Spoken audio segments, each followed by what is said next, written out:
I woke up on hard, dry ground. Some voice in my head had just finished explaining rules about a survival game. Tribes, bonfires, monsters, no supplies. I thought it was a dream, but it wasn't. I wasn't wearing anything. And when I looked around, I saw dozens of girls lying on the ground nearby, also with nothing on. I recognized them all. They were my classmates. Our class had 33 girls, and just me, the only guy. Every one of them was beautiful, and now they were all scattered across this empty wasteland, unconscious. The closest one was Bai Mengli, the class monitor and my girlfriend. I shook her awake. She smiled at me like she was still dreaming, but I slapped her back lightly and told her this was real. She finally opened her eyes, saw where we were, and turned red. I told her to wake the others while I checked out a small hut I spotted nearby. Inside, on a table, there was a glowing blue seashell, the magic conch that voice had mentioned. Behind me, the girls were panicking. Some were crying, some were screaming, some were trying to cover themselves. Bai Mengli took charge and got everyone to calm down. They started sharing what they remembered. One was in the shower, one was watching TV, one was watching a movie she didn't want to talk about. I walked back to the group holding the conch and explained what I'd heard. We were in some kind of survival game, thrown into another world. The conch lit up and confirmed it. It said our tribe had 34 people and we had to pick a leader in 10 minutes. One girl grabbed the conch and begged to go home. The conch just said no. Survival was the only option. Bai Mengli suggested I should be the leader. She said I was calm, I could take action, and I had more physical strength than anyone else here. Lin Weiwei, our class committee member, agreed. Soon everyone raised their hands. The conch accepted the vote.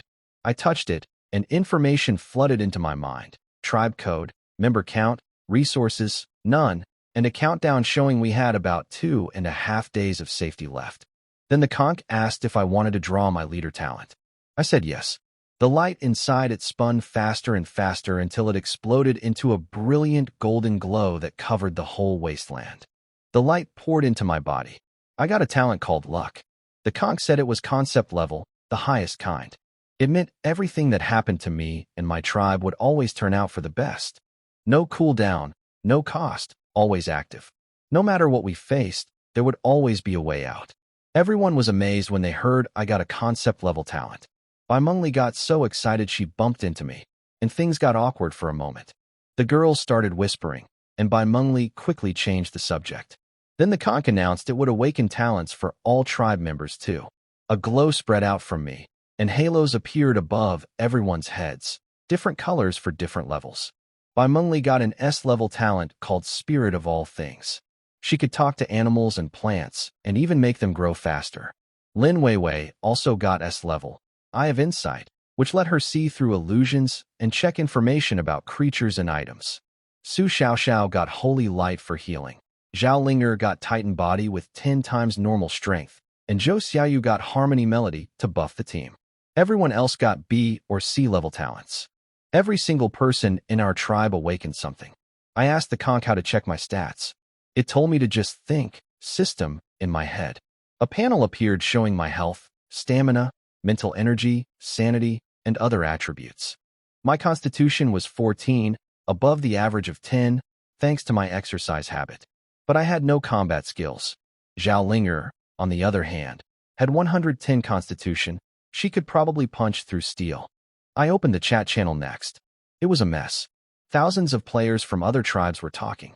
Some were confused, some were arguing, some were bragging about their talents. Most chiefs had B or C level talents. Some only had D level. I noticed nobody else mentioned anything close to concept level. Even more interesting, in other tribes, not everyone could awaken a talent. Some people got nothing. But in our tribe, every single member awakened one, and none were below C level. The girls figured out right away that this was because of my luck talent. They started calling me the tribe's treasure. Bai Mengli told everyone to keep my talent a secret. She said I had no combat power myself, so if enemies found out, they might target me. Everyone agreed. Zhao Linger flexed her new strength and promised to be my bodyguard. Bai Mengli hugged me and kissed my cheek. I glanced at my status screen and saw a new warning, emotional overload detected. It told me to calm down before my rational thinking dropped. I had a problem. Being surrounded by naked girls was messing with my head. My status screen literally showed an emotional overload warning. I told Bai Mengli about it, and she got flustered. We agreed that getting everyone some clothes would help. Zhao Linger came through. She'd seen survival shows and knew how to make grass skirts from vines and long grass. She made over 10 of them and shared them with everyone. The other girls followed her lead and made their own. The skirts didn't cover much, but it was way better than nothing. I made one for myself too. It was itchy, but I wasn't complaining. Once everyone calmed down, I checked the tribe page. Our shelter was called a leaky primitive shelter, basically useless. Reinforcing it needed 200 stones and 500 wood. But that could wait. The real priority was getting firewood and lighting the campfire before dark. I gave out tasks. Zhao Linger would lead the fire-making effort since she knew the theory from survival shows. Everyone else would gather wood and look for wild fruits in the forest. I told them not to eat anything without Lin Weiwei checking it first with her eye of insight. Everyone headed out, except 2 girls. Yao Yang and Huang Yu just sat in the shelter doing nothing. I went over and asked why. Yao Yang gave me attitude, saying I only became leader because I was a guy and she didn't have to listen to me. I had no idea where that came from. These 2 had already annoyed me earlier. When Zhao Linger was handing out grass skirts, they each took 3 while everyone else took 1. They didn't help make any either. Bai Mengli tried talking to them, but Yao Yang said her talent was a light blanket that worked at night, so she didn't need to help during the day. Huang Yu could control temperature and humidity in a tiny area around her. They acted like their talents made them too special to do basic work. Bai Mengli pointed out that even she and Lin Weiwei, with S-level talents, were working. Yao Yang just said capable people should do more work and that heavy labor wasn't for girls anyway. I'd had enough. I told them straight. If they didn't help collect materials, they wouldn't eat tonight. Then I took Bai Mengli's hand and walked out. Bai Mengli was furious. I told her to forget about them. Those 2 had always been like this, lazy, never helping, always taking from others.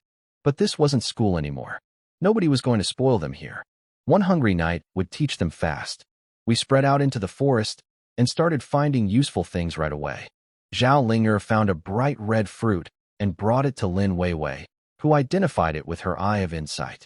It was called a red heart fruit, a spirit fruit that filled your stomach and boosted your health a little. Everyone got excited and started looking for more. I picked up a strange green fruit that looked like an eggplant, but couldn't identify it without Lin Weiwei, so I stored it in my backpack for later. Bai Mengli and I gathered branches together. It took over 20 branches just to count as 1 unit of wood in the backpack. This game was brutal. I asked Bai Mengli to try her spirit of all things talent on the trees around us. She looked embarrassed and admitted the trees and rocks here were too simple-minded. They didn't understand her at all. When she pushed her ability, the trees barely trembled. We figured she'd need to find something with more awareness before her power really worked. While we were collecting stones and wood, we heard someone scream for help. We ran toward the sound and found a strange scene. A living vine had grabbed Zhou Xiaoyu by the leg and was holding her upside down in the air. Her grass skirt had fallen off.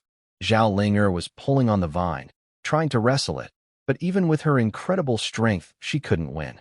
I looked around for a sharp stone to cut it, but Bai Mengli stepped forward and told Zhao Linger to let go. She put her hand on the vine and communicated with it mentally, telling it we meant no harm. The vine hesitated, then slowly released Zhou Xiaoyu and set her down gently.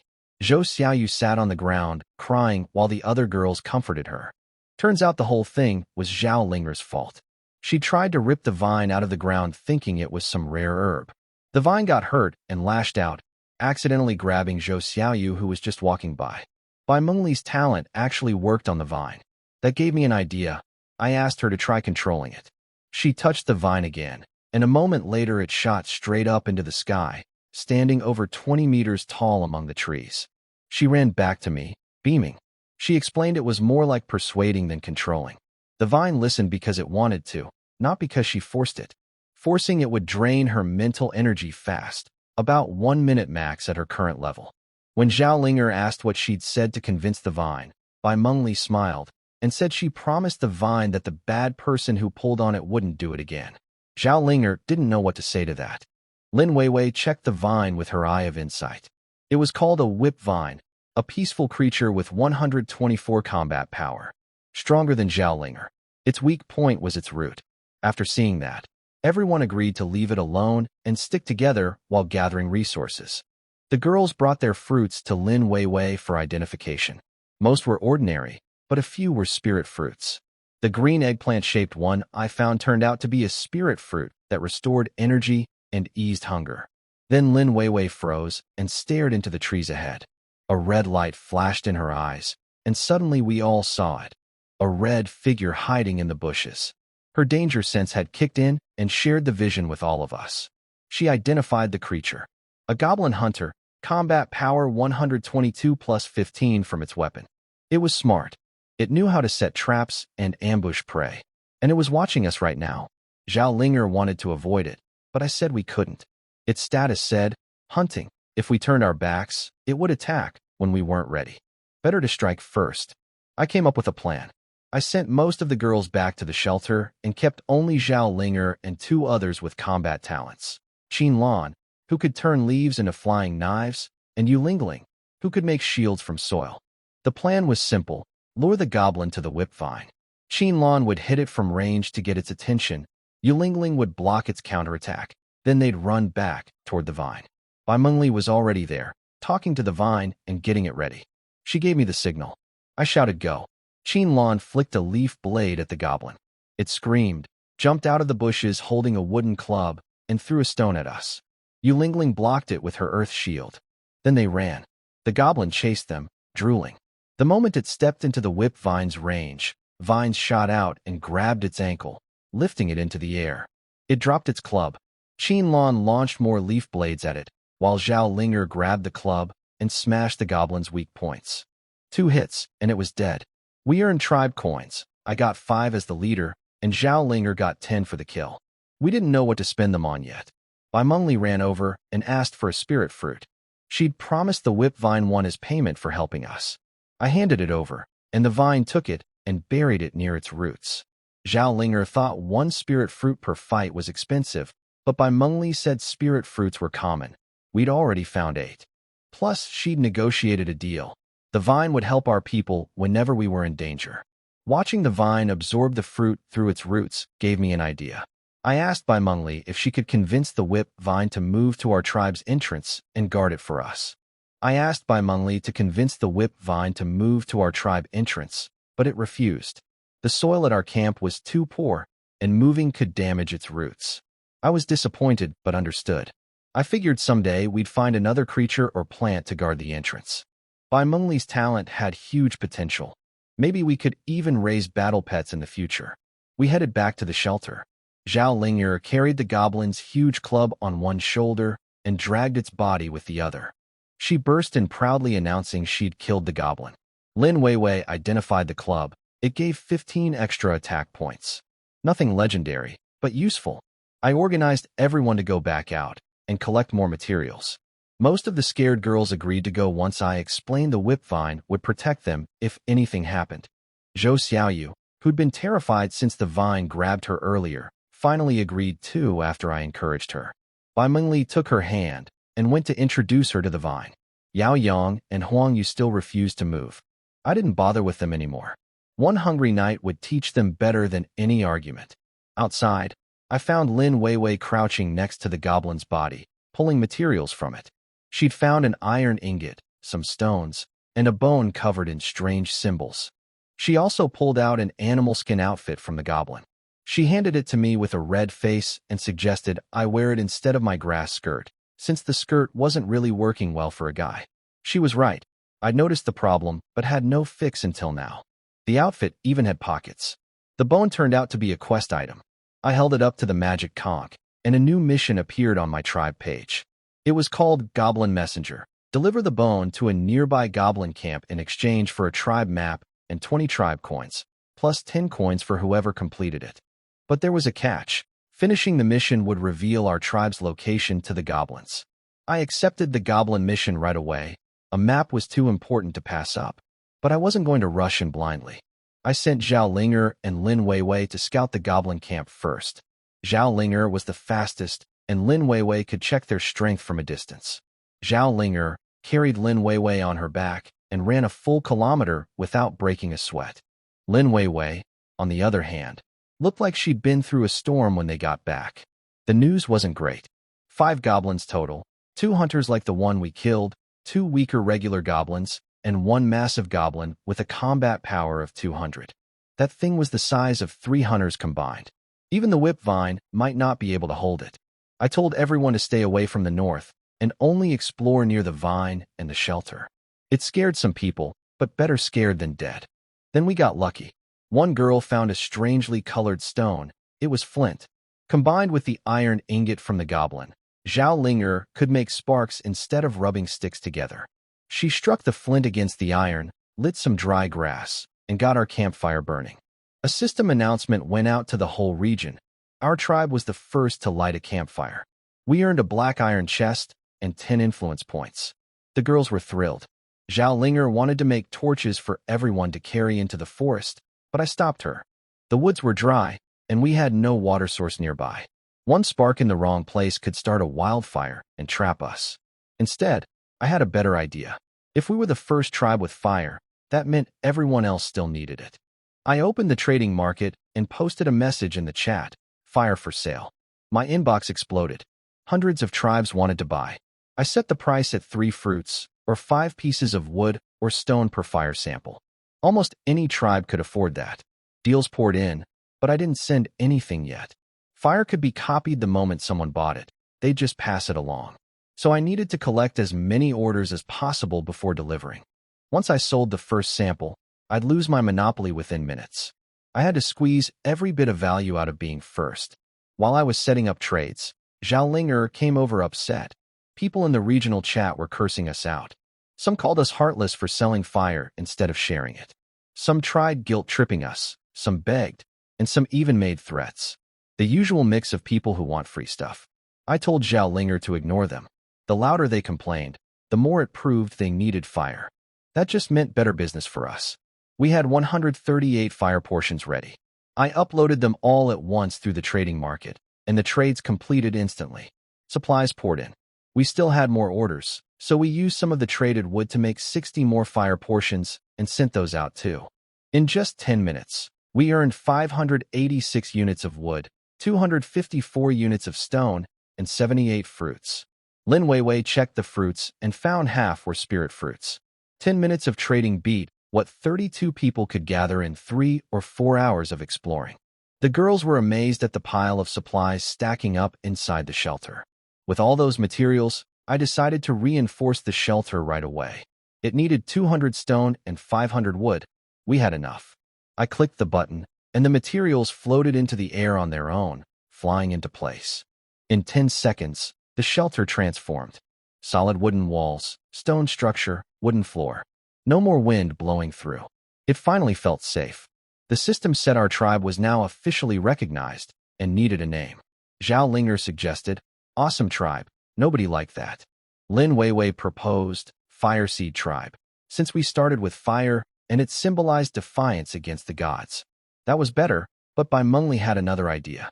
She suggested, "Happiness tribe." She explained that everyone's strong talents came from my luck ability, and finding flint and iron was also luck. Plus, none of us were the type to chase glory. We just wanted to survive and be happy together. Her words hit home. I raised my hand to support it. Lin Weiwei agreed. Everyone voted yes, all 34 members, even Yao Yang. The name was set, Happiness Tribe. Another regional announcement went out. We were the first official tribe in the area. We earned a second black iron chest and 10 more influence points. Lin Weiwei checked the chests. 99% chance for common items, 0.9% for magic items, and 0.1% for spirit items. I opened the first black iron chest and got a spirit item, the Medicine King's hoe. It wasn't a weapon, just a farming tool with only 10 attack points. But its real power was incredible. Crops planted in soil it tilled grew faster, it could dig up plants without damaging them, and it could uproot deep roots perfectly. Best of all, it could be controlled with your mind from 50 meters away. Bai Mengli's eyes lit up.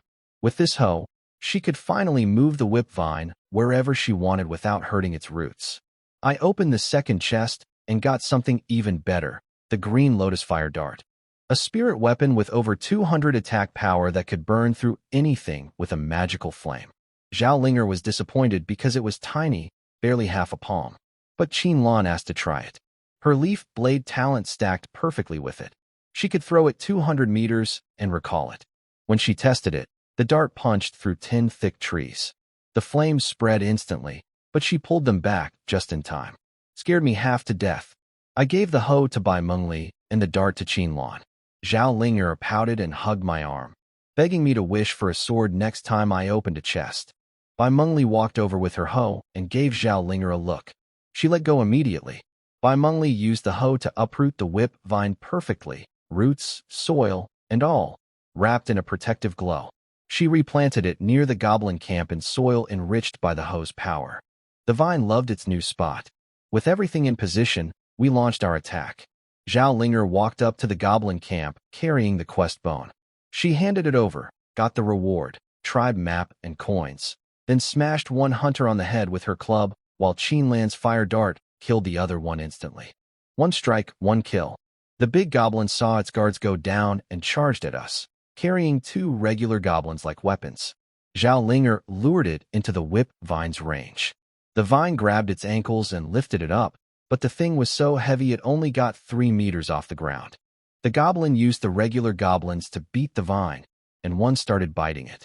Zhao Linger hit the goblin's weak spot with her club, took off about 1/6 of its health. Qin Lan's fire dart landed a critical hit on the same spot, cutting another big chunk. The magical flames spread, but the goblin did something horrifying. It ripped off the burning part of its own body to stop the fire. Lin Weiwei shouted that the goblin had gone into a rage. Its combat power jumped past 300, and the only weak spot left was its head.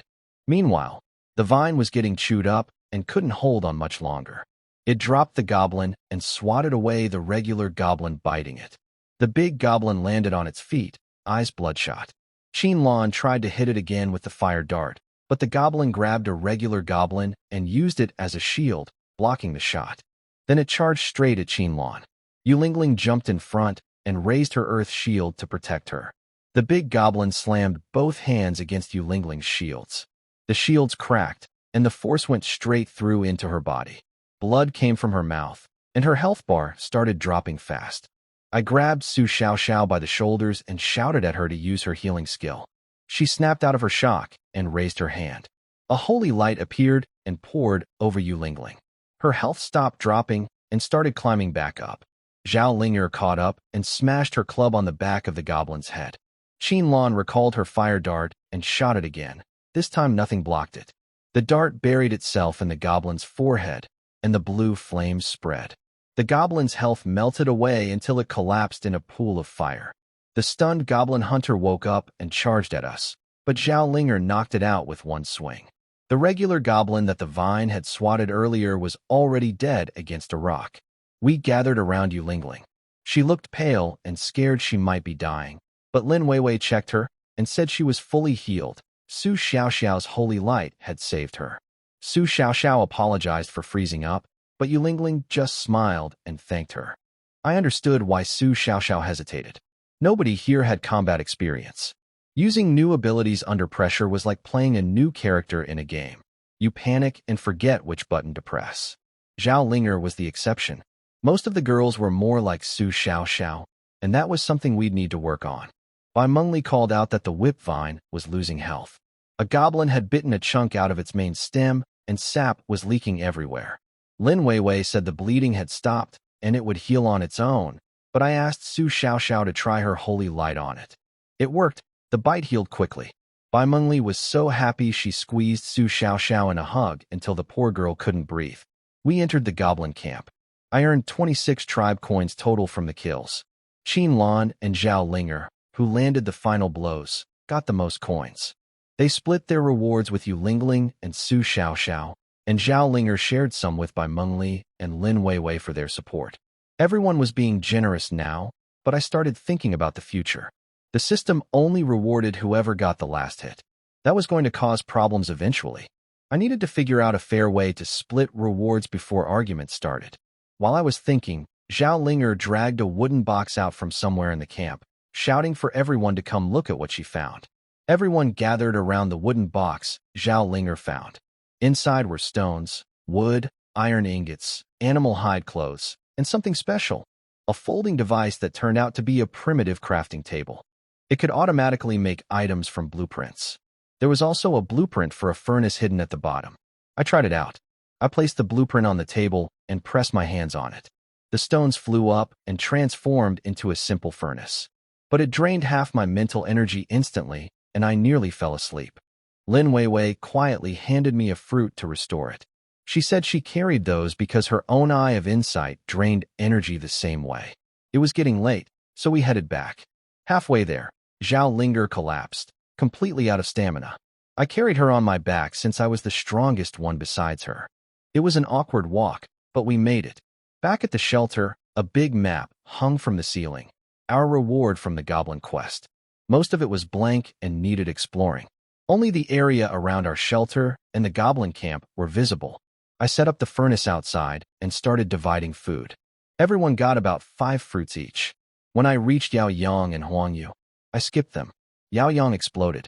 She screamed about being mistreated, tried to grab food, and when I blocked her, she cried and called me abusive. She tried to rally the girls against me, saying women should stick together against men. Nobody moved. Nobody spoke for her. Bai Mengli stood up and tore into her, calling her lazy and selfish, pointing out she slept while everyone risked their lives gathering supplies. I explained why Bai Mengli and Lin Weiwei had taken spirit fruits. One fed the whip vine that saved us, the other needed it to keep identifying items safely. Those were earned, not stolen. Yao Yang had nothing to say. She went back to her corner alone and hungry. The rest of us enjoyed the fruits. One spirit fruit boosted Zhao Linger's constitution by 10 points thanks to her 10 times multiplier. I decided any strength-boosting spirit fruits would go to her first from now on. Then Bai Mengli's expression changed. The whipvine sensed something outside the shelter. Everyone tensed up. I reminded them we were still in safe time and the bonfire was burning. We should be okay. Bai Mengli communicated with the vine, but said it couldn't describe the visitor well. It was small and seemed harmless. Then the vine let it through because it offered a spirit fruit. Our guard got bribed by a single fruit. Something knocked on the door. Zhao Linger, Qin Lan, Yu Lingling, and I moved to the front. Zhou Xiaoyu played her first buff melody, boosting everyone's strength. Lin Weiwei used the last of her mental energy to check what was outside, then said it was safe to open the door and immediately passed out asleep. Zhao Linger opened the door. At first she saw nothing. Then a rough voice came from below. A frog wearing a tuxedo stood at our doorstep, holding a briefcase. Zhao Linger screamed and hid behind the others. Turns out the tribe's strongest fighter was terrified of frogs. The frog walked in, closed the door, and politely asked to see the tribe leader. I stepped forward and greeted him. He corrected me when I called him a toad. Apparently that was a serious insult in his culture. He asked me to call him the Toad Merchant. My eyes lit up when I heard the word merchant. In every game, wandering merchants carry rare items you can't find anywhere else. This frog could be exactly that. The Toad Merchant pulled items from glowing bumps on its back like they were storage rings. A panel appeared showing what it sold: animal skin suits, iron axes, pickaxes, cast iron pots, potions, and more. Most were cheap, under 10 tribe coins. I had 51 coins and told the merchant my tribe had over 100 total. Its attitude changed immediately. It apologized for underestimating us and showed a new list with better items. I spotted a compass for 15 coins, a map expansion pack for 20, and the big prize, a basic biological decomposer for 100 coins. That machine could break down monster corpses into useful materials like leather, bones, and tendons. We had 6 goblin bodies waiting to be processed. I gathered everyone and explained my plan. They handed over all their coins, 122 total. I bought the decomposer, a compass, an iron axe, and bargained for 34 pairs of leather shoes for just 5 coins. The merchant agreed instantly, which made me think I should have pushed harder on the price. The shoes were a huge relief. Everyone's feet had been getting cut up walking barefoot through the forest. The Toad Merchant pulled out a tiny bed from its back, changed its tuxedo into pink pajamas with a tap, and asked to sleep in our shelter for the night. It was already tucked in before I could even answer. I let it stay. Refusing might mean it never came back, and Lin Weiwei had burned all her mental energy just trying to scan it, which told me this creature was far more powerful than it looked. I set up night watches and shifts. Me, Bai Mengli, and Qin Lan took the first round. Nothing happened all night. The merchant slept until 10 the next morning, longer than any of us. We used the decomposer on a goblin body. I had a girl named Xiao Yu operate it since her talent gave her triple mental energy. The machine swallowed the corpse and spat out 7 bones, 10 pieces of leather, 3 tendons, and 5 pieces of goblin meat. Nobody wanted to eat the meat. Goblins looked too human. I stored everything in a box for later. When the merchant finally woke up, it changed back into its tuxedo, tipped its hat, and said goodbye. It vanished in a flash of light. The moment it left, a global announcement appeared. Our tribe was the first in the area to host a traveling merchant. We earned another black iron chest and 10 more influence points. The regional chat blew up again after the merchant announcement. People demanded we share our resources and teach them how to become official tribes. Some accused us of growing rich off their backs. I ignored all of it. Most of the chat was just complaining and begging. Nobody useful was talking. Lin Weiwei woke up and shared what she'd learned about the toad merchant. Its combat power was only 50, surprisingly low. But I wasn't fooled. A creature that wanders dangerous lands alone with only 50 combat power must have hidden tricks. Robbing it would have been stupid. I called everyone together to plan the day. Zhao Linger came running out of the woods screaming about the treasure chest. She hugged my arm and begged me to wish for a weapon when I opened it. I opened the chest and silently wished for a weapon. What I got was the heavenly heart hairpin, a jade hairpin that could store 10,000 points of mental energy and 2 spells. The real power was its final ability. Throw it at an enemy and detonate it, dealing 10 times the stored energy as damage in a 1-kilometer radius. Basically a nuclear bomb. Zhao Linger took one look and walked away disappointed. Not a weapon she could swing. I gave the hairpin to Lin Weiwei. She needed mental energy more than anyone. She immediately loaded it with 2 spells. Yu Lingling's Earth Shield and Bai Mengli's Life Control, which could force creatures to obey commands.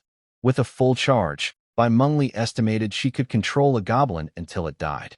Lin Weiwei put on the hairpin, then accidentally drained her own energy testing it, and fell asleep. I woke her up, fed her a spirit fruit, and told her to stop doing that.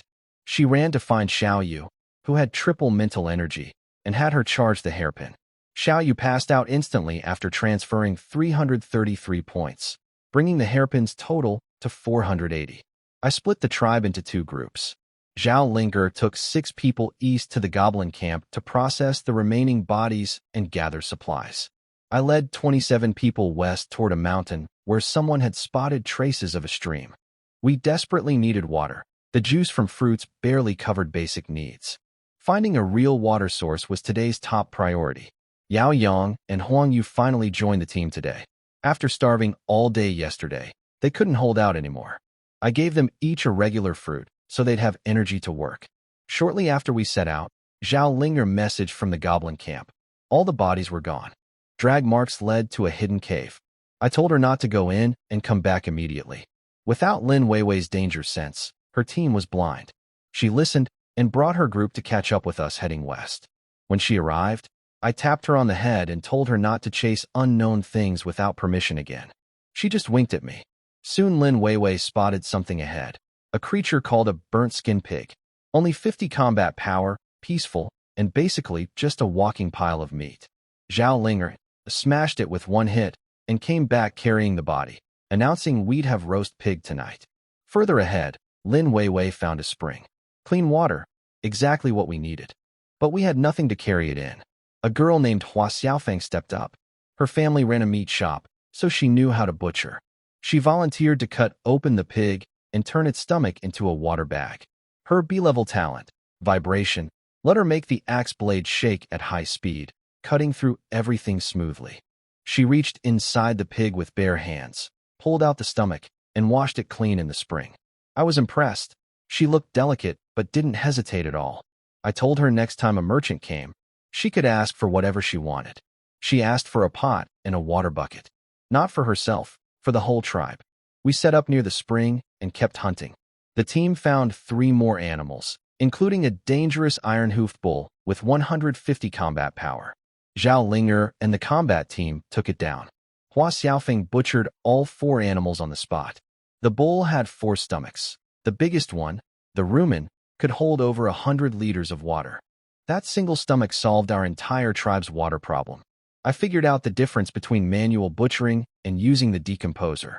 The machine gave clean, standardized materials good for crafting, but wasted a lot. Manual cutting was messy, but gave us everything: meat, organs, skins, all of it. The best approach was to have Hua Xiaofang take what she could by hand first, then feed the leftovers into the decomposer. By evening, we returned to the shelter loaded with meat and water. Bai Mengli dug a pit with the Medicine King's hoe, and the girls started smoking the meat over wood fires. Another group heated spring water inside the stomachs, using hot stones from the bonfire to sterilize it. I looked at the piles of meat stacking up at the entrance and started thinking about how to turn it into profit. The meat was finally ready. Zhao Linger ripped off a piece the moment it came out of the pit and burned her mouth. Su Xiaoxiao healed her instantly.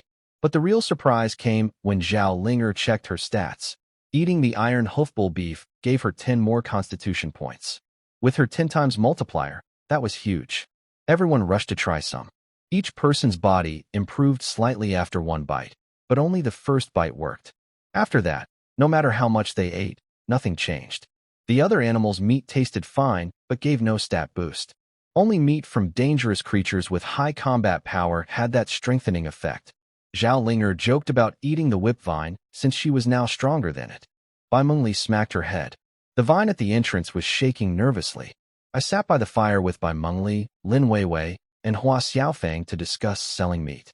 Hua Xiaofang suggested 1 coin for regular meat and 5 for beef. I doubled the beef price to 10. Bai Mengli thought that was too expensive. I explained why it would sell. Most tribes in our area weren't run like ours. They'd fallen into something like feudal rule. The leader controlled everything, and ordinary members had no say. Many tribe leaders had kicked people out already.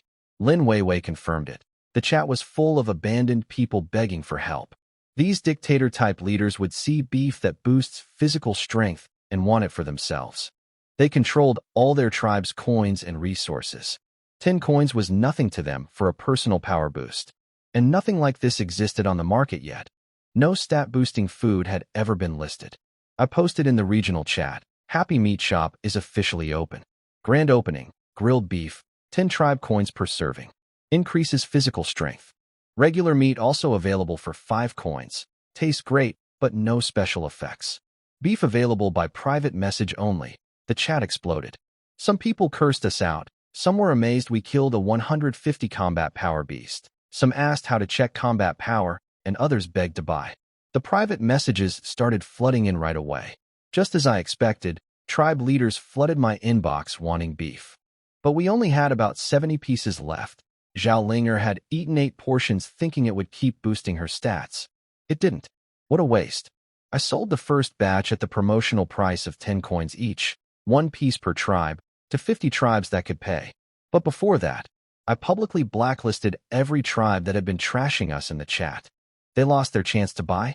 Bad-mouthing the Happiness tribe has consequences. I also put pork on the public shelf at 5 coins instead of 1.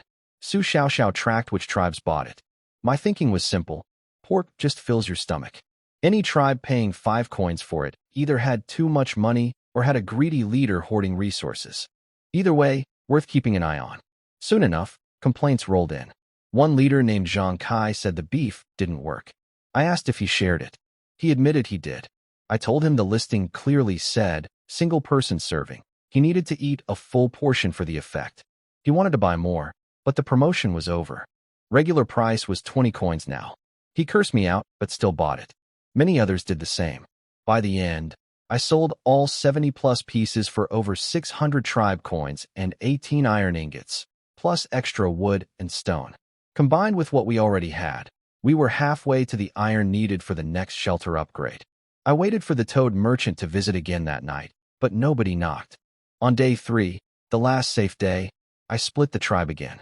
Yulingling took a team to haul water from the spring.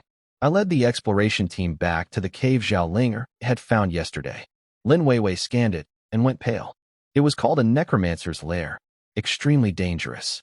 Dead spirits lived inside and would drag any living thing into the abyss. Zhao Linger shivered realizing how close she'd come to walking in there. I had her find a big rock and seal the entrance. I told everyone to stay far away from it. At noon, that so-called god spoke again. He said less than 500 people had died so far in our area, which he considered good. Then he warned us, "Tonight, don't sleep too deeply. Good days were over." I asked the magic conch what that meant. After the safe period ended, dangerous creatures would attack our tribe. Not just at night, daytime attacks were possible too. The girl stayed calm. Our shelter was reinforced, the whip vine guarded the entrance, and we had real fighters. I told everyone to keep the doors sealed at night with guards on rotation. Starting tomorrow, we'd also need people staying at the shelter during the day so nothing wrecked our home while we were out. With 12 hours of safe time left, I wanted to explore as much of the map as possible. We headed north past the goblin camp and the sealed undead nest, walking until we found a flat dirt road running east to west. This world had its own civilization.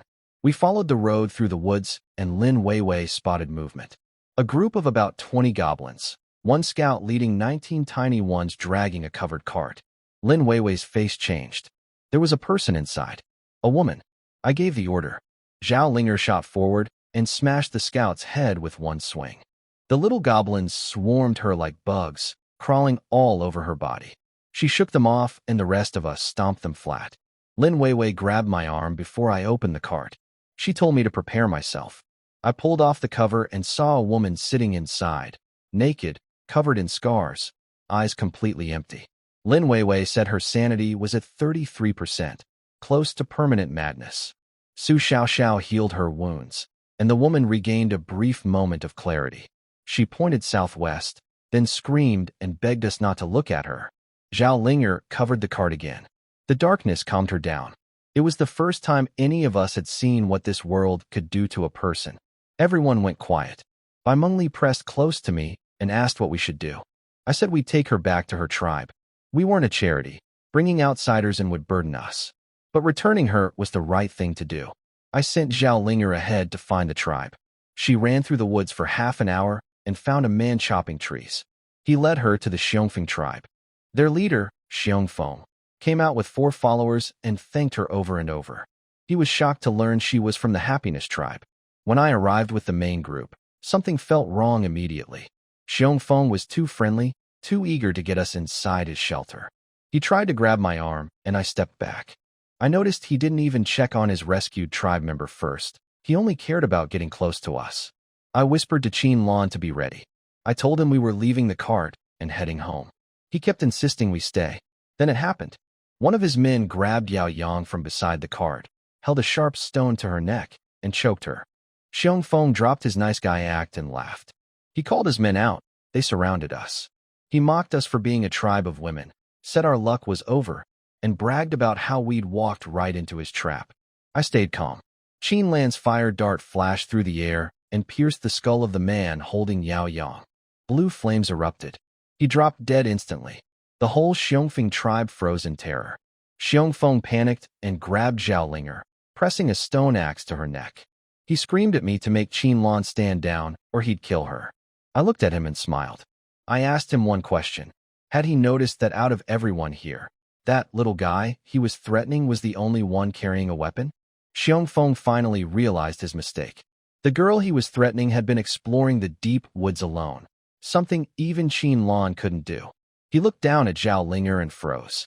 She crushed his stone axe with her bare hands, lifted his 2 men off the ground like they weighed nothing, and pressed her club against his nose. He dropped to his knees begging. While Zhao Linger dealt with them, I noticed something. There were no women in Xiongfeng's group. Not one. I looked at Lin Weiwei, and she'd noticed too. We both looked toward the shelter. I knocked on the door and announced who I was. I told them to open up, or I'd force my way in. The door opened. A naked woman stood there. Behind her, more women, all without clothes, covered in wounds and marks. Inside the shelter looked like hell. My girls gasped. Some covered their mouths. Some couldn't look. In the corner, 3 men were tied up, gagged, sitting in their own filth. 2 women ran to them crying. One man stumbled toward me and knelt at my feet, asking about someone named Ping Ping, about 1.6 meters tall, mole near her eye. I pointed at the cart we'd brought. I told him she was alive. He ran toward it, falling and getting back up. Xiong Feng and his men had turned their tribe into a nightmare. They'd enslaved the women and tied up the men who tried to stop them. Zhao Linger shouted my name. I already knew what she wanted to do. I said one word. Agreed. She raised her club and brought it down on Xiong Feng's skull. It split open. Then she moved to the next one and the next. 5 men, all dead. Blood covered her face. She looked nothing like the cheerful girl I knew. The people from that tribe, the real victims, clapped and cheered through their tears. I held Bai Mengli's hand tight. She held mine. Lin Weiwei checked everyone's sanity. The best was 77%, belonging to the husband. Most were between 50 and 60. The woman we'd rescued from the goblins, Xiao Ping, was at 30, barely holding on. I whispered something to the husband, then turned to my group. Let's go home. I grabbed Zhao Linger's hand. She was frozen, staring at nothing. I pulled her along. One of my girls asked if we should leave them some supplies. I turned around and gave everyone a choice. If anyone wanted to help that tribe, I'd give them 5 sets of animal hide clothes, 50 pieces of meat, and 40 liters of water. They could go live there and use those supplies to keep everyone alive for 3 days. If not, come home with me. Nobody stayed. Every single one of them followed me back to the Happiness Tribe. Lin Weiwei reported that Zhao Linger had lost 15% of her sanity, and the other girls lost between 2% and 5%. What we saw at the Xiongfeng tribe hit everyone hard. These were 18-year-old college students who'd never seen anything like that before. Zhao Linger worried me the most. She hadn't planned to kill anyone. She was strong enough to just knock them out. But after seeing what those men had done inside that shelter, she snapped. When the rage faded and she looked at what she'd done, she couldn't handle it. She went blank. I wished we had a counselor in our class. We didn't. It was on me. Back at the shelter, the girls who'd stayed behind were shocked to see Zhao Linger covered in blood. The main group explained what happened. Everyone was stunned. I told Bai Mengli to take Zhao Linger to wash up. But when Bai Mengli tried to lead her away, Zhao Linger wouldn't let go of my hand. I saw the look in her eyes through the blood on her face. She was begging me not to leave. Bai Mengli understood. She told me to do it instead and walked away. I took Zhao Linger to the water pool, removed her blood-soaked hide clothes, and scooped water over her, gently wiping away the dried blood. Her body was stiff the whole time. Then suddenly she turned around, pressed into me, and started sobbing. I held her and told her she did the right thing. Nearby, Bai Mengli watched quietly. Lin Weiwei sat next to her eating pork and asked if she was jealous. Bai Mengli said yes, but explained that Zhao Linger needed me right now. Lin Weiwei teased her, saying my hugs seemed to work well for restoring sanity, and maybe I should hug any girl who got scared in the future. Bai Mengli muttered something about settling the score with me later. After a while, Zhao Linger's eyes cleared up. She stood with her hands on her hips, back to her usual bold self. She refused to wear the grass skirt I offered, saying it itched, and she didn't care since I'd already seen everything anyway. She bounced off toward the barbecue pit like nothing happened. I stood there with a problem. My status panel was showing a certain uncomfortable condition. I walked over to the group, slightly bent over. Lin Weiwei noticed immediately and smiled at me knowingly. I gave her a look. That girl could read everyone's status and was definitely enjoying this. I sat next to Bai Mengli and whispered her name. She was pouting from earlier. I wrapped my arm around her waist and told her I needed her to come with me somewhere private. On the last night of the safe period, nobody could sleep. I had Bai Mengli ask the magic conch what to expect. It confirmed the tribe would be attacked after midnight, with a small chance of unexpected visitors. I told the combat team to rest first and save their energy. Besides Zhao Linger, Qin Lan, and Yu Lingling, I pulled in 3 more girls who had combat talents. Ding Jiajin could flash step over enemies' heads.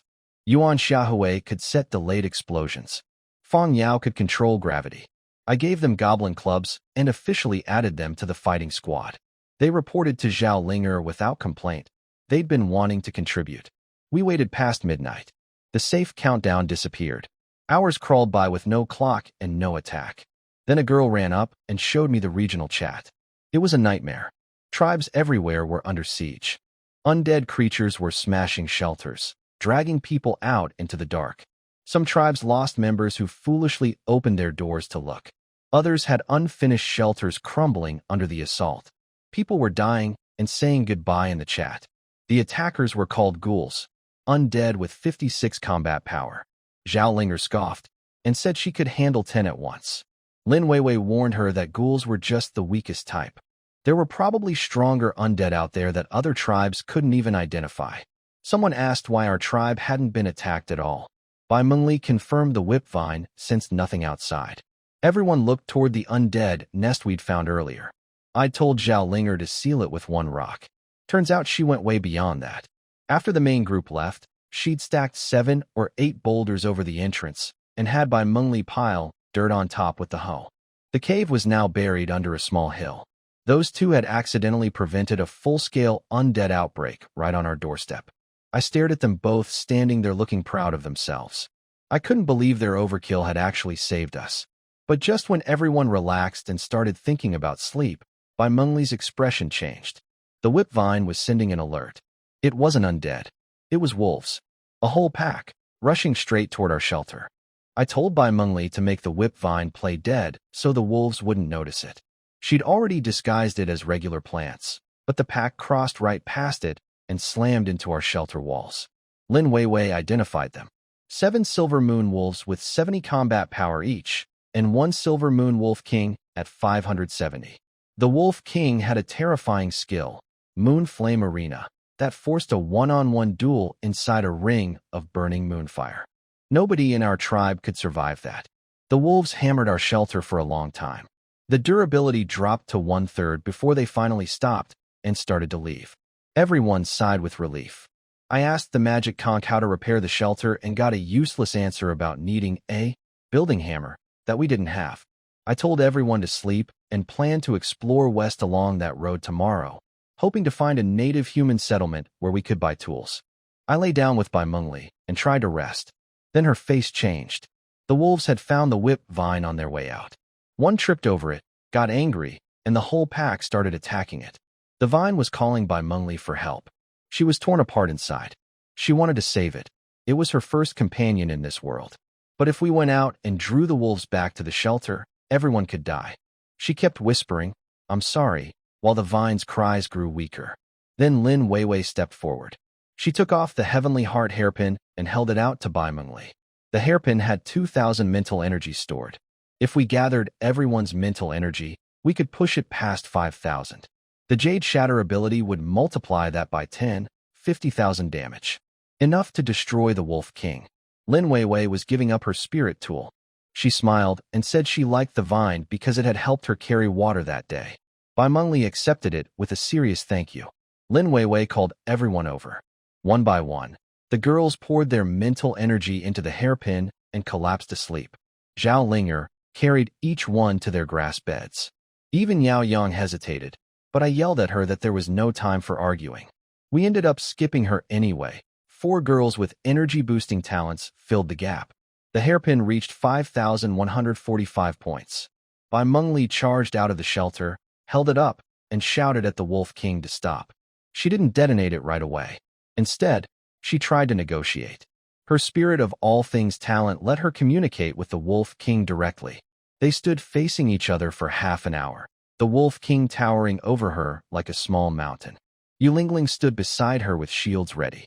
Su Xiaoxiao's holy light healed the vine and everyone else. Zhou Xiaoyu's battle music played in the background. Finally, the Wolf King turned and led its pack into the forest. When Bai Mengli collapsed into Yulingling's arms, I ran over and asked what happened. She said they'd been bluffing each other the whole time. She threatened to detonate the hairpin. The Wolf King said it could survive. She could sense its emotions through her talent. It felt genuinely threatened, but was trying to pressure her into backing down.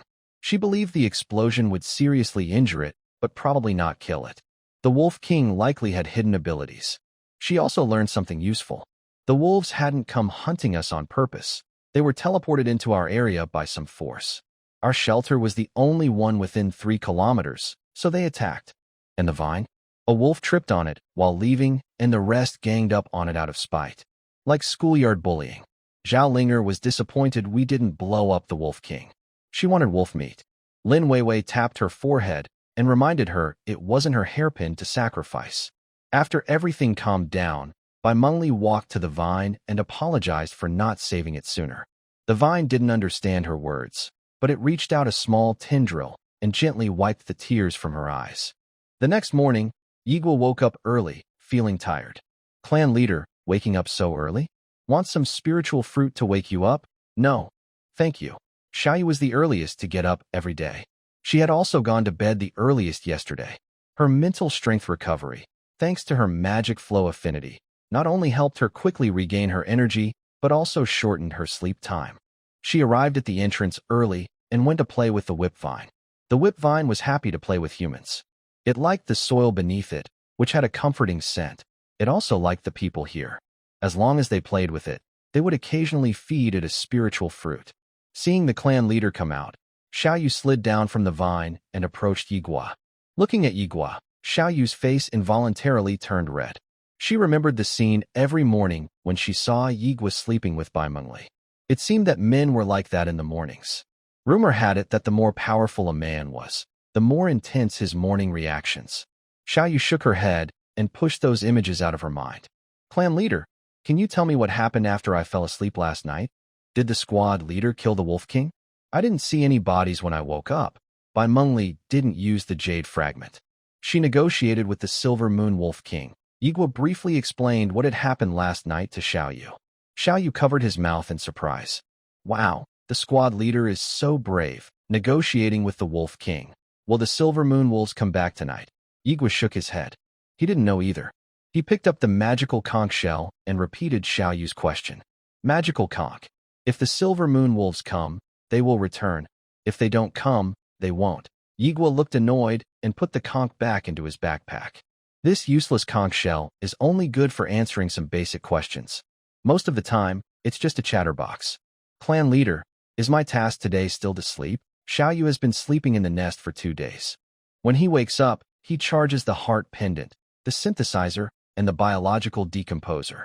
He uses up his blue energy and then sleeps again, waking up to recharge. Keep charging and also watch the trading market. See which tribes buy furnaces, especially those that buy several. Yes, clan leader. Over the past 2 days, the Happiness Tribe shop has been open. They mainly sell 2 things, ordinary meat and furnaces. Furnaces are made at the synthesis station. They only need a little stone and Xiaoyu's blue energy to produce. Each costs 2 tribe coins and can smelt metal ingots. Yigwa asked Xiaoyu to watch the purchase records of furnaces to see which tribes need them most. If a tribe buys many furnaces, it probably means they found metal and needs several to speed up smelting. So far, no tribe has bought more than 2 furnaces. Most only bought 1 to use as an oven. Yigwa teased a vine whip, and others in the tribe gradually woke up. Maybe because they were too tense last night, Bai Mengli slept until noon before waking up. Everyone else was already washing at the tribe's entrance. Just as the Happiness Tribe's exploration team was about to leave, an annoying voice sounded again. Good afternoon, survivors. I am the god. It seems last night's undead tide hit everyone hard. Let me see how many people died. Huh? A total of 856 people died, including 24 tribe leaders. This number is lower than I expected. You are the best survivors I have ever led. I believe in you. Another tribe leader was killed by accident. How interesting. So fascinating. The leader of the Peak tribe was killed by the Happiness tribe. As the tribe that first took down a leader, there should be a reward. In the name of the gods, I announce that the Happiness tribe will receive 100 iron ingots. No need to thank me. This is what the killers deserve. The chatting time is over. Now, I will announce new rules. 1. All previous rules are now invalid. 2. Your tribe must always keep the campfire burning. It is your beacon in this world. 3. Real danger has arrived on this continent. Humans are the monster's favorite food, no doubt about it. 4. The tribe leader is very important. Surviving leaders will get a second chance to awaken their leadership skills. 5. If you have questions, ask the magic conch shell. I am off duty now. After hearing the god's speech, Yigwa's expression immediately turned grim. Zhao Linger hadn't reacted yet. She looked at the 100 iron ingots at the door of the shelter and jumped with excitement. Leader, we can upgrade the shelter again. But when she saw everyone's serious faces, her tone gradually softened. Everyone, why does no one seem happy? Lin Weiwei looked at the sky, frowning. This god seems to be targeting us. Leader, the public opinion in the regional channel isn't good. People are criticizing us. This time, the criticism is quite serious. Expected. Yigua sighed. Zhao Linger only then realized what was happening. Her eyes widened as she looked at the sky, angrily flipping the middle finger. Constructed God. The people of the Peak tribe should help us explain, Bai Mengli said. Maybe we should find the new leader of the Peak tribe and ask him to explain. That won't help. Others will just say he's a puppet we support. Asking him to explain might make things worse. So, what do? Ignore it. Yigua's eyes turned cold. The gods have already put us on the fire. Any explanation is useless. Since the gods gave us 100 iron ingots, let's make full use of them. As long as we stay ahead of other tribes, public opinion will follow their lead. In this world, strength is the only truth. As long as our fists are strong enough, the opinions of other tribes don't matter. Next, when we meet other tribes, we shouldn't reveal our tribe's information right away. First, observe their members' behavior, then decide whether to make closer contact. The women nodded. On one hand, the experience with the Xiongfeng tribe taught everyone a lesson. On the other hand, the pressure from public opinion forced them to hide their happy tribe's identity. What if we encounter another bad tribe like Xiongfeng? What should we do? Kill them. Yigua's answer was simple and direct. Seeing the cold look in Yigua's eyes, everyone felt a shiver. Some girls who hadn't seen the scene at Xiongfeng tribe said, "Isn't that too cruel? If you saw what those women went through, you wouldn't say that." It was Huang Yu who said this, which surprised Yigua. Seeing Yigua look at her, Huang Yu stammered, "Don't look at me like that. Those men deserve to die." "I'm right. What if women are persecuting men?" Zhao Linger suddenly asked. "That's impossible. Girls don't have the strength to fight boys." "It's not impossible. I can single-handedly fight our entire tribe. Then kill that woman too. Whoever is the persecutor, kill them." Watching Huang Yu and Zhao Linger talk, Yigua looked at this lazy girl a bit more. At least she's not crazy, unlike Yao Yang. I agree with the tribe leader. If we encounter people like the Xiongfeng tribe again, we should kill them all. I agree too. The girls who saw the blood at Xiongfeng tribe raised their hands in agreement. What if the divine notification happens again? Someone worried. We've already been notified once. Are we afraid of a second or third time? Yigua spread his hands and decided to ignore it. If it happens again, it's like advertising for our happy tribe, showing everyone our strength. Anyone who dares to provoke us will have to die. Everyone moved 100 iron ingots into the shelter. Yigua clicked on the panel and started upgrading. Wood, stone, and iron ingots floated into the air and landed in the hut and all around the corners. Regional announcement. The Happiness Tribe has become the first small tribe in this area and received a black iron treasure chest. The Happiness Tribe gains 10 influence points. In just 10 seconds, the entire tribe was completely transformed. Hut upgrade complete. Primitive hut upgraded to Tribe Hall. This is the origin of civilization, where people communicate and ignite the first sparks of civilization. After upgrading the primitive hut, even its durability was fully restored. With the completion of the upgrade, Yigu's tribe management page changed greatly.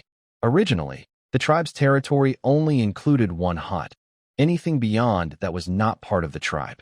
Now, the tribe's territory is a rectangle 50 meters long on each side, surrounded by a wooden wall with a watchtower at each corner.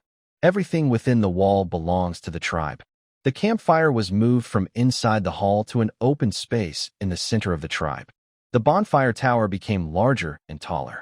When Yigu opened his personal panel, he was surprised to see a beam of light shooting from the center of the bonfire tower into the sky, visible from far away, guiding him home. After closing his personal panel, the light beam disappeared. This beam of light is only visible to members of the Happiness Tribe, guiding everyone back home. Perhaps this is what the gods call a beacon. At the same time, Yigu's tribe management page gained a new option. Tribe construction. Build new structures within the tribe territory. Small hut. Occupies 3 by 3 meters. Materials needed. 100 wood, 40 stone, 10 iron ingots. Watchtower. Occupies 0.5 by 0.5 meters, built attached to the wall. Materials needed. 20 wood. Chief's residence. Occupies 6 by 6 meters. Materials needed. 500 wood, 100 stone, 30 leather, 20 animal pelts, 30 iron ingots. This is the only building in the tribe, and each tribe can only have one.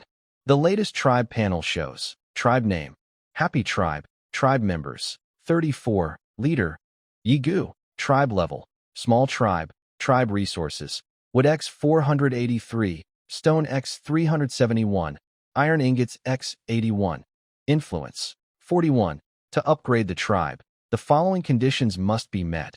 Leader's residence and 5 small huts. Materials needed for upgrade. Magic energy stones X 50, iron ingots X 1000, stones X 5000, wood X 10,000. Yigu posted the new tribe page in the tribe chat channel. Leveling up is so hard now. It needs 1,000 iron ingots. And magic energy stones. We haven't seen those yet. Before upgrading, we also need to build 5 small huts and the leader's residence. The materials required are actually more. The leader's residence needs so many materials. It looks very fancy. Leader, once your residence is built, can we also sleep inside? We don't mind sharing a little space with you. Talking to the leader won't help. You should ask the squad leader. The squad leader is very generous. She will definitely agree. The girls were joking around and quickly ran from Yigu to Bai Mengli, chattering nonstop. Although they were a bit disgusted by the divine being, seeing the changes in the tribe made everyone feel happy again. Yigu, why don't we build a hut first and see what it's like? Bai Mengli suggested. Since they lack materials for the leader's residence, wood is easy to get, but animal pelts are very rare. These can probably only be obtained from long-haired animals.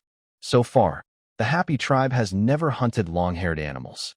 Neither the burnt-skin pig nor the iron hoof bull have much hair, so they can't be skinned for pelts, only leather. Apart from the silver moon wolf pack last night, they haven't seen any other long-haired animals. Yigu found a piece of land within the tribe's territory and clicked Build Hut.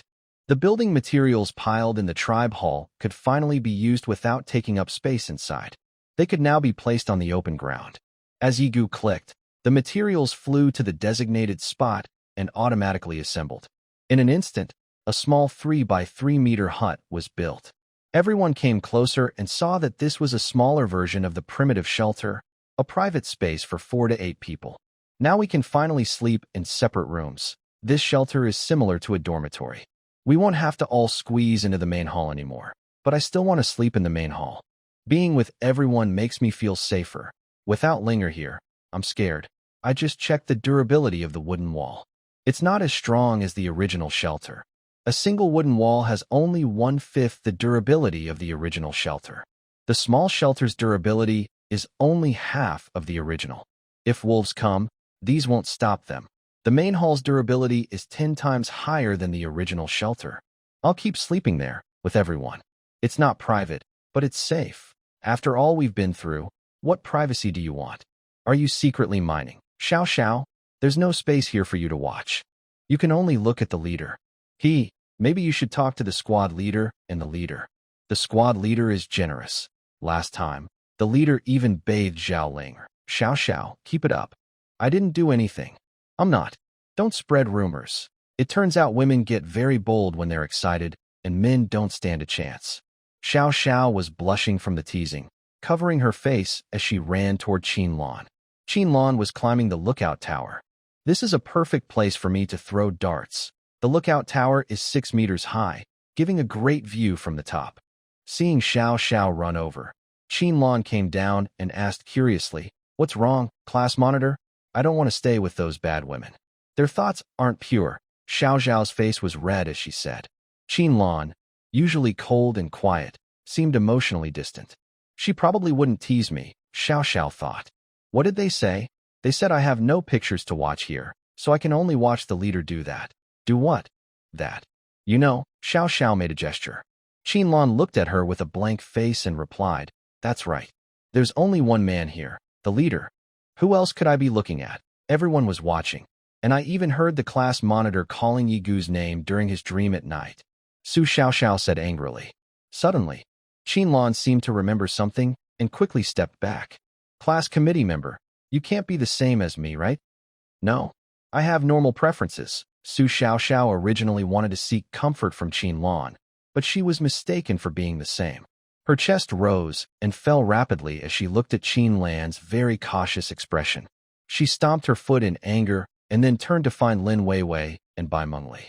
The secretary and class monitor definitely won't laugh at me for watching videos. Yigu just built a small shelter to test the effect. Seeing that everyone didn't need much private space, he didn't build a second one. Right now, safety is the most important concern for everyone. Before solving safety issues, privacy and personal space are just empty ideas. Clan leader, Zhao Linger ran over happily, holding a treasure chest with both hands. Her cute big eyes looked at Yigu with full of anticipation. Got it. Like last time, Yigu silently thought, give me a weapon, and opened the treasure chest. Open black iron treasure chest. Obtain tattered zither. Tattered zither, spirit tool.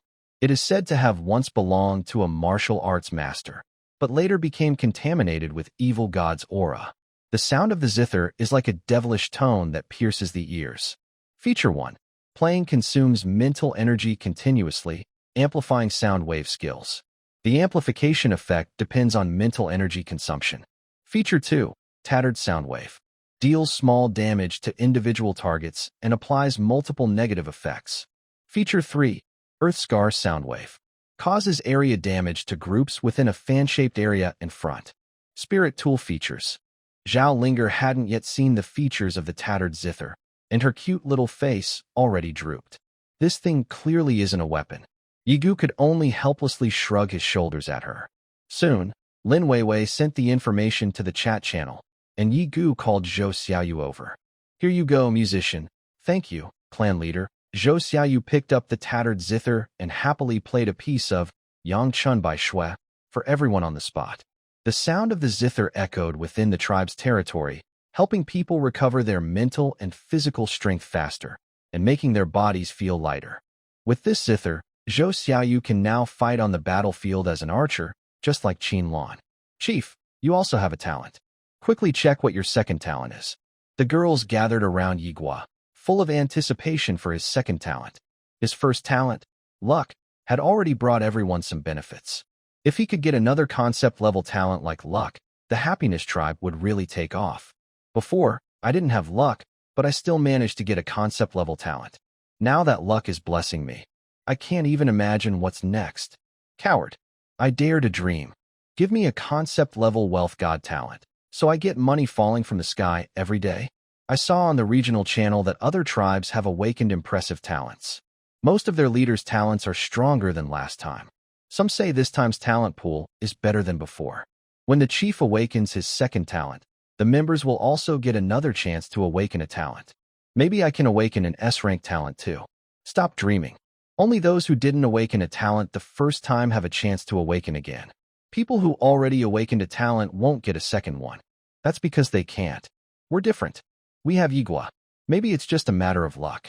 Those who have awakened once have a low chance of awakening again, so no one has awakened a second talent. But with the chief's luck blessing, maybe we can awaken a second talent. Chief, hurry up and awaken it. Under everyone's urging, Yigua took out the magical conch shell. A whirlpool spun inside the shell, then burst out with a golden light. Chief Yigua has gained the supreme talent, Sacred Body. Legend says this is the innate first-generation physique from the beginning of the Starry Skies creation, rare to see in a million years. The Sacred Body contains essence, representing the purest energy between heaven and earth.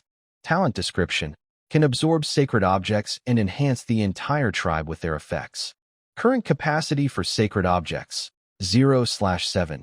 Current stage, sleeping sacred body. The sacred body grants double physical and mental attributes. Absorbing the first sacred object will unlock the initial stage of the sacred body, quadruple physical and mental attributes. The entire tribe's physical and mental abilities will double. Another text-based talent, with no rating. The word supreme already signifies a level beyond the alphabet rankings. I don't know which is more powerful, supreme or concept level. Definitely supreme. Otherwise, how could it be called supreme? I feel like concept level is still stronger. This talent is useless before accommodating sacred objects. Is it possible that concept level and supreme are two separate parallel paths?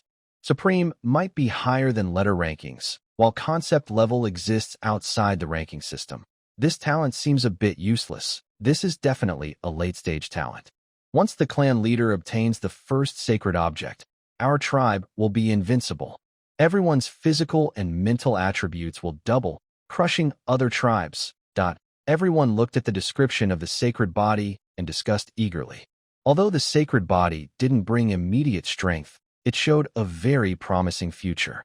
Yigua looked at his stats. Both his mental and physical attributes had doubled. Player: Yigua, Chief of the Happiness Tribe. Talent: Lucky, Sacred Body. Health: 100%. Physique: 30. Mental: 24. Stamina: 100%. Mental power: 100%. Sanity: 100%. Skills: none. Title: none. Status: healthy with 30 points in physique, he was now capable of fighting. He prepared his team and led everyone out of the tribe's wooden wall gate to start today's exploration. Today's plan was to split into 3 groups. Yu Lingling led a team to fetch water between the water sources, replenishing the tribe's water supply. Xiao Yu and other girls with lower physical stats stayed near the tribe to gather wood and stones, while also helping Hua Xiaofang produce simple primitive tools. Yigua personally led the exploration team to continue toward the dirt road they found yesterday, heading west. The exploration team would walk a very long path today. It would take at least 5 kilometers on foot just to reach the dirt road, not to mention how far west they would explore along it. Yesterday, some girls had to rest 4 or 5 times halfway, barely keeping up with the main group, which seriously slowed down their march. Therefore, to speed up the march and expand the exploration area, Yigua simplified the exploration team. Currently, the team has only 12 members, including Yigua. The team members are Yigua, Bai Mengli, Lin Weiwei, Zhao Linger, Su Xiaoxiao, Zhou Xiaoyu, Qin Lan, Ding Jiaqin, Yuan Xiahe, Feng Yao, and 2 female students from the school sports team. Their physical strength is 13 points. Except for Lin Weiwei, all others have a physical strength above 10. Lin Weiwei's sharp eyes are very important, so she must be part of the team. If she gets tired, Yigua will carry her. The group walks along a dirt road heading west. The goblin scout they saw earlier was carrying a prisoner cart from west to east, which suggests there might be a goblin gathering place in the east.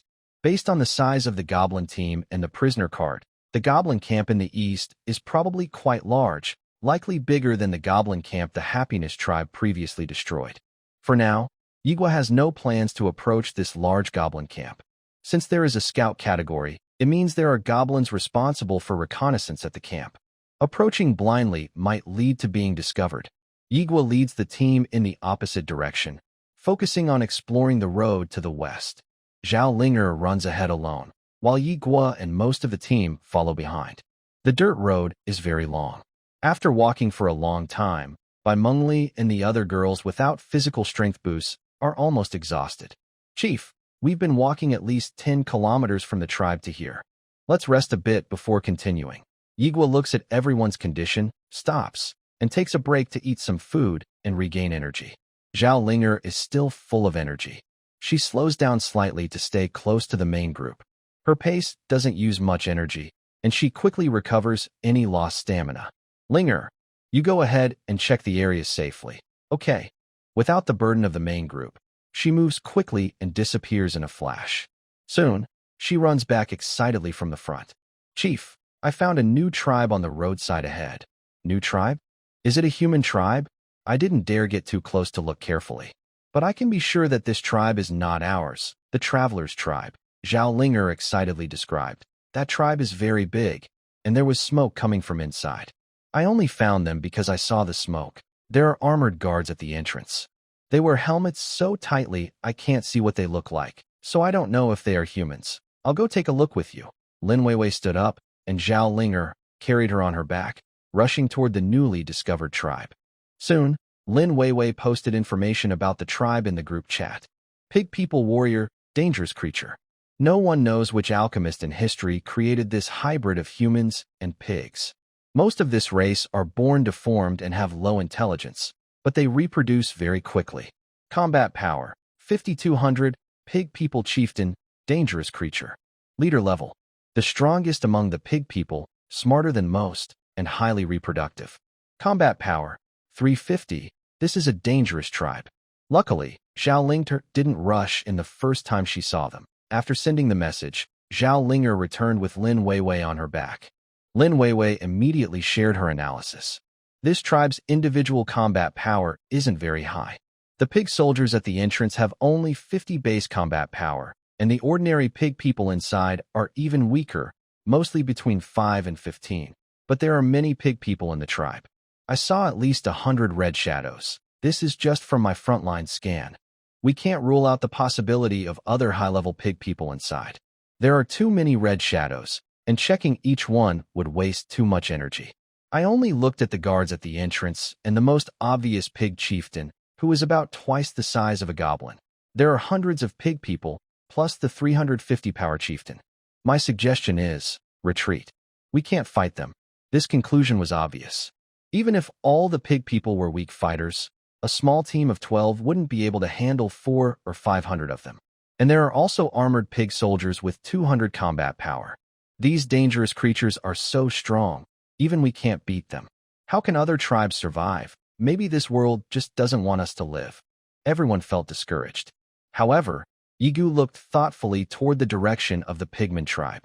Chief, are you thinking of using the same tactic from the game, drawing their hatred to make them come out and fight one by one? Zhao Linger noticed Yigu's gaze and stepped forward to ask. Lin Weiwei shook her head, rejecting the idea. That method only works in the game. This world isn't just a game. If the guards at the pigman tribe's gate see their people being attacked, they'll definitely come out together, not one by one to die. Then how about trying a bait-and-switch tactic? I can carry Qin Lan and attack once, then run away. The pigman warriors have only 50 points of basic combat power and wear thick armor, so they probably can't catch me. But don't forget, there's also a pigman chieftain inside. Zhao Linger scratched her head and said nothing more. At this moment, Yigu suddenly looked at Lin Weiwei. The description says this race has low intelligence. An idea popped into his mind. Xiao Bai, Lin Weiwei, have you played Red Alert? Yuri's Revenge? No, but I've heard of it. Yigu explained, low intelligence means they don't need much mana for mind control. We can control one pigman warrior to fight another pigman warrior, not necessarily to keep fighting, just need to land the first hit. After that, the two pigmen will start fighting each other. With their low intelligence, they probably won't understand why the other is attacking them. We can first test this with the two pigman warriors at the entrance. If it works, then every time a new pigman appears, we control it to attack another pigman first, triggering a chain reaction and causing internal conflict within the tribe. Yigu's idea lit up everyone's minds, and their eyes brightened instantly. Let's try it. Remote control allows us to cause chaos without getting too close. Although controlling spirits is by Mengli's innate skill, which consumes less mana when used, this time Lin Weiwei will go first. In case a special pigman appears in the tribe, Lin Weiwei can gather information and decide whether to continue provoking internal conflict or retreat immediately. The Tianxin hairpin stored 2 uses of spirit control. Zhao Linger carried Lin Weiwei to the front of the pigman tribe's entrance. 2 pigman warriors spotted the target and slowly approached, raising their hammers. Spirit control only works within a 10-meter radius. When Lin Weiwei reached 10 meters from the pigman, she immediately activated her skill. The approaching pigman suddenly stood straight, raised his hammer, and swung it at another pigman warrior. The other pigman warrior was knocked to the ground, regained consciousness, and saw his companion holding a hammer. He quickly picked up his own hammer to fight back. The 2 pigman warriors instantly started fighting each other fiercely. There's a chance. Lin Weiwei and Zhao Linger hid in the distant grass and watched this scene, feeling secretly happy. The 2 pigmen fought more and more fiercely, smashing their hammers onto each other's armor. Lin Weiwei kept watching their status. The one on the left is almost dead. Both pigmen's armor protection is gone. Such a waste of 2 good sets of armor, Zhao Linger said with concern. She was thinking that after these 2 pigmen finished fighting, she would sneak away with a set of armor. But she didn't expect the armor had protection points, and these 2 pigmen were about to break it. Finally, the pigman on the right, who had the first move, swung his hammer and hit the pigman on the left, completely draining its health. The next moment, the victorious pigman on the right threw down his hammer, knelt on the ground, tore open his dead comrade's armor, and started eating his body. This scene made Zhao Linger feel very uncomfortable. Don't pigmen have a sense of camaraderie? Pigs are omnivores. They eat everything. That pig just finished fighting and is hungry, so it's eating its fallen comrade to restore health. So disgusting. Don't think of them as humans. Although they have some human features, their true nature is pig. The pigmen ate each other. When they saw the pigman at the door was dead, even the ordinary pigmen in the tribe rushed forward to share the corpse. But they were quickly driven away by the victorious pigman swinging his hammer. During the chase, he also killed a few piglets, tearing their bodies apart and stuffing them into his mouth. The fight at the entrance is so intense. Shouldn't the tribe's leader come and take control? Lin Weiwei observed the activity of the pigmen with a frown. If this internal conflict was the only result, then Yigua's plan had failed. These pig people don't care about their companions' lives or deaths. At the gate, 2 guards are fighting, and the tribe doesn't send any pig people to stop them. Instead, they wait for 1 guard to die so everyone can share the feast. Because of this, controlling the pig people's internal fights doesn't cause a chain reaction. The conflicts among pig people are limited to the controlled and the attacked individuals. They don't spread to others. Just as Lin Weiwei was about to give up and rejoin the main group, a huge figure started walking toward the pig people's village entrance. It was the pig people chief. He finally moved. Stay back a bit. The pig people chief is coming out, Lin Weiwei warned Zhaoling. The 2 stepped back another 100 meters. They saw a very fat, pig-headed person come out of the camp entrance. The pig people chief grabbed a pig people warrior who was eating his own kind on the ground. The fat warrior looked like a first grader facing a champion. The chief grabbed its head and squeezed, crushing the warrior's skull. The smell of blood reached Lin Weiwei's nose from nearly 200 meters away. The chief didn't seem to be as greedy as the warrior. He didn't care about the corpse and threw the headless body aside. Soon, a group of small pig people rushed over to bite and eat the corpse. After a while, 2 more pig people came out to guard the gate. Seeing the chief return inside the tribe, Zhao Linger said, 2 more pig people warriors came out. Let's control them and cause another fight. Lin Weiwei watched the huge red figure, symbolizing the pig people chief, gradually walk away and go back inside the tribe. She finally relaxed. Let's go? One more time, and I'll use up my skills. The 2 repeated their tactics. Soon, the 2 new pig people warriors at the gate started fighting. In the end, the one who attacked first won. Like the previous victorious pig people, it ate its fallen comrade to regain strength and health. But this time, the pig people chief arrived very quickly. He seemed very angry. He pressed the winning pig people warrior to the ground and kicked it hard, smashing it into a pile of flesh. Some foolish ordinary pig people couldn't wait to come and share the meat.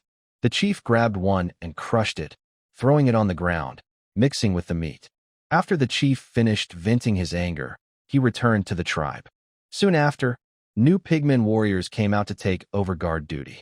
However, this time, they no longer wore armor. It seems that not all pigmen can wear such armor. Secretary, do you think the chief's plan will work? It should. These pigmen are less intelligent than I thought, but controlling them in practice might be tricky. Linger, carry me and run around this pigmen tribe. Okay, Zhao Ling carried Lin Weiwei and circled outside the pigmen tribe's wall. They returned to the main group with the information and reported what they saw. Lin Weiwei said, I calculated that controlling a pigmen warrior takes about 7 points of mental energy per second. If the squad leader controls them directly, it might be a bit less because the squad leader has a natural affinity with all creatures, so the resistance isn't as strong. Squad leader, how many creatures can you control at once? As long as my blue energy is enough, there's no limit. Then hold the Tianxin hairpin. It still has 4,700 points left, which should be enough. What did you do? Why use so much blue energy? Bai Mengli asked in surprise. Before noon, everyone had each charged 1/3 of their mental energy into the Tianxin hairpin, which now had a reserve of 7,000 points. But after Lin Weiwei went around the pigmen tribe, she used over 2,000 points in a short time. I just explored the entire tribe. Now I can confirm their full strength. There are too many ordinary pigmen, so I didn't count them, only the high-level fighters. Currently, the tribe has 21 pigmen warriors, 35 pigmen hunters, 1 pigmen strongman, and a pigmen chieftain. Hunters are similar in strength to warriors, but attack from a distance and are more fragile.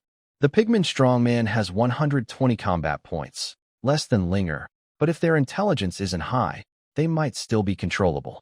The most troublesome is the pigman chieftain. From my observations, it's the only pigman with a bit of brains. Controlling it directly seems unlikely. Lin Weiwei shared the stats of the pigmen hunters and strongmen and then explained her plan. We'll go in boldly, controlling the pigmen warriors to clear the way for us. Most of those ordinary pigmen are almost always hungry. When they see flesh, they rush to eat it without care, and they often fight over food. We can ignore them. Okay, let's try that. Should we also call you Lingling? It's too late. By the time she arrives, it will be almost dark. They rested in place for over half an hour, and everyone's energy recovered a bit. Then, they continued their journey toward the pigman village. Near the village, Zhao Lingling carried by Meng Li and rushed ahead. Two pigman soldiers standing guard at the entrance immediately were controlled. They grabbed their swords and charged into the village, killing two ordinary pigmen with their blades. The smell of blood attracted a group of ordinary pigmen who, as Lin Weiwei said, pounced on their fallen comrades' bodies to eat. Some even fought each other over the corpses. Bai Mengli glanced at Lan Hao and controlled two pigman soldiers, using about 9 points of blue energy per second. She directed the pigman soldiers and quickly saw several other pigman warriors and hunters inside the village. They were all taller than normal pigmen and easy to recognize. When these pigman warriors and hunters saw humans rushing in, they surrounded Bai Mengli. In the next moment, Bai Mengli's eyes flashed brightly. She forcibly controlled 5 pigman warriors who were near her. Including the 2 from before, a total of 7 pigman warriors attacked their nearby allies with hammers. After the first round of attacks, Bai Mengli released control to save blue energy. As expected, the pigman warriors and hunters immediately started fighting each other. The scene was chaotic. Ordinary pigmen were on the corpses, frantically fighting over the food, ignoring the 2 humans who had entered the village. The smell of blood stimulated the pigmen's senses. While the pigman warriors and hunters fought fiercely, anyone trying to get close to Bai Mengli was controlled by her and then thrown into the chaos, shifting their hatred. Zhao Lingling carried Bai Mengli and moved through the pigman village as if she owned the place. Her high physical strength gave her incredible agility, allowing her to easily dodge stones thrown by the pigman hunters. Soon, they reached a fat pigman. Pigman warrior the warrior held a thick log, looking very intimidating. But as Bai Mengli's skill touched it, this huge creature immediately froze in place. It's an idiot, but it can be controlled. Although there was a big difference in strength between both sides, the pigman's intelligence was very low. With the remaining 3,000 mental points of the Tianqin pin, she could control it for 1 minute. Bai Mengli controlled the pigman and charged into the chaotic pig herd. Finally, the highest ruler of the tribe, the pigman chieftain, arrived at the scene of the battle. Seeing a group of pigman warriors and hunters eating other pigmen, he was instantly furious and let out a long roar. At this moment, the ground trembled. A fat pigman warrior carrying a tree trunk rushed over. The chieftain pointed and seemed to be giving orders to the pigman warrior. Next, the warrior swung the tree trunk and struck the pig chieftain's nose with a loud blow. The hit caused the pig chieftain's health bar to drop by a full 10th. The warrior's attack was terrifying. The chieftain roared angrily at the warrior, but soon saw 2 humans behind him. As the only intelligent pigman in the tribe, the chieftain quickly understood why there was internal conflict in the tribe. It tried to pass over the warrior and charged directly at the 2 humans. But in the next moment, the pigman warrior swung the tree trunk again and struck the pig chieftain's leg, stopping him halfway and knocking him to the ground. After being hit twice in a row, the pig chieftain was completely furious. He took out a large hammer hanging from his waist and howled as he swung it at the warrior. Well done. Well done. Zhao Linger enjoyed the chaos and waved her goblin club, casually killing a regular pigman trying to rush forward. Linger, we should retreat, Bai Mengli reminded her. Their task was already complete. The main fighting force of the pigman tribe had been weakened. Especially the 2 most difficult opponents, the pig chieftain and the pig warrior, were now fighting each other. But just as Zhao Linger was about to leave, the fight between the chieftain and the warrior suddenly stopped. Bai Mengli released control of the pig warrior, letting it and the chieftain fight each other. However, she underestimated the pig chieftain's control over the tribe. Without Bai Mengli's control, the pig warrior was pressed under the chieftain and was quickly beaten senseless. The pigman wrestler let out 2 squeals of begging and then turned to look at Bai Mengli and Zhao Ling. Bai Mengli tried again to control the pigman wrestler and attack the chieftain. But this time, the wrestler's attack was interrupted by the chieftain, who grabbed the arm holding a log and held it still. A strong feeling of resistance came from the pigman's mind. "Linger, run quickly," Bai Mengli shouted urgently. Normally, a few seconds of blue energy could control the pigman for just a moment, but now it was costing hundreds of blue points per second. The threat from the pig chieftain was stronger than Bai Mengli's control, making the pigman extremely scared and causing it to fight back against her influence. Zhao Linger saw this and immediately ran away. At this moment, Qin Lan and Yi Guo were nearby, attacking the pig people at the entrance of the pigman village. Yi Guo held a big club and was hitting the ordinary pig people who were stealing food. Killing an ordinary pig person earned 2 tribe coins, 1 for the kill and 1 as a leader bonus. But if pig people fought among themselves and died, it didn't count as a kill, so no tribe coins were awarded. Zhou Xiaoyu had become a coin collector, sweeping with a sharp sound that ordinary pig people couldn't withstand. Ding Jiayin was jumping around among the pig people, constantly bouncing over their heads without stopping. "Yi Guo, the wrestler and chieftain are chasing us. With the chieftain here, I can't control them anymore." Bai Mengli's voice came from afar, and everyone looked in her direction.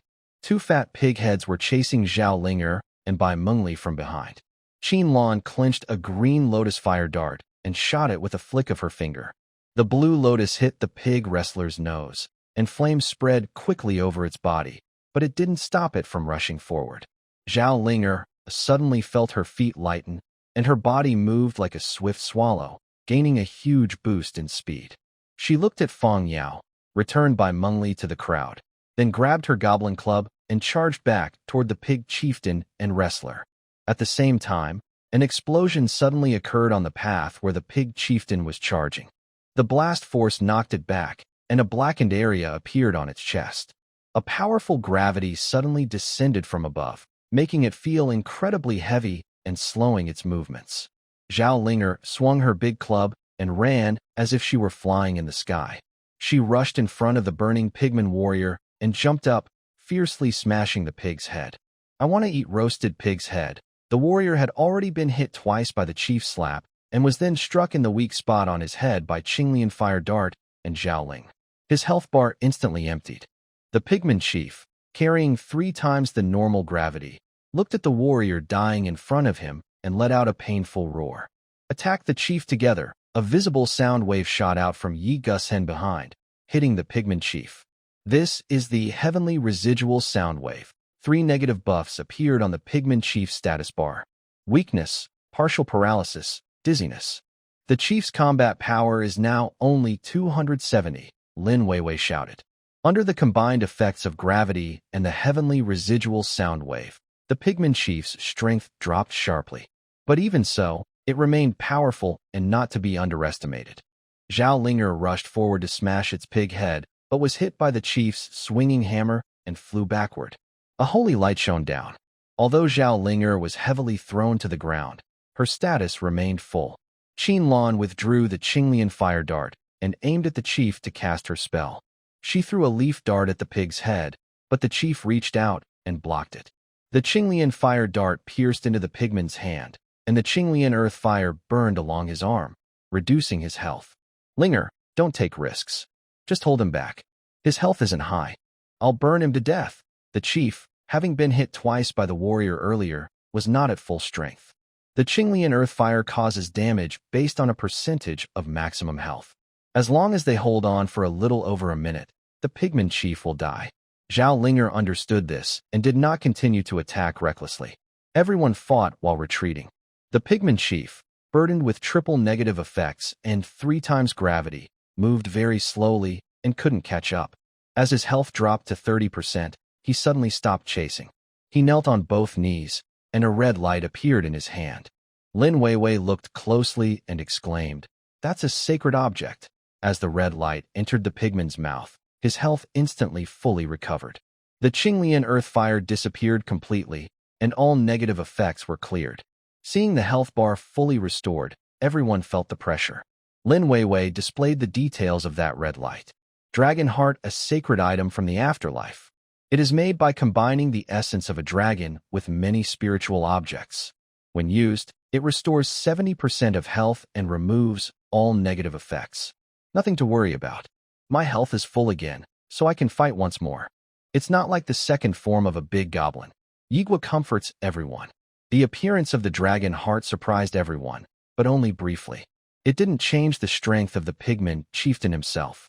He can fight. Qin Lan's green lotus fire dart shot out again. The music behind grew more intense. Zhao Linger felt her blood boil, and her fighting power increased. She rushed forward, trying to fight the pigman chieftain up close. Even though each hit from her staff and hammer caused her to lose health, she was under a holy light that healed her immediately after each hit.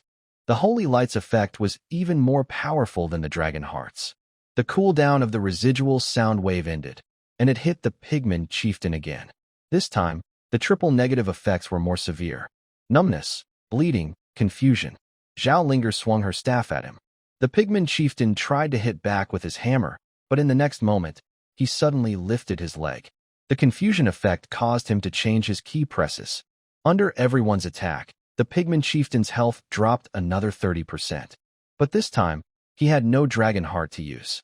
Under the combined attack of Zhao Linger and Qin Lan, the fat pig-headed boss slowly fell in a blaze of fire, with his health bar hitting 0. A new prompt appeared in Yigua's view. Your tribe member defeated the pigman chieftain, boss level. You received 200 tribe coins. Great fortune. Great fortune. Zhao Linger stared at the numbers on her screen, ecstatic. Chief, I earned 400 tribe coins. Transfer it to me. Oh, Zhao Linger's face fell. I knew they'd just take the money, and they didn't even give me a spiritual tool. She muttered softly and transferred the tribe coins to Yigua. With the pigman chieftain dead, the entire pigman tribe fell into chaos. The pigmen fought among themselves, returning to a state of disorder. The fight between the pigman warriors and hunters ended. They each focused on their fallen comrades, not noticing that their chief at the tribe's entrance had already been killed by enemies' sticks. Yi Gu and the others easily finished gathering the entire pigman tribe. To earn more tribe points, Bai Mengli stayed behind to join Zhou Xiaoyu and Su Xiaoxiao as the atmosphere team. When she saw a pigman hunter trying to sneak attack, she stepped in to control him, making him willingly come to Zhao Linger's hammer. Zhao Linger took the pigman chief's hammer. The hammer was taller than her, a one-handed weapon in the chief's hands, but in her hands, it had to be used with both hands. Though heavy, Zhao Linger liked it very much. This hammer dealt high damage. One strike could smash a pigman warrior. Yi Gu searched the pigman chief's body until Lin Weiwei came over. Weiwei, help me find the sacred object. Is it in his stomach? Stop looking. The sacred object isn't on him. Then where is it? Lin Weiwei pointed to the largest building in the center of the tribe. There. At first, Lin Weiwei also thought the sacred object was on the pigman chief, but after a quick search, she saw nothing. Thinking about the sacred object's function, her gaze shifted to the most prominent building in the tribe's center. Sure enough, she saw the glow of the dragon heart. Everyone headed toward the tribe's center, which was a huge nest. This nest wasn't as neat as the Happiness Tribe Hall, but was made of all sorts of random objects patched together, looking even messier than a primitive nest. On the platform in the middle of the nest, Yi Gu found the sacred object, Dragon Heart. Post-Heaven Sacred Object, a crafted replica of a sacred item, placed in the tribe to give members special bonuses. Each tribe can only worship one sacred object and gain its blessing. The divine body seemed to sense the presence of the sacred object. When Yi Gu picked up the dragon heart, strange patterns appeared on his body. The dragon heart merged directly into Yi Gu's body. In the next moment, Yi Gu's stats rapidly increased. Holds the sacred object. The divine body enters the beginner stage. Current capacity for sacred objects, January 7th. The divine body gains 4 times the physical and mental attributes. Tribe members' physical and mental attributes are doubled. You can enter the sacred object chamber by holding 3 relics. The sacred body itself gains 9 times the physical strength and mental power. The tribe members gain 4 times their physical and mental abilities. Tribe announcement. Chieftain Yi Gu uses the sacred object, and the happy tribe receives its blessing. Secondary sacred object. Dragon heart effect of the sacred object. Members of the happy tribe can use the dragon heart once a day to restore 70% of their maximum health and remove all negative effects. The number of uses resets at midnight. Yi Gu opened his personal panel. His stats surged. His physical ability jumped from 30 to 75, and his mental power increased to 60.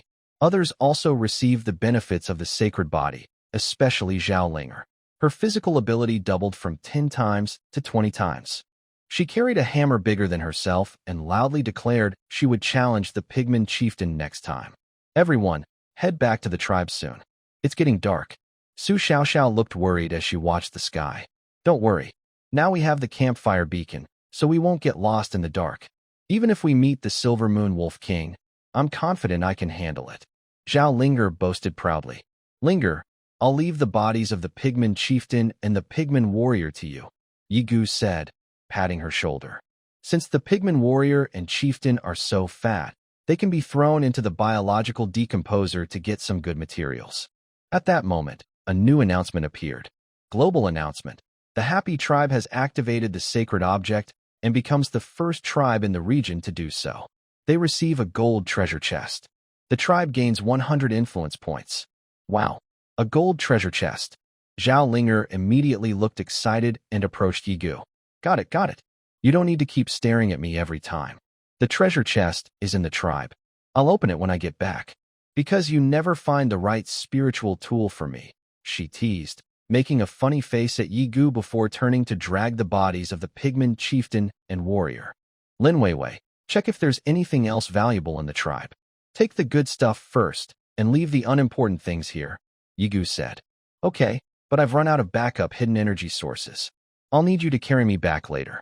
The blue energy stored in the heart spirit hairpin has run out, and the spiritual fruit used to restore it is also finished. Lin Weiwei can only scan the entire tribe with her mental power. Despite feeling very sleepy, she pointed Zhao Linger in a direction, then collapsed into Yi Gu's arms and fell asleep instantly. Zhao Linger quickly pulled out a large metal box. There are also 2 wooden boxes over there. Carry them all back first. We'll deal with it after Lin Weiwei wakes up. Yi Gu carried Lin Weiwei on his back, one hand holding a wooden box, and the other dragging the corpse of the pigman warrior, heading toward the beacon of the happiness tribe. Zhao Linger, burdened with a heavy metal box and the pigman chieftain's body, carried the most weight.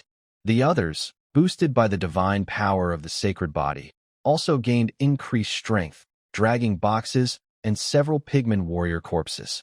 Everyone took as much as they could, bringing back the spoils from wiping out an entire tribe, happily heading home. When they returned to the tribe, it was already dark. Inside the tribe, Yu Lingling and others waited anxiously. Seeing the exploration team return, everyone hurried forward to greet them. Oh my, so many prey.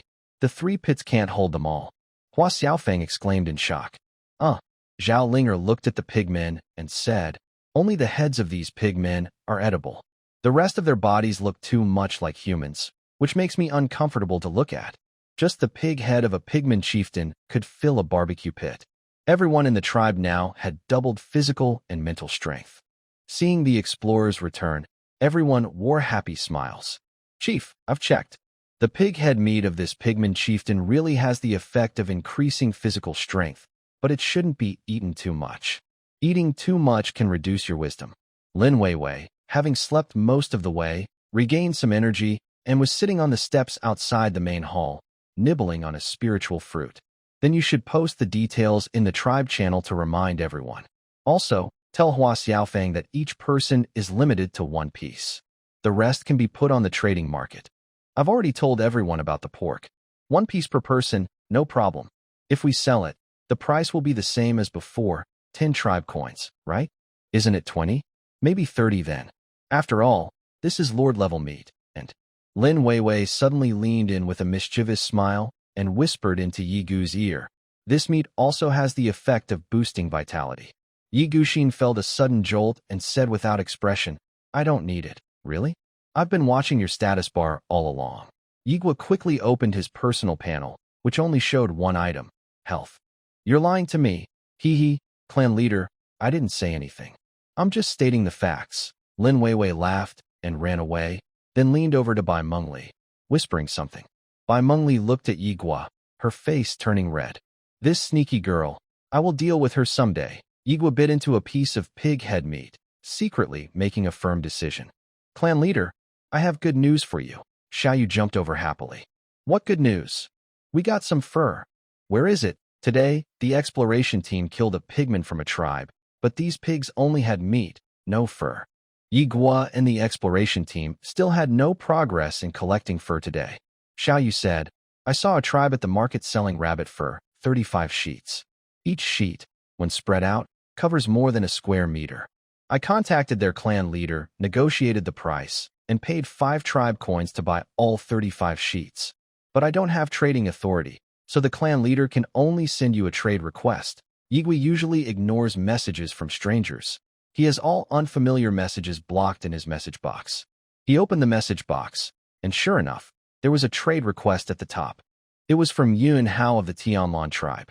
Yigua looked at the items uploaded by the other party, confirmed the trade details, and accepted. 35 sheets of long-haired rabbit fur appeared before him.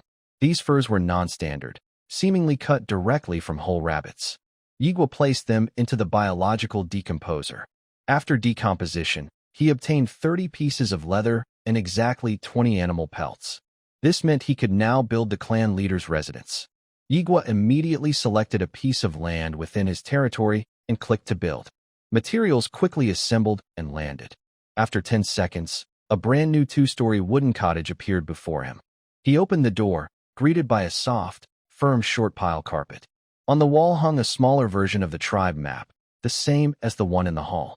The first floor is a space that looks like a meeting room, with a long table and 5 wooden chairs beside it. The second floor is the chief's private space. It has a large, soft bed that is 2.2 meters long and 2 meters wide. There is also a simple shower room. The shower is very basic, with only a bamboo pipe for water. Turning on the switch causes water to flow from the pipe. Yigu looked around and finally found out that the water was directly taken from a water pit inside the tribe, without any pipes or tanks. He could choose where the shower water came from, as long as the water source was within the tribe's territory. Being able to take a bath and sleep on a bed is a big luxury in this primitive society. Almost everyone in the tribe gathered in front of the house, looking at this rather fancy little cabin with envy. When Yigu came out of the door, he saw Bai Mengli standing at the back of the crowd. Seeing Yigu's gaze, Bai Mengli quickly looked away, her delicate face flushing with shy redness. Chief, you're going to be apart from us tonight. I will miss you so much. You just missed the chief having a good life alone, right? You found out. Chief, can I sleep with you? It's my first time. Go away, the squad leader hasn't spoken yet, so it's not your turn. Where's the squad leader? Isn't she shy? Maybe I can do it, Chief. I don't mind. Linger hasn't spoken either. What are you worried about? Why are you bringing me into this? My relationship with the chief is pure. Don't talk nonsense. Yes, pure bathing relationship. Xiao Xiao. Chief, why not let Xiao Xiao keep you company? She would definitely be willing. Right, Xiao Xiao, huh? No, that's not it. After living together for several days, everyone's relationships had grown closer. As the relationship deepened, the conversations became more open.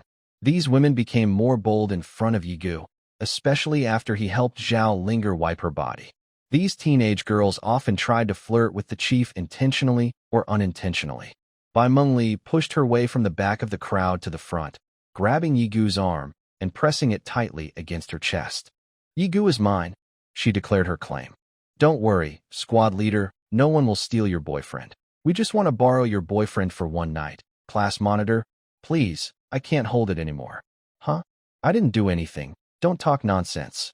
Class monitor, don't believe her. Even though Bai Mengli declared her ownership, everyone still openly teased her in front of her. There's no choice. There's only one man in the tribe, and he's so outstanding. Who wouldn't want him? Yigua held Bai Mengli's hand and softly said, Little Bai, stay with me tonight. A sigh spread through the crowd, and they gradually dispersed. As expected, I still can't compare to the class monitor. Sigh. Class monitor, remember to write a report about your experience tomorrow morning. As they left, everyone couldn't resist teasing Bai Mengli again. Her shy look was so cute. It made people want to tease her more and even make her cry. Yigua took Bai Mengli back to the house, planning to help her take a bath.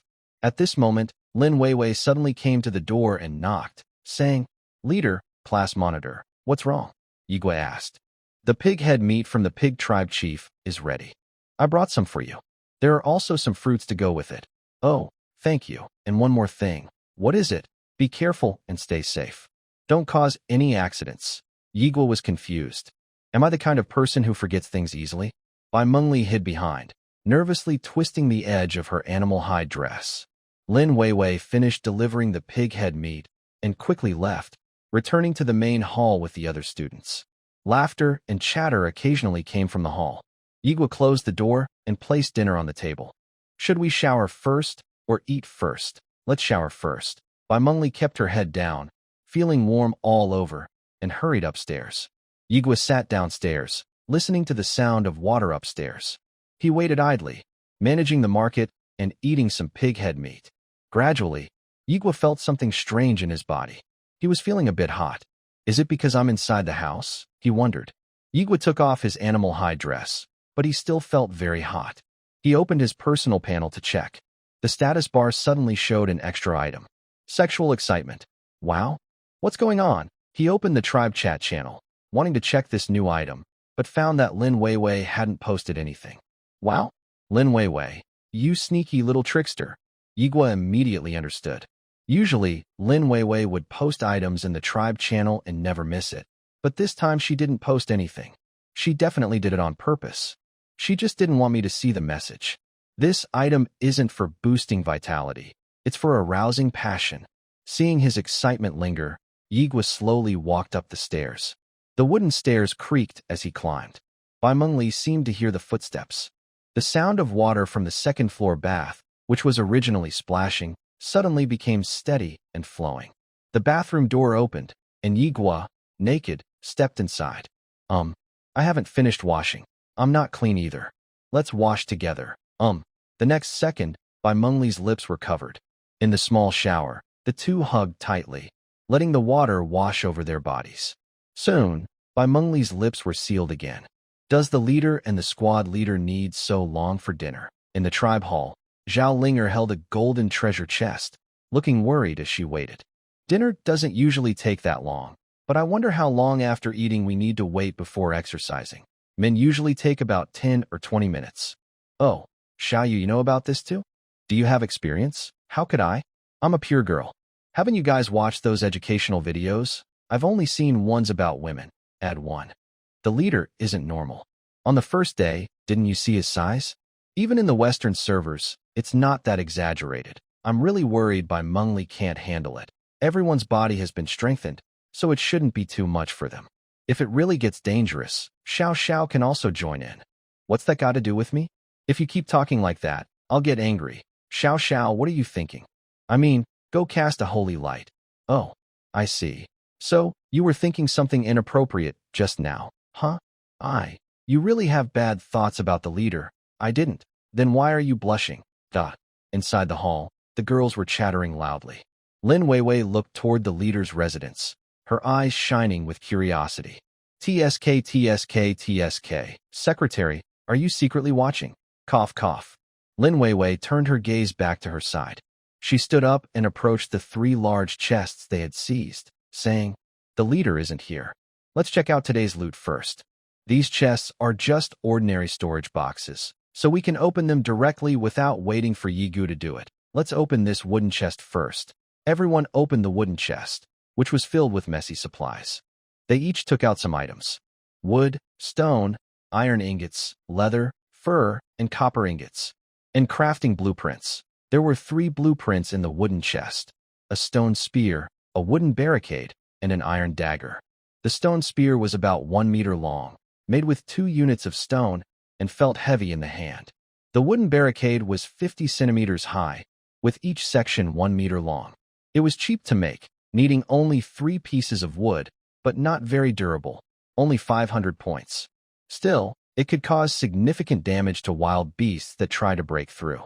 As for the iron dagger, it was a bit more expensive, requiring 1 iron ingot. The dagger helped the tribe because they lacked sharp weapons. Xiao Yu immediately made 3 daggers and gave them to Hua Xiaofeng and others. With the daggers, Hua Xiaofeng finally didn't have to use her big axe to cut meat. The dagger dealt 18 points of damage, higher than the Goblin Club's damage, but the exploration team preferred the stone spear with 11 damage over the dagger. After all, a longer weapon is stronger, and a shorter weapon is more dangerous. The stone spear could also be thrown as a weapon. Most of the exploration team, except Zhao Linger, Zhou Xiaoyu, and others with better gear, each carried 2 stone spears, 1 in hand and 1 in the backpack as backup. They approached the iron box. Lin Weiwei turned to Zhao Linger and gestured with her hand. "What's wrong?" Zhao Linger asked, puzzled. "I am comparing your body shape to see if it matches this armor." "What? Armor?" Zhao Linger thought of the full-body armor worn by the Pigman warrior guard. Her face lit up with joy as she happily put down the golden treasure chest and moved closer. She opened the metal box, and inside was a brand new set of armor. Iron armor, common equipment. Made from ordinary iron ingots, this armor is strong but very heavy. When equipped, it provides 50 points of armor, can block sharp weapon attacks, and reduces blunt attacks by 50%. If damage exceeds 50 points in a single hit, durability will decrease. Current durability, 300 out of 300. I thought all the Pigman tribe's armor was destroyed, but I didn't expect there to be stock. Zhao Linger immediately pulled the armor out and eagerly laid it on the ground, then climbed inside. But she quickly realized a problem. It didn't fit. This armor was made based on the Pigman warrior's body size. When Zhao Linger got inside, she felt like a bag of empty chips, half air. Pigman warriors are about the same size as humans, a bit taller and a little chubbier than most adult men. "Linger you." Lin Weiwei helplessly spread her hands. "You're too short." "Wah?" "Comma." Zhao Linger looked miserable as she crawled out of the armor, hugging the golden chest and finding a corner to sulk alone. This armor probably only the tribe leader can wear. The leader's size should fit perfectly. Girls who are a bit taller should also be able to wear it, like the class monitor and the secretary. Walking in this must be hard. People with low physical strength probably can't wear it at all. They'd get tired after just a few steps. Besides Linger, only the tribe leader's physique might handle this armor. I want to try how it feels to wear armor. Oh, it's so tight. This chest plate doesn't leave room for the chest. Girls can't wear it. Not necessarily. Xiaofang can. I'm not small. I have a cup. A isn't small. Getting a set of armor that boosts combat power by 200 points was truly a happy surprise for the happy tribe. Besides that, the black iron box also contained a bunch of metal ores, some iron, some copper, and even 2 silver ores. Everyone hurriedly put the ores into the furnace to melt them slowly. The furnace cooked meat quickly, but it was very inefficient for refining metals, so they had to wait patiently. By the way, do you think the leader and the others will sleep until tomorrow morning? Su Xiaoxiao suddenly asked. Maybe. I've been secretly watching the leader these days. He's probably about to lose patience. The 2 of them are very passionate, and since the leader ate pig head meat, which is like a strong aphrodisiac for men, what if the squad leader isn't here and we get attacked by wolves tonight? It's okay. Our tribe has upgraded to a small tribe. The main hall's durability is 10 times that of the primitive hut, and even the leader's residence is 5 times stronger. The wolves' bites can't break through. Qin Lan is on guard at the lookout tower. If she sees a wolf attack, we'll immediately wake the squad leader. Right. We'll take the squad leader from the leader's bed to protect our wall. If the wall breaks, it can't be repaired. Let's try to reduce damage as much as possible. We don't know when we'll get a construction hammer. Everyone, look at the regional chat channel. Some tribes are already under attack. After a reminder, everyone opened the chat channel. A new night attack began. Help! Someone come help us. The monsters are back. Our tribe's huts aren't finished yet, and we don't know how to repair them. Our tribe hasn't finished either. The conch shell said we need a construction hammer, but didn't tell us how to get one. High prices for a construction hammer. We're willing to trade all our assets. Stop shouting. No one has a construction hammer. Get ready to fight the monsters hand to hand. Our tribe is already prepared to fight. Happy Tribe definitely has one. They even got a sacred relic, so they must have a construction hammer. People from Happy Tribe, speak up. Are you just going to watch your fellow members suffer? Don't you care? Zhao Linger couldn't stand it and typed back, we don't have a construction hammer either. But her message was soon drowned out by a wave of criticism. Lin Weiwei stopped her and said, everyone, stop arguing with those people. They don't care whether we have a construction hammer or not. They only care if they have one themselves. Arguing with them only affects our mood. These people might not even survive tonight. There's no need to argue with a group of people who are about to die. Let's focus on taking care of ourselves and not get angry with these dying folks. When they are gone, we still need to live our lives well. Lin Weiwei ordered everyone to close the regional chat channel to prevent anger from turning into extreme emotions. Those desperate people are losing their lives. Continuing to argue only makes the Happiness Tribe a place for them to vent their feelings. Under Lin Weiwei's command, everyone took turns standing guard at the lookout tower, replacing Qin Lan and others. Besides those on duty, everyone else was resting in the main hall. Suddenly, everyone saw a message pop up. Your tribe is under attack. Qin Lan also sent a message in the tribe channel. We see a group of rats biting the tribe's wall. Quick, wake up the squad leader. The girls immediately took action, preparing to knock on the door outside the chieftain's residence. As they rushed out of the main hall, they saw a figure walking toward the door of the chieftain's house. It was Yigu. Chieftain, where is the squad leader? Sleeping. Quick, wake her up. Monsters are coming. I know. That's why I came. What good is your coming? We need the squad leader to negotiate with the monsters. Don't let the monsters tear down our wall. Everyone wasn't worried about the monsters breaking into the main hall or the chieftain's house, as both buildings had higher durability than the original nests. But they were worried the wall might be destroyed, and then they wouldn't be able to repair it. Any way to reduce the damage, they wanted to do so. Yigu looked at everyone with a strange expression and said, didn't you see the regional channel? The monsters tonight are much weaker than last night. Huh. The girls looked at each other in confusion. Yigu explained, last night, the attack on the tribe was by the undead. But we don't have undead here, so the world sent the Silver Moon Wolf Pack to our tribe. Tonight, the attack is by a small group of animals with only about 10 combat power, and not many, just over 10. Many tribes are already fighting these animals, and some are close to winning. He looked at Lin Weiwei standing in the back and called out, Lin Weiwei, share the reconnaissance results. Gathering data. Okay, sent. There are 3 types of animals: long-clawed groundhogs, buck-toothed rabbits, and metal-spined hedgehogs. Except for the metal-spined hedgehog, which has slightly higher fighting power at 35 points, the other 2 only have 10 points each. These small animals are weaker than the average level of the Happy Tribe. Yigu opened his panel, which showed 3 notifications about rewards for killing wild animals. Qin Lan has already killed 3 groundhogs, 1 spear each. Very easy. I asked her to save some for you. These monsters are weak, perfect for practicing. Huh? The stone spears you have are pretty good. Now that you have weapons, go to the entrance and pick a monster to practice on. Susu Xiao Xiao and Zhou Xiao you are giving you buffs, and Zhao Ling Air and Qin Lan are nearby ready to help. Don't worry, you won't die. Yigu encouraged the girls who had never fought before to pick up the stone spears and face the beasts outside. He went to the main hall, where Lin Weiwei reported the items just obtained from the chest. Should we try this set of armor? Wait on the armor for now. Xiaoyu, come produce some stone spears. I'll set them up now. Are you planning to sell weapons to other tribes? Lin Weiwei's eyes lit up. Looting during a crisis, definitely a big profit. No, sell them at cost price. Huh. Lin Weiwei looked surprised for a moment. She stepped forward and touched Yigu's forehead. Not running a fever. Could it be because you entered the sage time? Aren't you a big capitalist? How did you become a philanthropist? This is called investing. Yigu said, not all tribes are hostile to us. The tribes we've been trading with these days are friendly and are on the white list. You too help me contact them. I can't handle everything alone. Most tribes on the white list are quite strong and have some foundation. We can try investing in them. In the future, we can't rely solely on ourselves for supplies. We need to exchange goods with other tribes. We can't keep making enemies. We should make more friends. Our ancestors said we should have many friends and few enemies. This is a good opportunity.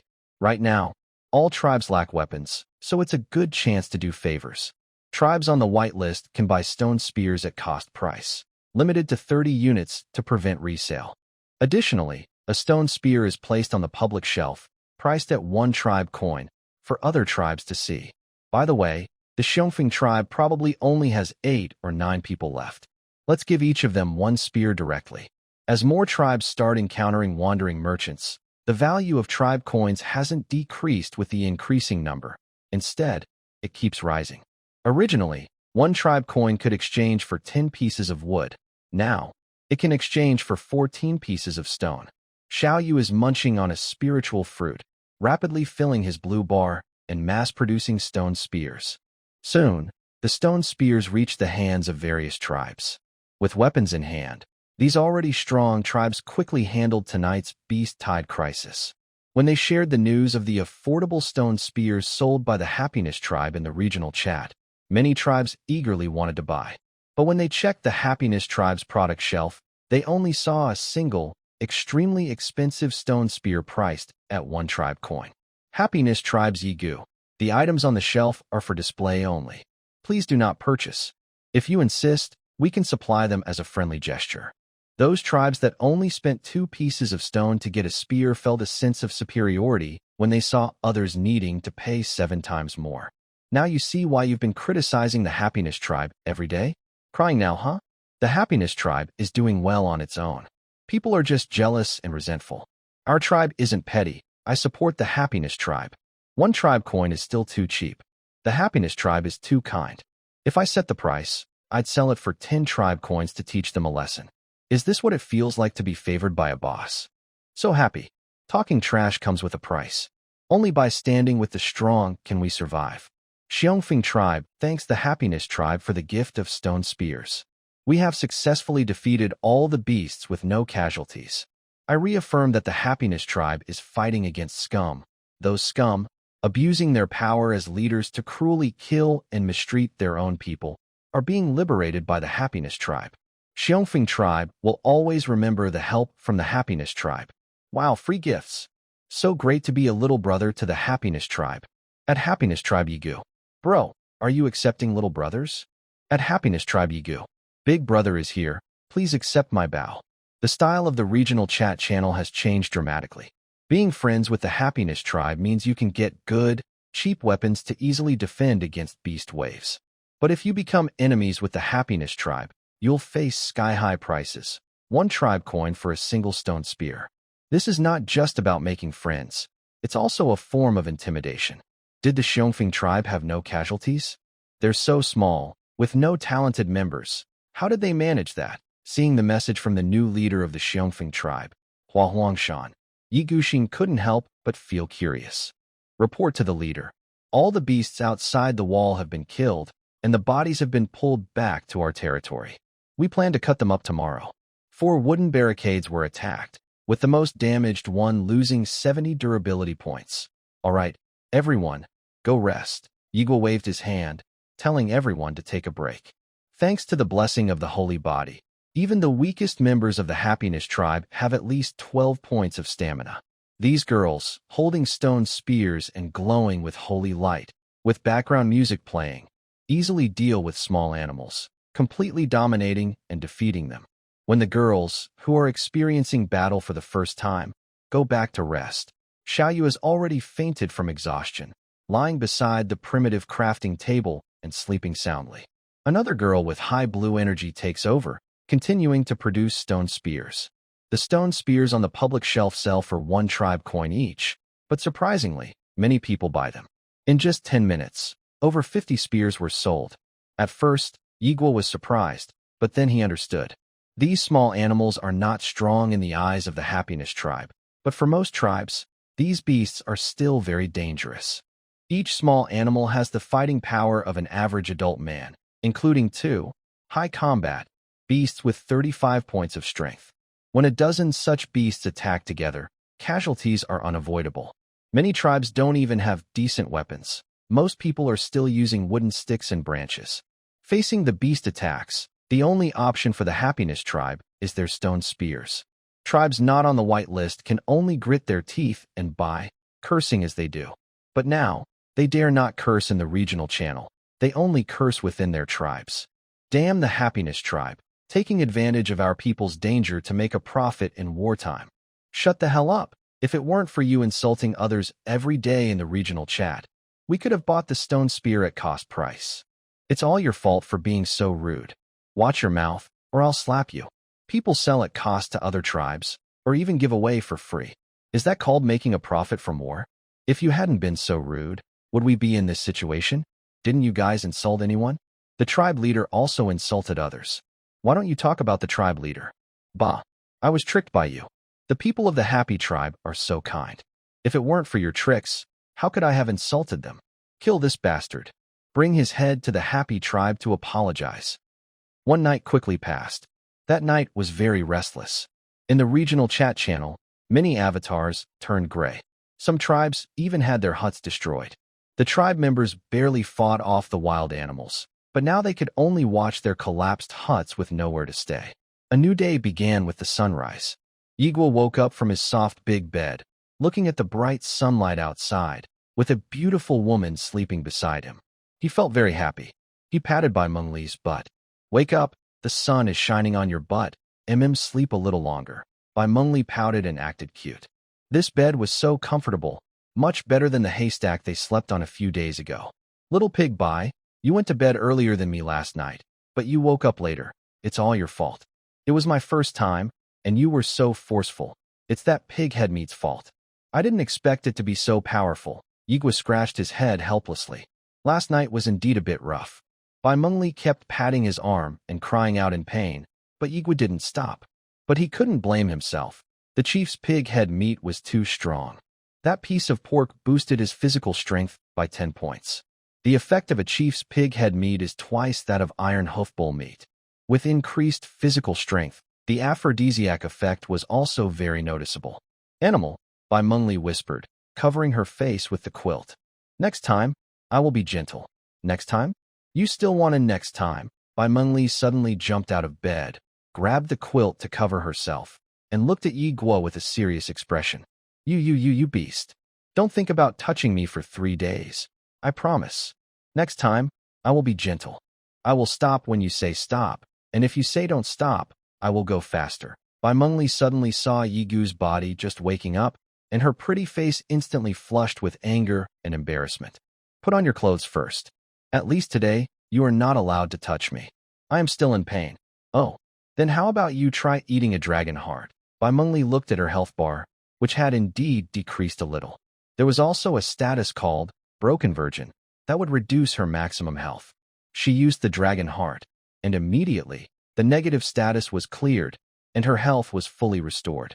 Yigu grinned mischievously and leaned in closer. You're restored? So today, stinky man, all you do is bully me. Bai Mengli blushed and crawled back into the bed, whispering softly. Clan leader, girls' voices called from downstairs. Hurry up, everyone is waiting for you. Bai Mengli stretched out her jade foot from under the blanket and kicked Yigu's butt. What about tonight? I'm so weak, and if you want me, I can't resist you. All right then. Yigu happily put on his clothes and went downstairs. Clan leader, you woke up really late today. Zhao Linger was waiting at the clan leader's residence door, holding a golden treasure chest. Seeing Yigu come out, she immediately jumped in front of him and started complaining. Hurry up and open the treasure chest. I've been waiting all night. The item description for the golden treasure chest had already been posted in the tribe channel last night by Lin Weiwei. Golden treasure chest. Opening has a 50% chance to get ordinary items, 40% chance to get magical items, and 10% chance to get spiritual weapons. Yigu could only think that it would be better to exchange it for 2 black iron chests. Anyway, whenever he opened them, he was sure to get a spiritual weapon. Under Zhao Linger's eager gaze, Yigu opened the chest. Opened the golden treasure chest and received 200 tribe coins, flying spirit carving knife. Lin Weiwei, standing nearby, immediately posted the item description. Flying spirit carving knife, spiritual weapon. Made from spiritual energy materials, handcrafted by elves, with an extremely sharp blade. The blade is highly sensitive to mental energy, allowing very precise control.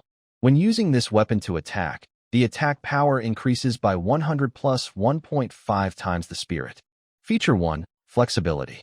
This spiritual tool is much easier to control than ordinary ones, with a maximum range of 300 meters. Feature 2, Thousand Swords Rain. It can transform into a flying spirit carving knife that creates copies to attack the target with a rain of swords, causing mixed damage. The number of copies depends on the consumed spirit power, up to a maximum of 1,000 knives.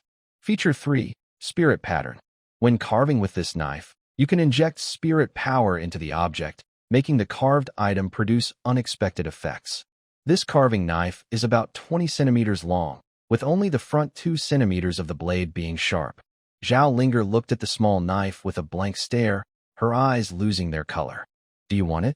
It has pretty high attack power. Forget it, I'll just keep using my hammer. She carried a hammer taller than herself and silently left this sad place. Yigua looked around the crowd and finally called Hua Xiaofeng over. Take it. From now on, it's yours. Thank you, clan leader. Hua Xiaofeng held the flying spirit carving knife in her hands, as if she had found a treasure. Try out this spiritual tool. I'm curious about its third feature.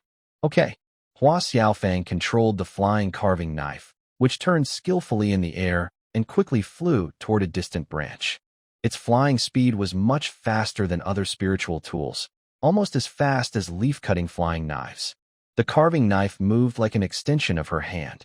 She directly manipulated it to carve a small flower on a wooden bowl. The moment the carving was finished, the flower's pattern emitted a faint glow. Lin Weiwei immediately examined it and said, "Drinking water from this bowl, you can smell a light floral scent." Yigua, turning an ordinary wooden bowl into a fashionable little gadget. Such a useless feature. Xiaofeng, try carving something on this. Yigua brought over a metal armor and held it in front of Hua Xiaofeng. First, carve a dragon on the chest plate. Clan leader, I don't know how to draw dragons. What do you know how to draw? I can draw rabbits. Then carve a rabbit on the left leg armor. Hua Xiaofeng quickly carved a faint outline of a rabbit on the armor. After looking at it, Lin Weiwei suddenly chuckled. What are you laughing at? Nothing. You should try the effect. I'm not trying. Just send it to me, so I can see. Yigua is now wary of this cunning girl and won't fall for her tricks. Lin Weiwei quickly sent over the description. Rabbit pattern. When worn, the rabbit pattern changes into dancing rabbits, making less intelligent rabbit-like creatures think you are a sexy female rabbit and marking you with urine. Clan leader, about. Snicker. Hua Xiaofeng stifled her laughter and quickly said to Yigua, "Sorry." Yigua took a deep breath. "It's okay. If any rabbit dares to pee on my foot, I'll kick it away." Later, Hua Xiaofeng tried several other spiritual patterns, but none worked well. This pattern feature is just a pretty little waste. It has no real use. Try the Qianren sword ring. The description says this skill should deal pretty high damage. Hua Xiaofeng aimed at a tree outside the tribe and cast Qianren sword ring. She almost used up all her blue energy, finally creating 3 clones, plus herself, making 4 in total, which flew toward the thickest tree. The 3 clones' illusions passed straight through the trunk, while her main body firmly embedded into the tree. Clones only deal magic damage. Each clone's damage equals the caster's mental strength. The main blade causes mixed damage, with physical damage being the blade itself, and magic damage matching the clone's damage. It's pretty strong, but it consumes a lot of blue energy. Just like the pattern feature, it's a fashionable little waste. The most useful feature is still the first one. Using this dagger, you can achieve controls similar to the Sentinels in the Galaxy Guardians. Xiaofeng still finds it quite useful. She's good with her hands. Many things in the tribe are carved by her. Clan leader, can you give me that bowl? I love drinking floral tea. Hua Xiaofeng's carvings quickly became popular items in the tribe. Many girls carried their own carved items to have her make more. However, she had just finished using Qianren sword rain and had no blue energy left for carving, so she had to politely decline everyone's requests for now. Clan leader, where are we going today? Zhao Linger, sitting alone in a corner adjusting her mood, returned with her hammer and asked excitedly. Yesterday, I went to the west side of that road and destroyed the pig-human tribe, but I didn't clean up the loot. Today, I will go again to see if I missed anything. Today, except for the water collection team and the guards, everyone else went to the pig-human tribe to help carry the bodies. At home, Bianfeng is watching over the place. Xiaofeng, you take 4 people to do crafts at home. The others, follow me. Yigu ordered, and the exploration team quickly reorganized. Everyone set out heading north, then turned west. By noon, they arrived at the pig-human tribe. There were no undead scavengers stealing bodies at night, so all the corpses in the tribe lay quietly on the ground. Inside the tribe, only a lone hyena was stealing food, and Zhao Linger knocked it out with a single blow. Yigu found 2 carts similar to goblin cages in the tribe and shouted, "Load the bodies onto the carts and bring them back to the tribe. The corpses are resources." The body of the pig chief from last night. After the pig head was cut off, remaining parts were placed on the decomposition table, which still yielded dozens of bones and biological meridians. Biological meridians can be used as ties. In Xiaofeng's hands, these materials can be made into many useful everyday items. Yigu led the team to gather all the bodies from the pig-human tribe onto the carts. If they couldn't fit, the tribe members dragged the rest. They also found some boxes storing common materials like wood and stone in the tribe, and Yigu didn't leave any behind. He took everything. Everyone's backpacks were packed full, and their hands were full of items. The team set out from the pig-human tribe, heading back to their own tribe. On the way back, the sun was high in the sky. The sunlight was harsh. Once again, a voice came from the sky. "Good afternoon, survivors. Here comes the construct god again," Zhao Linger muttered. Everyone stopped to rest and listened to what this construct god had to say. "I am the god. I apologize for my mistake yesterday. Your performance last night surprised me so much that I forgot to give you this item. The building hammers have been sent to each tribe. Remember to check. No need to thank me. During last night's beast attack, 37 tribes disappeared forever, and 61 tribes lost their only buildings. I thought you could handle such a weak little guy, but it seems I overestimated. All right, the small talk is over. Now, let's continue with the rules announcement. 5. After the safe period ends, every 10 days is a cycle, and disasters will keep happening. 6. On the last day of each disaster cycle, there will be an attack by a horde of undead. If the undead around the tribe are cleared early, I will have to work overtime to send a matching beast tide. Oh, my dear survivors, I really dislike working overtime. 7. When the tribe leader dies, the new leader cannot inherit the previous leader's special abilities. 8. If you have questions, ask the magic conch shell. I'm clocking out now. Yigu looked up at the sky and suddenly asked Lin Weiwei, "Do you think this god has explained all the rules?" "No. Rule 7. Many tribes have already practiced it, but he's only mentioning it now. It should have been told on the first day. Maybe he's in a hurry to leave. No, he's doing it on purpose." Yigu's gaze shifted from the sky back to the ground. This god wants to create a world where people fight each other, like raising insects or snakes. "I really want to punch him," Zhao Linger said, waving her small, pink fists. "I want to too." Yigu grabbed the trailer. "Let's keep moving. First, load these bodies and supplies back to the tribe. Let's go back early and see how the building hammer works. In this world, items don't come with instructions when they appear. You have to try them yourself or ask the magic conch shell.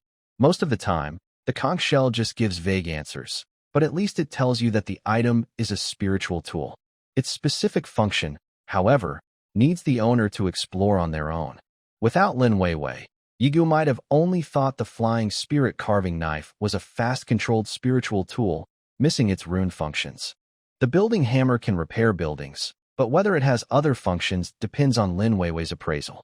Everyone hurried back to the tribe at full speed. Lin Weiwei immediately sent out the appraisal results.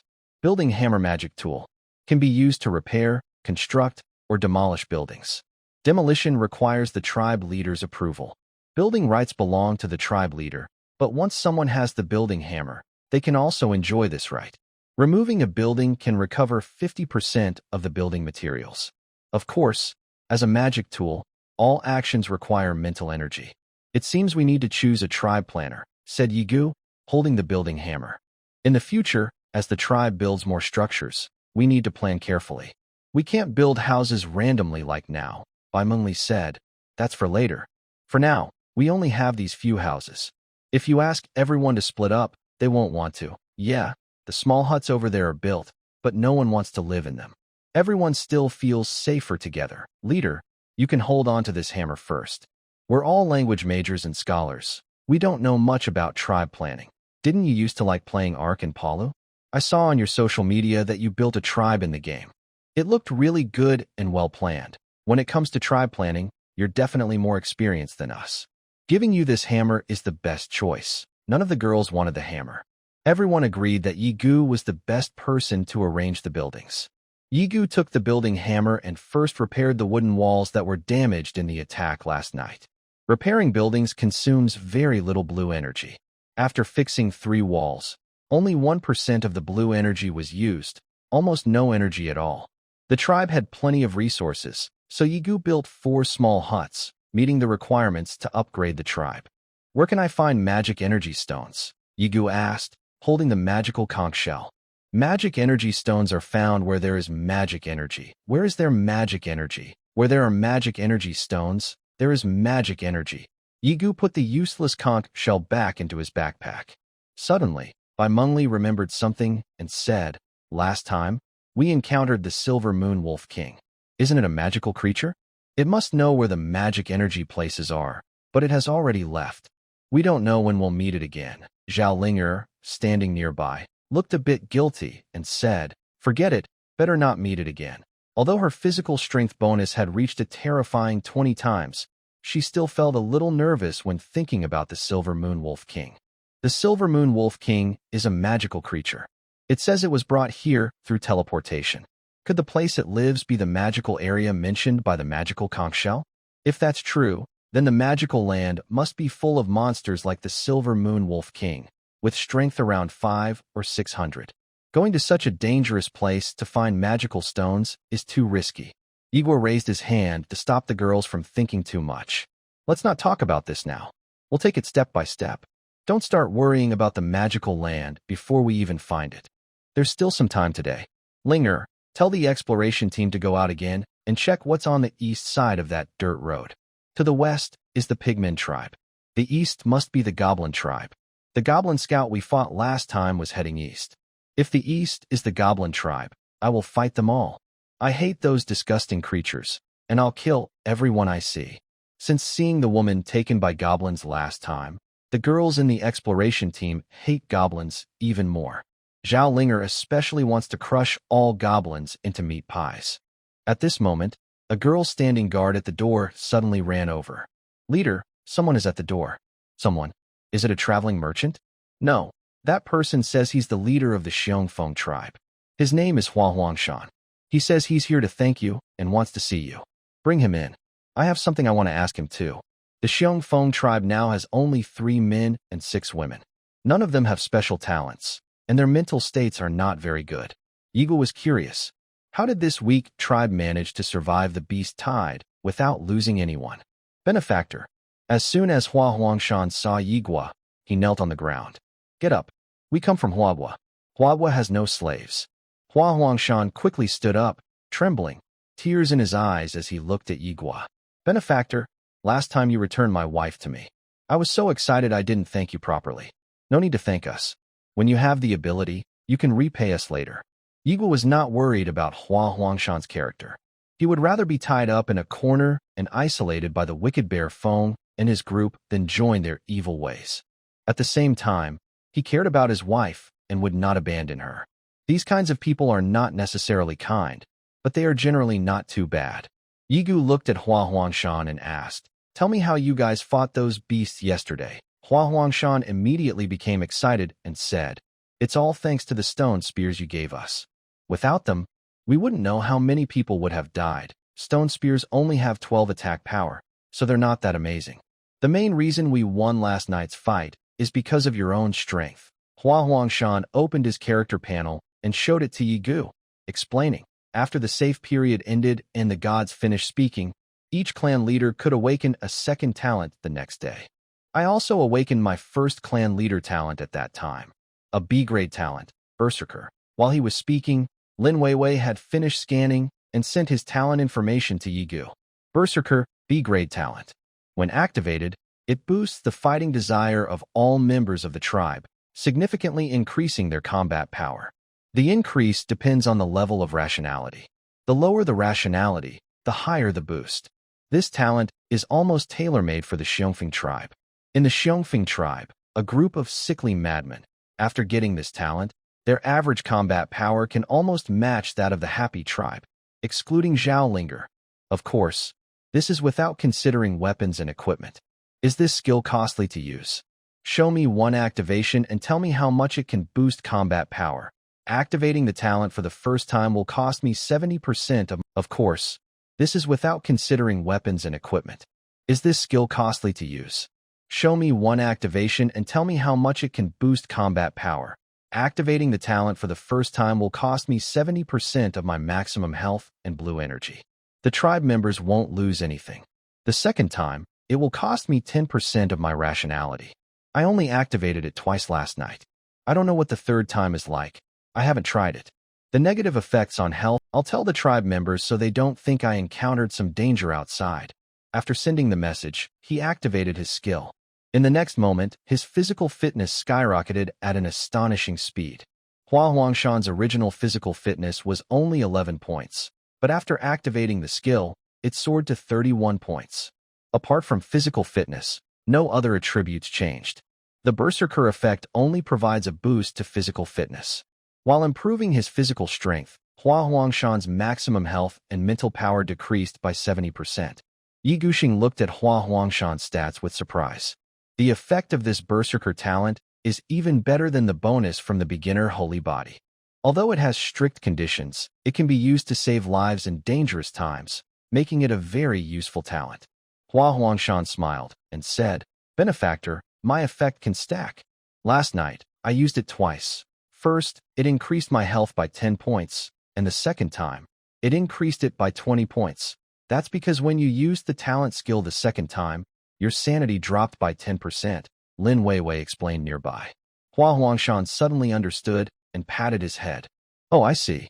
Actually, this bonus isn't much. My wife is much stronger. Last night, her combat power directly exceeded 200. She was fighting those small animals like it was nothing. Hua Huangshan's wife is the woman who was captured by goblins, named Xiaoping. When the Happiness Tribe left, her sanity was only 33%. How much sanity does your wife have now? 45%. That's a good recovery. Congratulations. When talking about his wife, Hua Huangshan's face showed a smile. My wife is waking up longer each day. If she hadn't woken up in time last night, even if I had activated the second stage of Berserker, someone might have sacrificed themselves. Yigu looked at this sad man and stepped forward to pat his shoulder. Good job, brother. Coming out of the abyss, still able to smile and face each new day. This Hua Huangshan has a much stronger mental resilience than ordinary people. No wonder he could stay so rational after suffering such inhumane treatment in the Xiongfeng tribe. Tears welled up in Hua Huangshan's eyes as he sniffed. He took out 3 beads from his backpack and held them out to Yigu.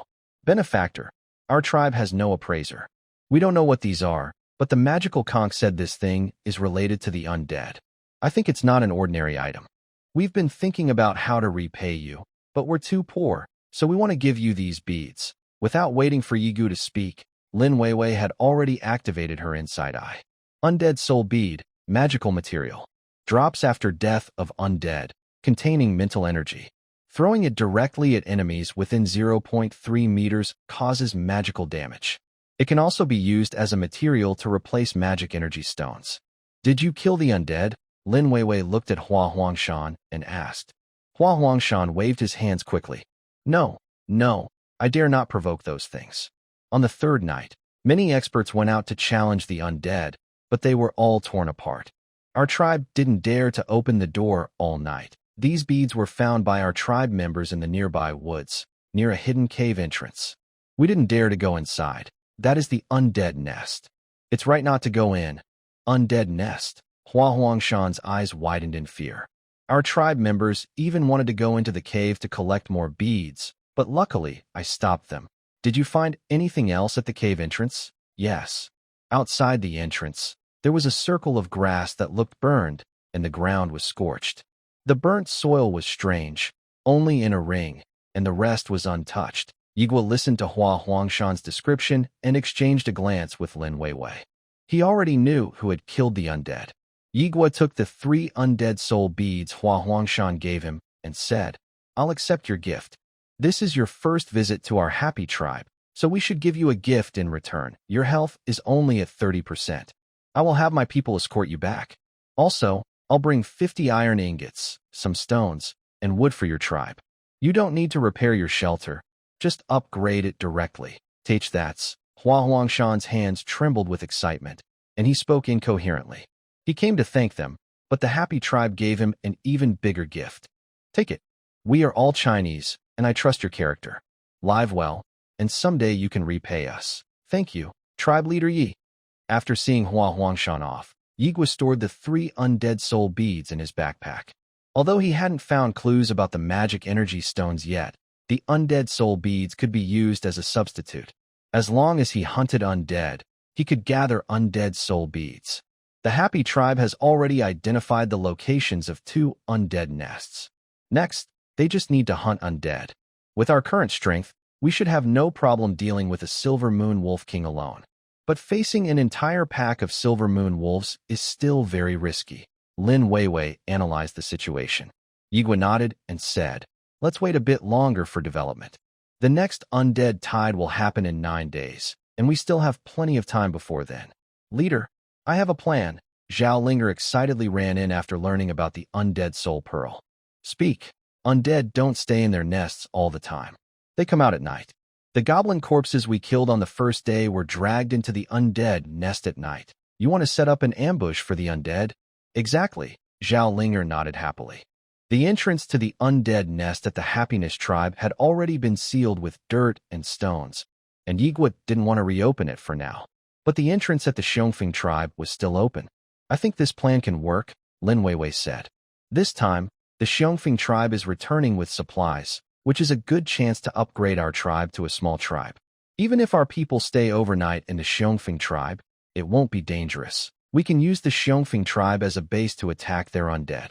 Place some corpses near the undead nest and set an ambush. Yigua immediately agreed. Since it's feasible, let's act now. Zhao Linger, go to Hua Xiaofeng and bring 3 pigs to catch up. Let the team escorting Hua Huangshan stay there tonight to rest. We will find them later. What about our plan to find the goblin tribe this afternoon? Bai Mengli asked. Proceed as usual. Today, we'll do a preliminary reconnaissance of the goblin tribe. Details of the attack will be discussed tomorrow. The overall strength of the goblin tribe is definitely not weaker than the pigmen tribe. Yigua and others could easily deal with the pigmen because they are not very smart, making it easy to cause internal conflict among them. But this trick wouldn't work on the goblins. Even without a chieftain, goblins can maintain order, as seen from the goblin scout we encountered at the camp and on the dirt road.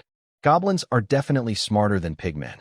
So, attacking the goblin tribe requires careful planning and can't be done in a day. After receiving Yigua's orders, Zhao Linger immediately went to Hua Xiaofeng, took the 3 pig corpses, and then went out to catch up with Hua Huangshan.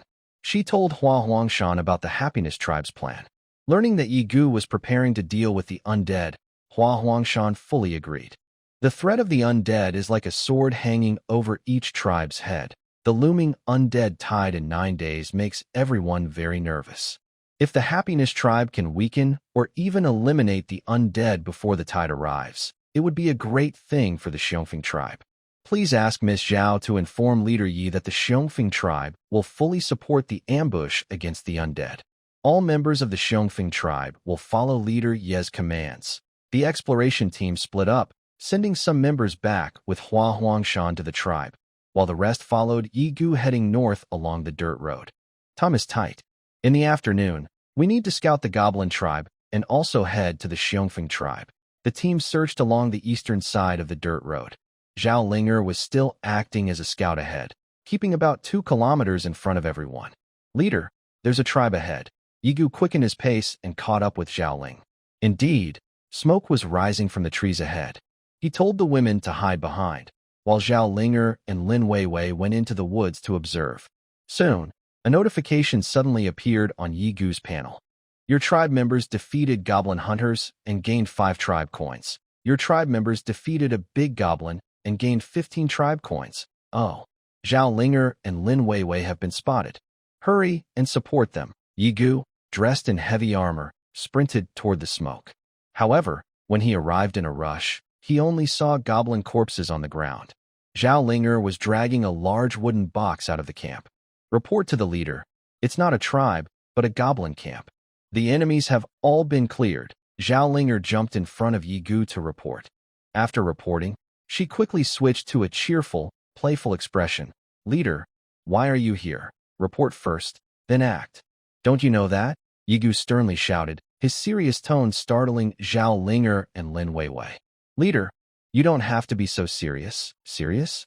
Do you think this isn't serious enough?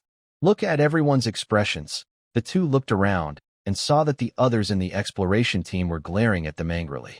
From Yi Gu's receipt of the kill message to the arrival of the team at the camp, they crossed over more than 1,000 meters of jungle.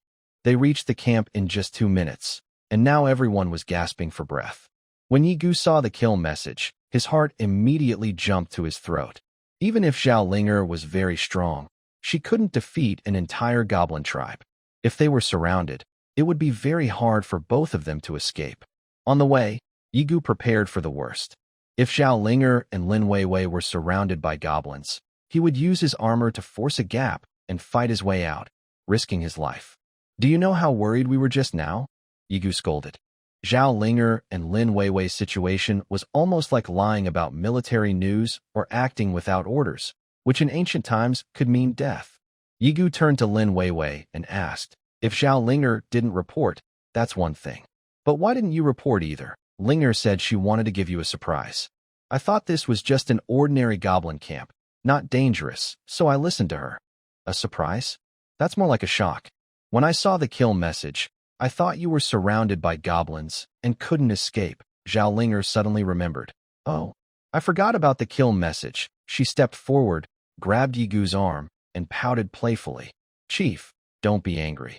We found something good, so we didn't tell you. Playing cute won't help. Yi Gu pulled his arm away firmly and said sternly, even a lion fights with all its strength. We've been heading east for nearly an hour, and we're getting closer to the goblin tribe. If something happens, and you're alone with Lin Weiwei, can you handle it? No reporting before attacking is not allowed. Tonight, you won't eat meat unless you also have spiritual fruit. Zhao Linger lowered her head, like a student being scolded by a teacher, and said, I know I was wrong. Yi Gu turned to Lin Weiwei and pointed at her forehead, criticizing. And you, Lin Weiwei, as a branch secretary, how can you be so disorganized and undisciplined? Lin Weiwei, feeling guilty, looked nervous and said, maybe you should see the surprise first. There really is something good here. Don't change the subject. Tonight, you won't eat meat unless you also have spiritual fruit. Oh, after criticizing Lin Weiwei, Yi Gu's gaze returned to Zhao Linger. The young girl had already been scolded so much that tears were falling. He let out a long sigh. What is so special that you wanted to surprise me without telling me? Zhao Linger, tears in her eyes, pulled out a scroll from the wooden box and sniffed. It's a magic map that shows your position on the map when you go out, so you don't have to guess your direction with a compass. The big map in the tribe can't be carried around, so we have to memorize it. I see you stand in front of the big map for a long time every time. With this magic map, you won't have to memorize the big map every night. Sniff. Yi Gu was raised in the military compound since he was young. His personality is very different from these spoiled girls. He understands that these girls are only 18, all pampered daughters from wealthy families before college, who have never suffered or received strict military training. Especially Zhao Linger, who loves to play and has a childish personality. But because of this, he has to speak more firmly. Seeing the crying girl, Yi Gu quickly took the magic scroll from her hand. Crying won't help.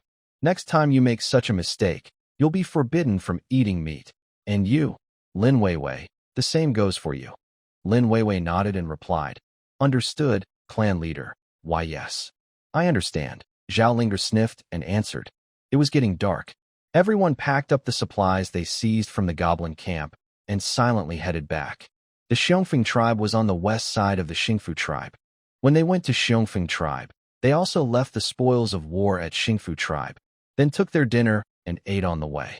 Along the way, Zhao Linger looked very sad. Such a child, Yi Gu sighed. Clan leader, maybe you should comfort her, Su Xiaoxiao whispered to Yi Gu. Yi Gu looked at Zhao Linger's lonely back and stepped forward.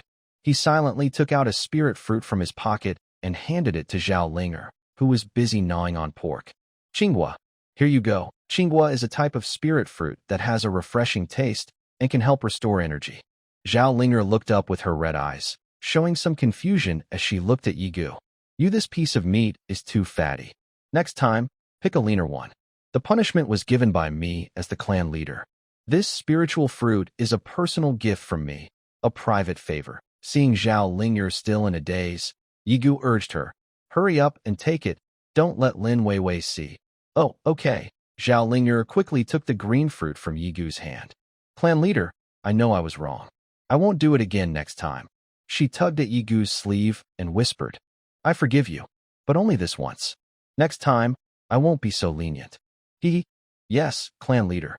I promise I won't make this mistake again. Zhao Linger hugged the green fruit like a treasure, tears turning into smiles. Don't cry anymore. It doesn't look good when you cry. I can't control it. What should I do? If you cry, just ask me for a spiritual fruit. I'll pick a sweet one for you. Eating something sweet makes the pain go away, and you won't cry on your face. Clan leader, that's what you said. So if I feel bad later, I'll come find you. I said that. It's forever valid. Hook your pinky finger. Okay, hook your finger. The two extended their pinky fingers and tightly hooked them together. Releasing their fingers, Yigu reminded her, hurry up and eat. I'll block it so no one sees. Zhao Linger grabbed the green fruit and pork, chewed large bites, and quickly finished eating. I'll go ahead and scout the way. Be careful. If you find anything, retreat immediately and send a message. Got it. Clan leader. Zhao Linger returned to her energetic girl state, carrying a large hammer taller than herself, jumping into the forest ahead. Yigu looked at Lin Weiwei, who was nibbling on pork with a very elegant eating style from behind. Chui lingua, to relieve the greasiness. He threw the fruit over. Lin Weiwei caught the spiritual fruit steadily, looked up at Yigu, and smiled slightly. Trying to trick little girls? That doesn't work on me if you don't want it. Give it back. Yigu made a move to take back the spiritual fruit.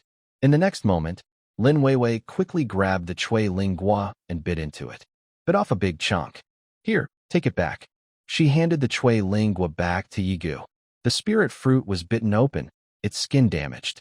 If left untouched, its energy and special qualities would continue to fade, and its taste would worsen. Yigu Bai raised an eyebrow and took back the emerald spirit fruit from Lin Weiwei's hand. You don't want to eat it? I'll eat it. No waste. He bit into the spot where Lin Weiwei had bitten. Lin Weiwei froze suddenly. Under the cover of night, her face gradually flushed with a light pink glow. She pointed at the spirit fruit and spoke with a slight stammer. I already took a bite. I know. Don't worry, I don't mind, Yigu Bai said. No, it's not that. She stammered, her voice trembling. It's like an indirect kiss. Come on, we're in primitive times. Who cares about that? It's good enough that we're sharing food. Yigu Bai handed the partially bitten spirit fruit back to Lin Weiwei. Are you going to eat it? Or should I keep eating? I'll eat it, she said, her face turning red.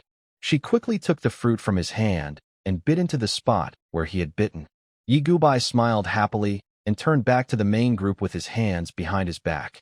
Humph, little scheming girl, got you now, he thought with a smirk. The group staggered along and soon reached the entrance of the Xiongfeng tribe. By then, the tribe had already built a wooden wall, clearly upgraded to a small settlement. Chief Yi, everyone is ready. The traps are set. Hua Huangshan waited at the tribe's entrance. It was just getting dark.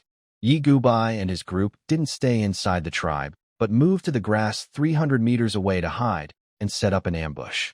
The people from the Happiness tribe had never seen undead creatures before, but some had read descriptions in the regional chat. The most noticeable feature was their glowing red or white eyes, especially striking in the dark. They crouched in the grass until late at night. Without a clock, they didn't know exactly how long they had been waiting. Finally, Hua Huangshan sent a message. Wild beasts were attacking the tribe. Yigu Bai sent Su Xiaoxiao and Feng Yao to help, to prevent casualties at the Xiongfeng tribe. The beast tied in the Xiongfeng tribe soon calmed down. The wild animals tonight were about the same strength as last night, mostly small creatures with a power level of 10. The only difference was a fox with a power level of over 30.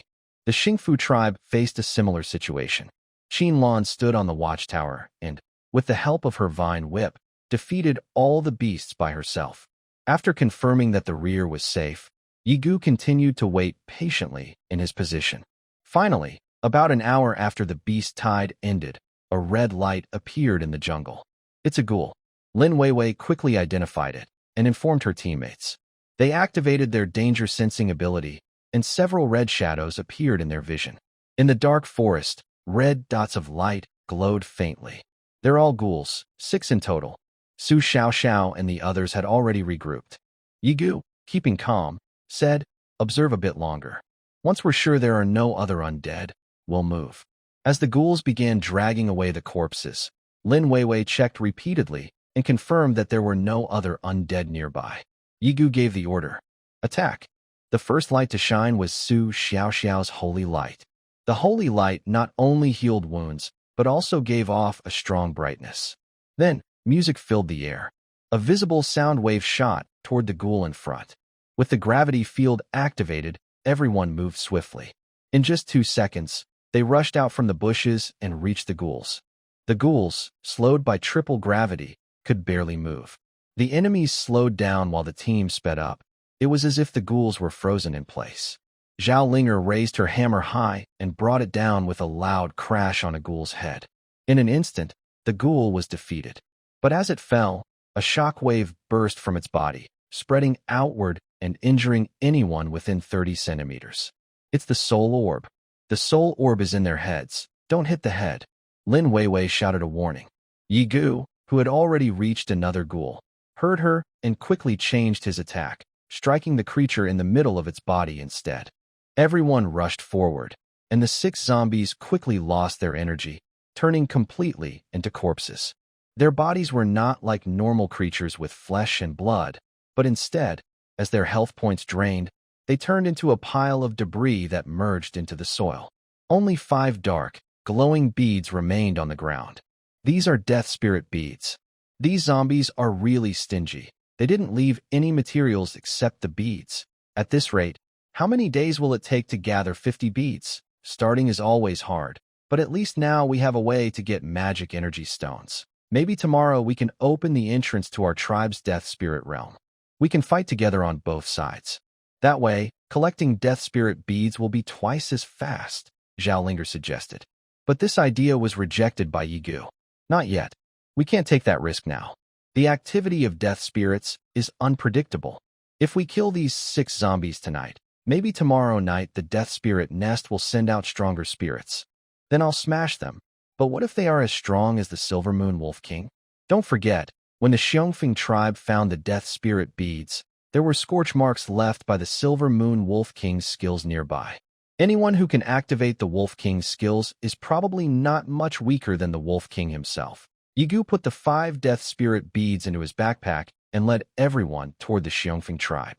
Tonight, we stay in the Xiongfeng tribe, and tomorrow morning, we return to the Happiness tribe. The Happiness tribe was more than 6 kilometers away, while the Xianfeng tribe was less than 1 kilometer. When they returned to the Xianfeng tribe, Hua Huangshan was still awake, waiting at the entrance. Leader Yi, we're worried that you and the warriors from the Happiness tribe might find it uncomfortable to sleep in the main hall together. We just built 2 small huts. Thanks, but we don't mind. We'll just sleep in the main hall, all right? I'll arrange for our people to sleep in the small huts. Hua Huangshan thought the Happiness tribe people didn't want to be separated, so he hurriedly ran into the main hall, woke everyone who was sleeping, and moved them to the small huts. The main hall was left empty for the Happiness tribe. The mats here are so thin. Lying in the main hall, Su Xiaoxiao kept turning over. The hard floor made her sleep very uncomfortable. At the Happy tribe, her straw mat was 3 times thicker than the one she is now. Besides some pricks, it was not hard at all. Everyone has already given us the best conditions. The straw mat you're sleeping on now was just moved out of a small shelter by Huahuang Mountain. They sleep on hard floors themselves. Take a short rest to regain some strength. We need to go back to the tribe early tomorrow morning, so this is your chance to catch up on sleep. Everyone lay down on the haystacks, with Zhao Linger and Lin Weiwei lying on either side of Yigu. Yigu closed his eyes, but felt like someone was watching him. He opened his eyes, and sure enough, Zhao Linger was wide awake, staring at him with big, beautiful eyes. "Why are you looking at me? Aren't you going to sleep?" Yigu asked softly. Zhao Linger also lowered her voice and asked, Chief, did you and the squad leader do anything special last night? Suddenly, there was a faint squeaking sound from the haystack in the hall. Although they spoke quietly, in this very quiet tribe hall, even the slightest movement could be heard clearly. The girls, who had started to feel sleepy, suddenly became alert. Some pretended to turn over, deliberately moving closer to Yigu. Even Lin Weiwei, who was lying on her side with her back to Yigu, changed her position to lie flat, with her ears directed toward the two of them. Maybe she still wanted to hear more clearly, so she moved closer to Yigu, facing his back. Yigu was caught off guard by Zhao Linger's sudden question and felt a bit confused. Why are you asking this? I just want to know what it feels like to be in love. Then asked bitingly. What's the point of asking me? I'm a guy. I don't know what girls feel. I asked her, but she wouldn't tell me, so I came to ask you. I don't know either. Are you comfortable? Yes, comfortable. Does the squad leader do things like in those videos? Like rolling her eyes or sticking out her tongue? What kind of weird questions are you asking? Does she really do that? I see in those anime videos. But many say those are fake. Things like fainting or rolling her eyes. In real life, that's impossible. Go to sleep. Come on, just tell me. I'm really curious. Go to sleep. The questions you're asking. When you find a boyfriend someday, you'll experience it yourself. I'm already in this strange place, and I'm the only man here. Where am I supposed to find a boyfriend? There will be chances in the future. Don't speak. Sleep. Yigua turned over, facing away from Zhao Linger.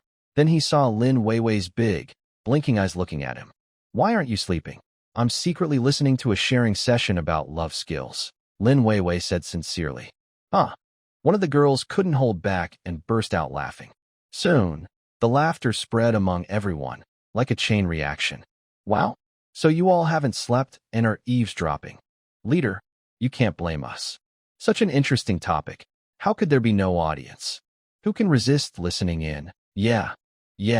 Linger, since the class monitor isn't here tonight, why don't you ask the leader in person and experience what it's like to do? Well, don't worry, we won't tell anyone, and we definitely won't complain to the class monitor. We'll clear a spot for you so you can do your thing. Rest assured, we won't peek at you rolling your eyes or sticking out your tongue. Yigua was stunned. These women used to be so serious at school, but after sleeping together for a few nights here, they've become so flirtatious. Could it be that all the girls in our class are secretly shy? He had been fooled by their disguises before. Zhao Linger buried her head in the haystack, feeling hot all over, transforming into a steaming girl. Stop talking, everyone. Tomorrow morning at dawn, we'll set out back to the Happiness Tribe. If anyone can't wake up, they can walk back alone, Yigua said firmly. Leader, you're so mean. Xiao, tonight don't secretly mine, and remember to wake me up in the morning. I won't be mining. Everyone get up early, and don't call the leader. Let him walk back alone. The girls whispered among themselves, but soon quieted down. The night was quiet and peaceful. Next door, in a small shelter, Hua Huangshan was gently comforting his wife, who was trembling and waking up in the middle of the night. He softly patted her back. From the main hall nearby, there was a burst of laughter. Although it was brief, in the silent night, it was very clear. Hua Huangshan looked longingly toward the hall and said, being young is great. You're optimistic and full of energy. They are brave and strong. He looked around his room. Including himself, 9 people were lying down in a crowded space. Although there were 2 small shelters in the tribe, everyone preferred to squeeze into this one, even if it was uncomfortable. The people like Xiong Feng had died days ago. Their bodies had been almost crushed with stones. But those shadows left behind were unforgettable and haunted everyone for life. Every night, Xiao Ping and others would tremble and feel anxious. Hua Huangshan gently held his wife and hummed the song they first learned together. Don't be afraid, my wife. Things will get better. Everything will improve. I have awakened my B-level talent, and with the support of the Happy Tribe, we will survive and have a good life. The next morning, the exploration team from the Happy Tribe left Xiongfeng Tribe early. Before leaving, Hua Huangshan personally saw them off. He knew in his heart that as long as they clung to the Happy Tribe, they wouldn't become rich overnight, but at least they would be safer in danger. Apart from the Happy Tribe, no other tribe in this world could be trusted. Before they left, Yigua instructed, We will come back tonight to hunt the undead. Bring more grass today and make the beds thicker. When we come back tonight, we will bring meat. Don't worry about food. No problem. We will follow your orders, tribe leader Yi. Hua Huangshan was assigned this task by Yigua. Instead of feeling resentful, he was very happy. If the happy tribe hunted the undead every night, it meant their tribe wouldn't have to worry about beast attacks anymore. That would be wonderful. As long as the safety of the tribe was guaranteed, Hua Huangshan would follow Yigua's lead without hesitation. If Yigua pointed east, Hua Huangshan would go east. If he pointed west, Hua Huangshan would follow. When I am a younger brother, I must have the attitude of a younger brother. After saying goodbye to the happiness tribe, Hua Huangshan finally returned to his shelter, holding his still sleeping wife and having a good rest. On the way back from the Xiongfeng tribe, the girls from the happiness tribe looked lively and energetic, with no signs of staying up late. Their physical and mental improvements have made their overall strength better. Now, even if they stay up for 3 days and nights, it's not a problem. I've already told Qin Lan to lead the others directly from the happiness tribe.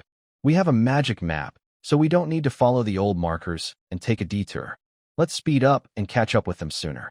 Yesterday, because of limited time, we didn't explore further east.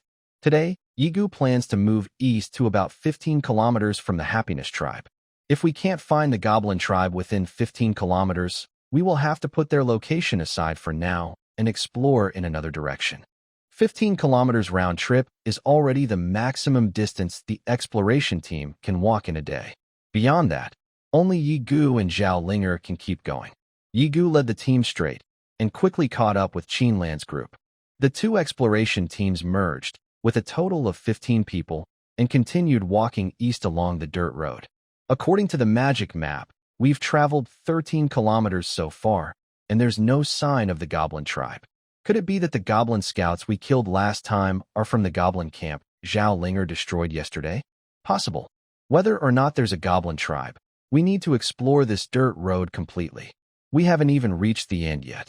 This road is too long, and we hardly see any creatures. Besides the goblin scouts we saw on the first day, we haven't seen anything else. Let's go 2 more kilometers. If there's still nothing, we'll head back. Everyone had traveled a long way, and even with their good physical condition, they were starting to feel tired. Yigu and Zhao Linger were still in good shape, but the others were exhausted. 1 more kilometer, then we rest, Yigu encouraged. At this moment, Lin Weiwei suddenly pointed into the distance and shouted, "There's something ahead." Everyone looked ahead, and sure enough, a sharp point was sticking out from the woods. Same as always, Linger, take Lin Weiwei to scout. Remember, without my permission, do not reveal your position or attack the target. Yes, Commander. Zhao Linger imitated a military salute, giving a clumsy bow to Yigu, then skillfully carried Lin Weiwei on her back. Secretary, hold on tight. I'm about to start moving. All right, let's go. As soon as she finished speaking, Zhao Linger stomped her foot hard on the ground and rushed forward like a gust of wind. Soon, Lin Weiwei sent a message back. Come quickly, there's something good. Yigu immediately led the others to the front. They saw that beside this dirt road, a strip of blue stone pavement suddenly extended. At the end of the road was a very primitive and simple building made of thatch and wood. There were 2 pointed thatched huts, supported by wooden frames underneath. Between these frames, a strange-looking creature, somewhat resembling a goblin, sat at a stall, watching Yigu and the others. Welcome to the goblin shop. Seeing Yigu, the goblin sitting at the stall finally stood up. Dear customer, how can I help you? Perhaps sensing that only Yigu carried tribal coins, or maybe detecting that Yigu was the clan leader, this goblin only spoke to him. Lin Weiwei had already sent the goblin's profile to the chat channel. Goblin merchant, peaceful creature. Likes trading and tinkering with potions that other races can't understand. Often creates explosive inventions, so they are rejected by major races and forbidden from entering the main city. Combat power, 120, a peaceful creature. And intelligent, too. A talking, peaceful creature. This was the first native creature Yigu had seen in this world that could speak human language. Hello, primitive person, come take a look. There must be something you want here. The goblin merchant didn't hesitate and directly showed Yigu the list of goods. It didn't pick and choose like the toad merchant. It displayed everything all at once. From a wooden pickaxe costing 1 tribal coin to a skill scroll worth 99,999 tribal coins, everything was available. Yigu sent the list of items to the tribe channel for everyone to see. Soon, everyone posted the items they wanted to buy on the tribe's public message board. Goblin Pickaxe, price 20 tribe coins. A magic tool that allows fast mining without damaging the ore, helps stabilize the mine walls, and reduces the risk of collapses. Goblin Gunpowder, price 10 tribe coins. Goblin Mana Potion, large price 20 tribe coins. Drinking it instantly restores 100% of mental energy, up to a maximum of 1,000 points. Return to Town Scroll, price 30 tribe coins. After use, it takes 7 seconds to teleport you back to the tribe. Note, the campfire in the tribe must be lit, and only one person can use it at a time. Teleportation Scroll, price 50 tribe coins. The first time you use it, it marks your current location. When you activate it again, after 15 seconds of guiding, it will automatically teleport you to the marked spot. Only for one person. Small Wisdom Potion, price 100 tribe coins. Drinking it gradually restores 10% of wisdom over 10 hours. Goblin Water Purifier, price 300 tribe coins. Cleans water resources so they are safe to drink directly. Goblin Biodecomposer, price 500 tribe coins. Efficiently decomposes corpses. Goblin Furnace, price 400 tribe coins. Magic Crafting Table, price 1,000 tribe coins. Used to craft magic items. Goblin Pickaxe Blueprint, price 130 tribe coins. Gale Step Skill Scroll, price 59.99 tribe coins. After use, you learn the Gale Step skill. Activating Gale Step puts you in stealth mode, and attacking while hidden deals double damage. Mechanics Motorcycle, price 99.99 tribe coins. A high-level transportation tool. Dark Knight Elf Scroll, price 19.999 tribe coins. Using it transforms you into a Night Elf, granting the Night Elf's innate abilities, but your original talents will disappear. Chief, I want to learn Gale Step. Zhao Linger raised her hand and called out. Yigu snapped his fingers and pushed Zhao Linger's hand back. Do I look like I can afford Gale Step? Let's be realistic. Yigu had plenty of tribe coins. At least before he saw the goblin merchant's list, he thought he was very rich. But now, he was starting to feel a bit tight on funds. All the tribe coins of the Happiness Tribe are held by Yigu, totaling 1,793 coins. At this moment, Zhao Linger quietly tiptoed to Yigu's ear and lowered her voice. Chief, let's take it by force. Yigu's face suddenly changed color, not because of Zhao Linger's words, but because he noticed the goblin's small movements.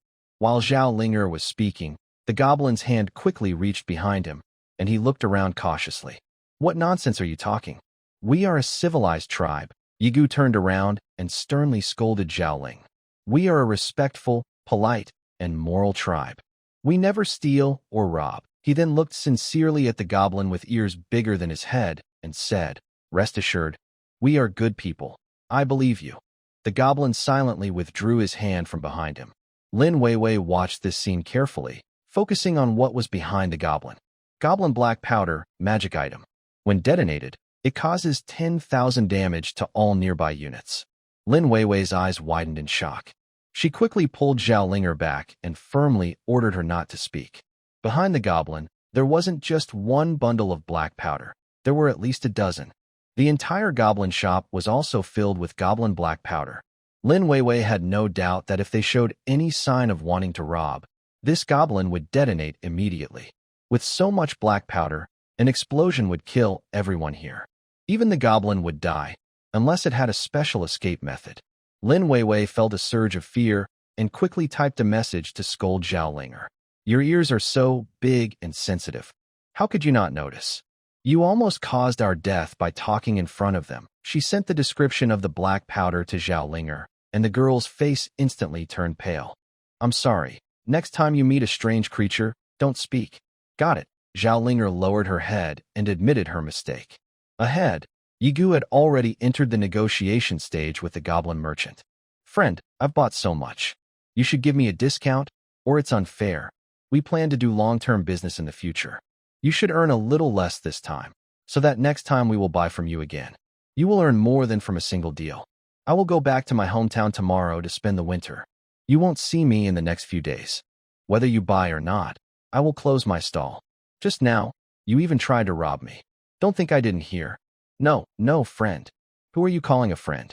Yigua finally failed to bargain and bought a goblin pickaxe, 6 return scrolls, 6 teleport scrolls, 10 large mana potions, 3 mental clarity potions, 1 goblin water purifier, and 1 goblin biological decomposer.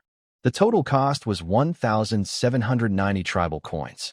After buying everything, he only had 3 coins left. Spending money is easy, making money is hard. Yigua looked at his empty account, feeling heartbroken. After completing the transaction, the goblin merchant quickly rolled up his mat, and all the goods magically disappeared into a small bag. He looked at Yigua and the others with a hostile gaze, then backed away, heading toward the back door of the shop, jumping into a hole on the ground, and completely disappeared from view. This goblin seems a bit wary of us. Sorry, clan leader. Zhao Linger saw the goblin leave and timidly stepped forward. I admit I was wrong. I won't eat meat tonight. If you don't eat, who will help us defeat the spirit if you're hungry? Then I don't deserve spirit fruit. Yigua patted her shoulder with a helpless smile. Zhao Linger tends to make mistakes quickly and admits them sincerely. She won't make the same mistake twice, but she might make different ones. You can eat as usual tonight, no punishment needed. But I caused the clan leader to fail in bargaining. It wasn't expected to succeed. I just wanted to try whether the merchants in this world can bargain. Yigua patted Zhao Linger's head, then turned to look at Lin Weiwei. Did you notice what it just said? Lin Weiwei nodded and said, it said it's going to spend the winter. Yigua's expression grew serious as he looked at the sky. The god said there is a disaster cycle every 10 days. I suspect this disaster is severe cold. Do you feel that it's a bit colder today than yesterday? It does feel a bit cold. But maybe it's because my body has become stronger and I can resist the cold better. I think today's temperature is okay, so I didn't pay much attention at first. Now that you mention it, it does feel a little cold. Today's temperature is definitely colder than yesterday. If winter really comes, with our current animal hide clothes, we won't be able to withstand temperatures below freezing. We need to prepare quickly, Yigua said. Let's go. Our exploration for today is over. It's time to go home. Carrying a bunch of goods bought from the goblin shop, everyone feels happy, but also worried. If the temperature drops below 0 in the next 8 days, even the main hall might start to freeze over. That kind of cold can't be fought with just the body. We must get warm clothes ready before the cold wave hits fully. Clan leader, should we tell the Xiongfeng tribe about this news? We can tell them, but make sure to say it's just a guess. Ask them to watch out for warm clothing and see if they have any advice. Should we post it on the regional channel? No, we shouldn't. Right now, it's just a guess. Maybe that goblin is just talking nonsense to give himself a reason not to do business with Yigua anymore. If the real disaster isn't the cold, sharing this news could actually harm other tribes. In that case, the Happiness tribe might become the villain, and their hard-earned reputation could be damaged again. Also, once the cold wave news spreads, there will be a rush to buy warm materials. This will make it harder for the Happiness tribe to gather warm supplies in the coming days. I've already told Xiaoyu to keep an eye on warm materials at the trading market, like animal skins and fur. If she finds any, she'll notify me immediately. Starting tomorrow, some members of the exploration team will stay in the tribe to help Xiaofeng make thicker animal hide clothes. I see that Xiaofeng has sewn many animal hides with biological threads. If we can't find enough warm materials, we can layer several pieces of animal hide and put fur inside to keep warm. That should work well. When returning to the Happiness tribe, Xiaoyu ran quickly to Yigua's side. Chief, since you sent out the message, we have collected a total of 32 pieces of long-haired beast skins. We are currently waiting for them to decompose. Yigua also shared the news about the goblin card creature decomposer in the tribe channel. The previous primitive creature decomposer had been abandoned by everyone. The 10% harvest rate was too low, wasting too many raw materials. The goblin card creature decomposer has a much higher harvest rate of 45%. At first, Yigua thought about making thick warm clothes directly from the long-haired beast skins, but these skins were just too smelly. Although Xiaofeng had tried her best to remove the fat, muscle tissue, and blood from the skins, they still started to smell bad if left for more than a day. No one in the Happiness tribe knew how to deodorize the skins, so they used magic from this world to turn them into clean fur materials. They would lose some fur, but the tribe didn't mind this small loss. Yigwa spent 1,790 tribe coins at the goblin merchant's shop. When he returned to the tribe, his account had gained another 300 coins. All these coins came from selling meat. The large amount of chief pig head meat from the last slaughter was expensive and still in stock. The warehouse also stored smoked goblin meat, which could boost attributes. It sold for 20 tribe coins per piece.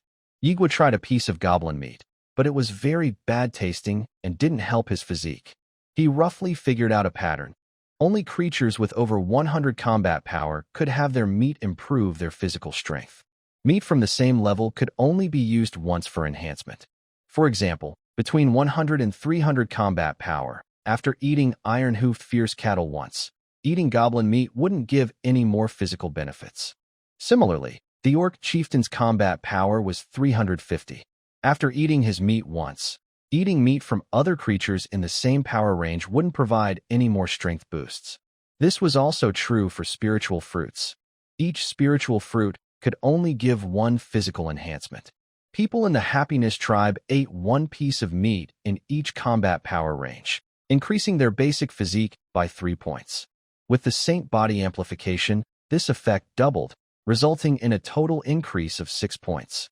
These meat pieces that can boost health are placed on the public shelf in the Happy tribe, making everyone in the area envious. However, very few can afford to buy them. At first, each tribe's leader bought one piece, and there was a rush to buy meat. But after that, the sales of these meats became irregular. Yigu glanced at the meat on the public shelf. The Pigman chieftain's meat and the big goblin's meat together still left over 70 pieces. Once these are sold out, his tribe's coins will surpass 1,000 again. How are the meat sales lately? Getting faster. Before, it took about an hour to sell one piece. Now, almost every half hour, someone comes to buy, mostly pighead chieftain meat. It seems other tribes are starting to hunt too. In this world, there are only 2 ways to make money: killing wild monsters or doing business. When it comes to business, no tribe in the area can compare to the Happy tribe. Just the meat on the shelf is enough to make everyone jealous. When it comes to hunting, no one can beat them. So far, no tribe in the area, besides the Happy tribe, has killed a goblin with 200 combat power, let alone a pigman chieftain with 350 combat power. The market for high-quality meat is almost always controlled by the Happy tribe, holding the pricing power. Yigu feels very pleased that these tribes are starting to hunt for profit. When they hunt, it means they have money. And with money, they can be exploited. Later, I will raise the price of pighead chieftain meat to 50 coins. Announce publicly that there is a shortage of pighead meat, and only a few are left. Okay, leader. You're so mean. Xiaoyu gave Yigu a thumbs up and smiled. I'm doing it for the tribe. Yes, for the tribe. Xiaoyu covered his mouth and laughed, his cute bangs bouncing with his body. By the way, leader, there's one more thing. What is it? A tribe asked us for help. Help? Yigu looked puzzled.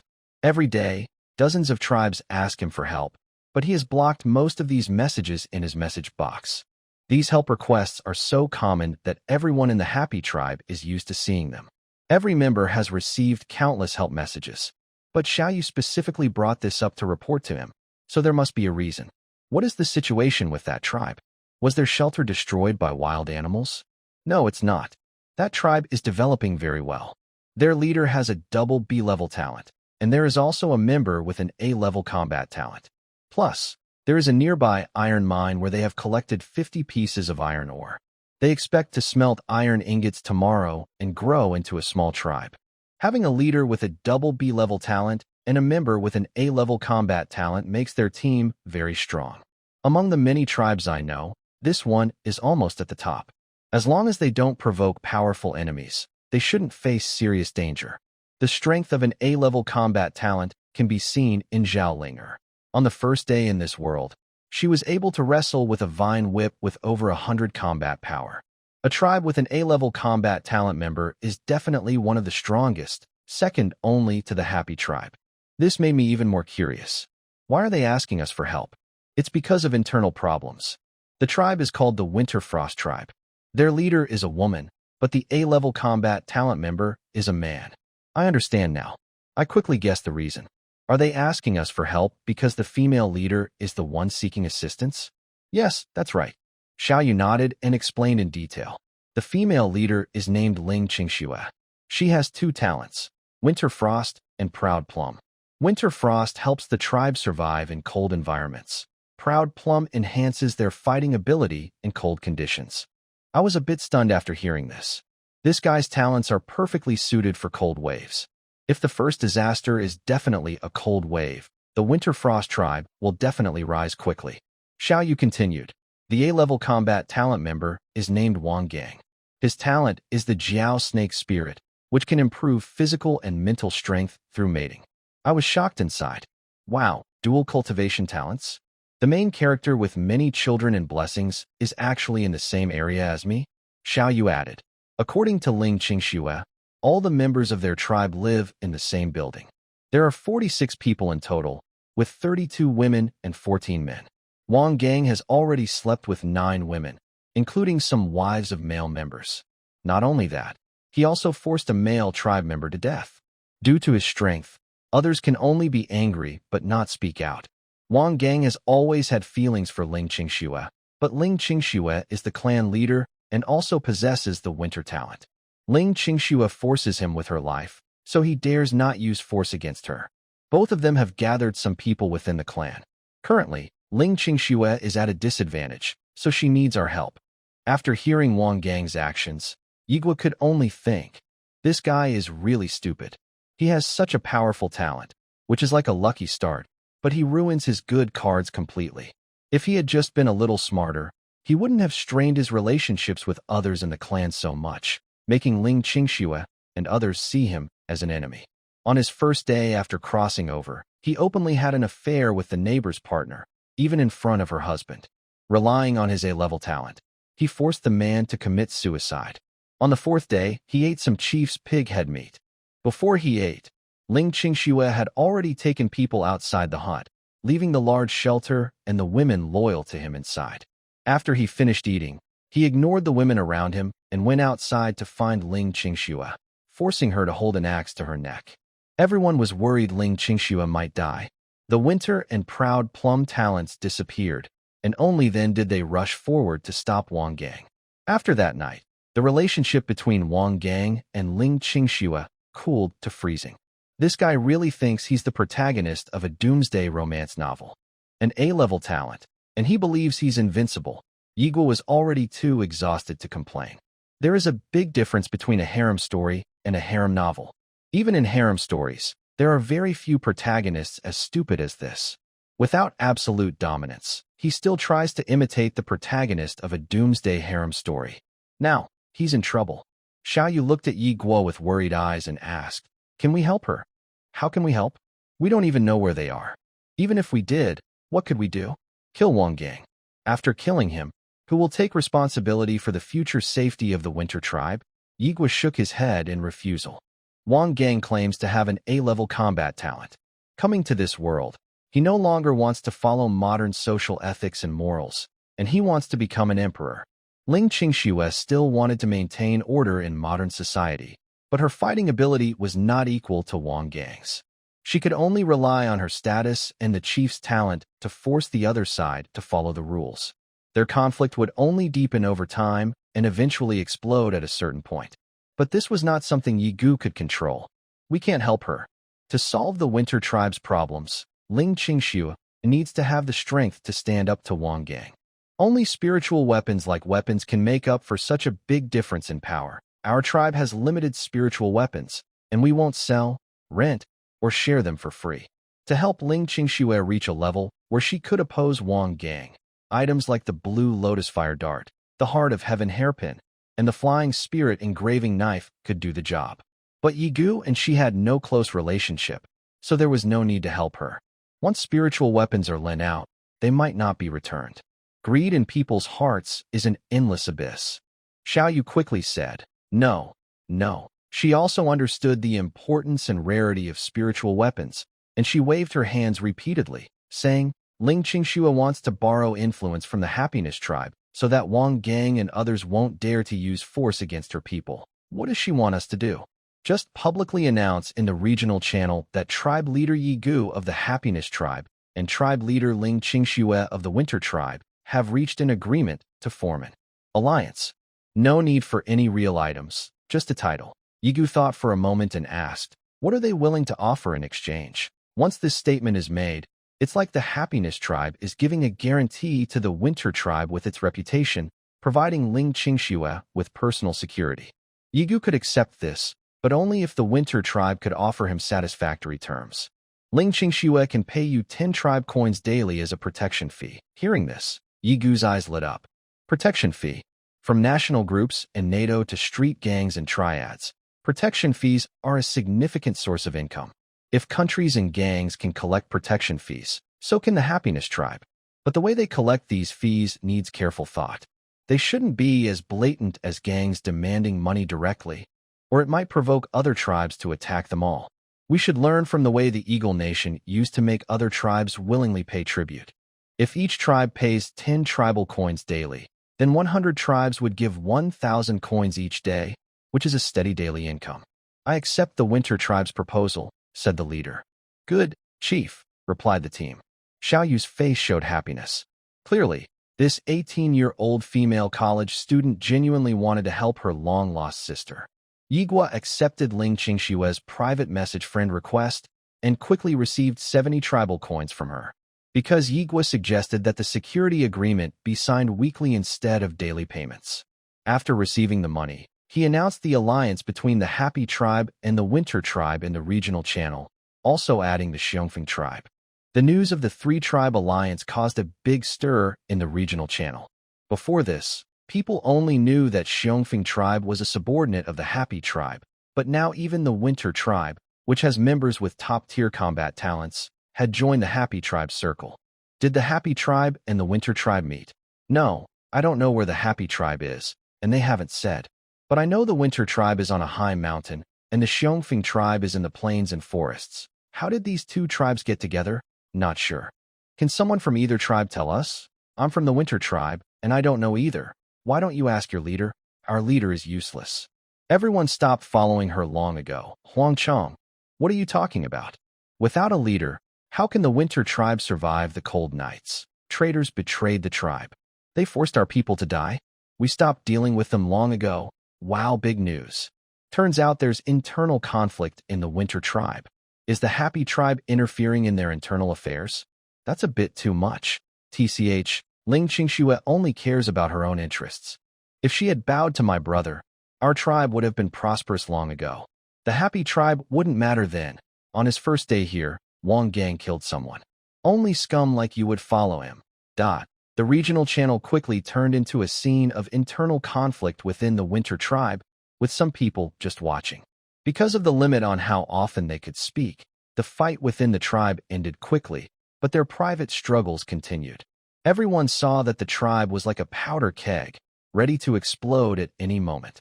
After the Winter Tribe members calmed down, the discussion among everyone grew more intense. Problems in the Winter Tribe are really hard to solve. Ling Qingxue doesn't dare to kick out Wang Gang. Without Wang Gang, they might not be able to fight off wild animals. But Wang Gang doesn't want to listen to Ling Qingxue and wants to be independent. Is that what you call independence? He just wants to be a dictator, turning all 30 women in the tribe into his followers. Ling Qingxue is the real troublemaker. If she just bowed her head and apologized to Wang Gang, everything would be fine. Besides, what's wrong with being Wang Gang's woman? She has top-tier combat talent and the strength to match. She's so proud and stubborn, risking the peace of the entire tribe for her own reputation. Now, in this survival situation, the biggest fist is the most right. She doesn't even understand this basic truth. If I were Ling Qingxue, I would just marry Wang Gang. With the tribe leader's status, she'd be above others, like a queen in ancient times. What's wrong with that? Yeah, everyone's revealing their true nature now. Good people don't act like dogs. Someone like Wang Gang should have been shot 100 times on Blue Star. Who is talking for this beast? I don't even need to say more. It's terrifying. In just 5 days after crossing over, some people have already willingly regressed from modern civilization to a slave era, even offering themselves as dogs. I suggest the Happiness Tribe pay attention to these tribes supporting Wang Gang. Their tribes have already regressed into a slave society, just like the Xiongfeng tribe. When they meet again, just kill them. Wang Gang is an idiot. With such good talent, anyone with a little brains wouldn't do this. Gradually, like boiling a frog in warm water, Ling Qing Snow will eventually be on your side. Exactly. Setting aside morality, at least Ling Qing Snow is smarter than Wang Gang. If Wang Gang leads the tribe, the Winter tribe will eventually be wiped out. After Yigua sent the alliance message, he stopped paying attention to the regional channel. He was not interested in the internal conflicts of the Winter tribe. As long as he received the weekly protection fee of 70 coins, he was willing to acknowledge the legitimacy of the alliance. TSK, I used to criticize imperialism for being so bad. Now I've become part of the empire, and I support imperialism, Yigu sighed. Lin Weiwei, I remember you chose history as an elective in high school. I have a task for you now. Come up with a complete system for collecting protection fees. Lin Weiwei was originally happily watching the internal fights within the Winter tribe on the regional channel, enjoying the gossip. Suddenly, Yigu called her, and her smile disappeared instantly. Protection fee? Just ask everyone directly for it. Send the details of the holy body, Zhao Linger's attribute panel, and the descriptions of those few weapon-like spiritual tools to the regional channel. Then, subtly mention that you've been short of money lately. Once those messages are out, tribes born in the plains like ours will be too afraid not to send you money. That's too rough. Is there a more civilized way? Lin Weiwei thought for a moment, then snapped her fingers. Got it. What? Let's establish a business mutual aid association. Lin Weiwei took a stick and drew on the ground. Look, our tribe is far ahead of others in both military and technological economy. Our productivity is unmatched. For example, in biological decomposers, we have 45% efficiency goblin-made biological decomposers, while other tribes still use 10% primitive decomposers. Some tribes don't even have decomposers. We can take half of the extra 35% as a service fee, or call it a mental energy consumption fee. Apart from processing fees, we can also give our partner tribes priority in weapon supplies, high-quality food procurement, and in the future, offer spiritual tool rentals or sales, road construction rights, and even security guarantees like those with the Winter tribe. Of course, all these benefits are based on the foundation of the Business Mutual Aid Association. Only tribes that join the Business Mutual Aid Association can enjoy these privileges. And to join, these tribes need to pay a membership fee to our happy tribe every day. Lin Weiwei drew the blueprint of the Business Mutual Aid Association on the ground, and Yigua became more and more excited. Damn, Lin, you're a genius. You're the real big capitalist. Yigua praised enthusiastically, and Lin Weiwei waved her hand, proudly lifting her chin. Too kind, too kind. Since you came up with this plan, I'm giving the task to you. I believe that with your intelligence, you can do a great job. I believe in you. Secretary, use your wisdom to build a great business mutual aid association. Everything is for the tribe. Lin Weiwei was patted on the shoulder by Yigua and given a big responsibility. She stood there blankly, watching Yigua walk away, then suddenly wondered, did I get tricked? Such a big thing. Shouldn't our tribe leader take the lead? But Yigua was already far away. Lin Weiwei covered her forehead and sighed deeply.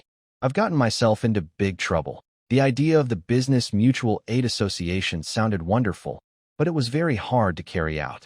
I'm just an 18-year-old girl in my first year of college. Why do I have to do such difficult things? Lin Weiwei scratched her head, but after scratching, she calmed down and started thinking about the structure of the association in her mind. The exploration team finished resupplying at the Happiness Tribe, and Yigua completed a few deals with Xiao Yu that he negotiated today. Then he took the supplies and headed toward the Xiongfeng tribe. Tonight's main task was still hunting the death spirits.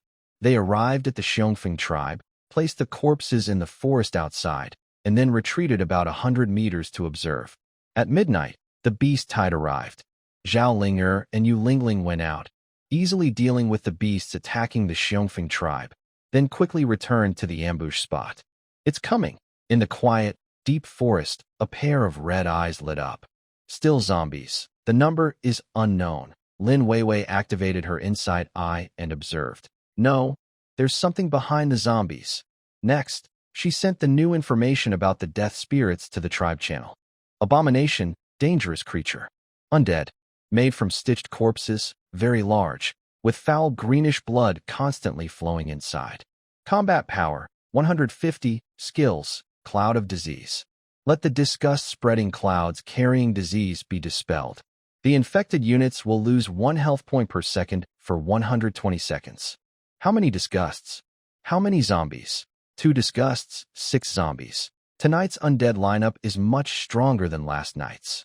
Clearly, last night's hunting attracted the attention of the undead nest. Should we kill them? If we kill them now, stronger undead might appear tomorrow. Yes.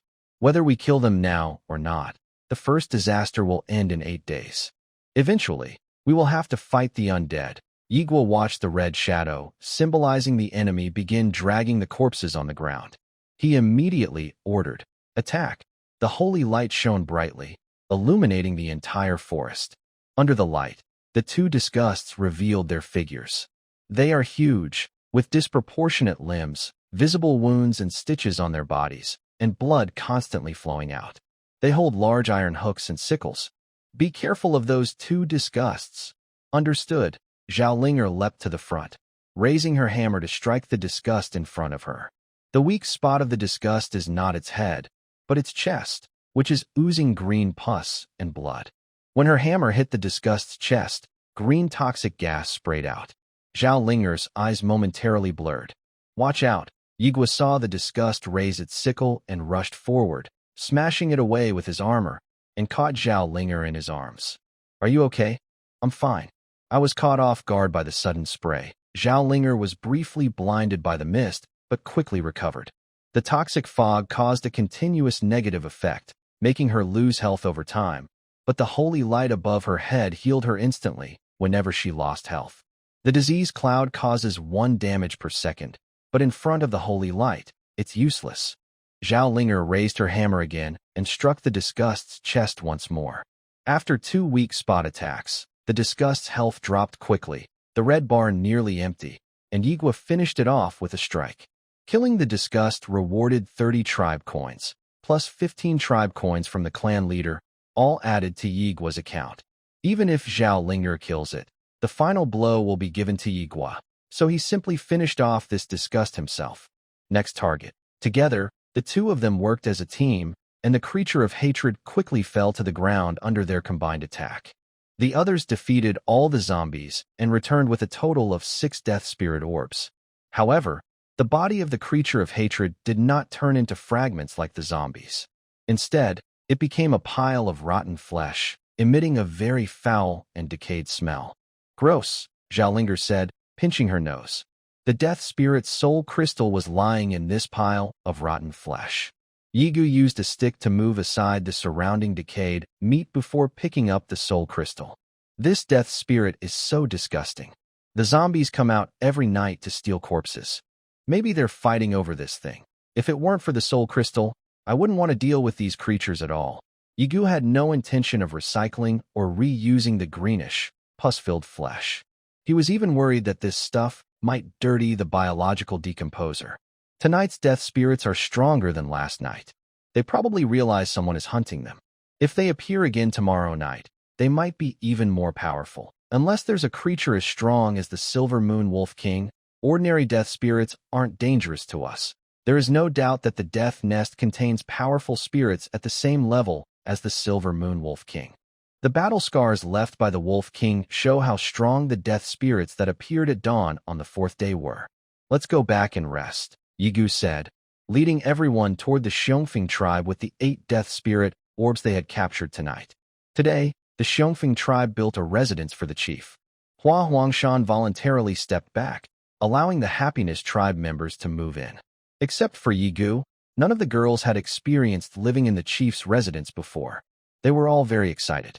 However, just as everyone was heading toward the Xiongfing tribe, Bai Mengli, who was staying behind at the Happiness tribe, suddenly sent a message to Yigu. "There's a traveling merchant here." After receiving the message, Yigu immediately changed direction. "Return to the Happiness tribe. A traveling merchant has arrived." All the girls exclaimed in disappointment. They had hoped to sleep well tonight in the chief's residence, but now their plans changed suddenly. They had to walk 4 kilometers back to the Happiness tribe to sleep in the main hall. Everyone felt a bit disappointed inside. Yigu was very helpless. During the day, he had just spent all his tribe coins. At night, the long-awaited traveling merchant arrived at the door. Can't I just save a few more days' worth of coins before coming? This traveling merchant really came at the wrong time. Yigu looked at his account. The meat on the shelves was still selling, and with tonight's hunting, he had a total of 541 tribe coins. That much money was enough to buy some basic supplies.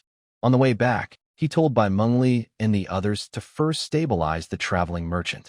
Bai Mengli's message made Yigu feel something was off. Bai Mengli, I feel like this traveling merchant's look at us is strange.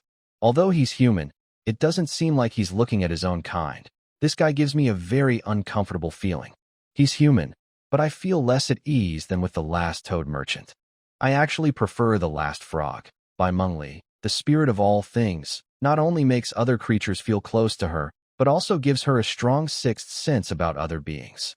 Her instincts are rarely wrong. After receiving the message, Yigu quickened his pace. The 4-kilometer journey took him only about 10 minutes to reach the tribe's entrance. Ding Jiayin, on duty, quickly opened the door and whispered to Yigu, "Chief, I feel something's wrong. That traveling merchant seems to be trying to flirt with our classmates." "What?" Yigu was instantly furious. He took 3 steps at once and rushed into the tribe hall. Inside the hall, he saw a burly man wearing a beret sitting on a chair, surrounded by various goods, his gaze sweeping over the girls in the hall. When he heard the door open, he turned his head and looked at Yigu. "You are the tribe leader, right? I am the traveling merchant, Haverkino. I specialize in doing business with your primitive people. My goods are definitely what you need most.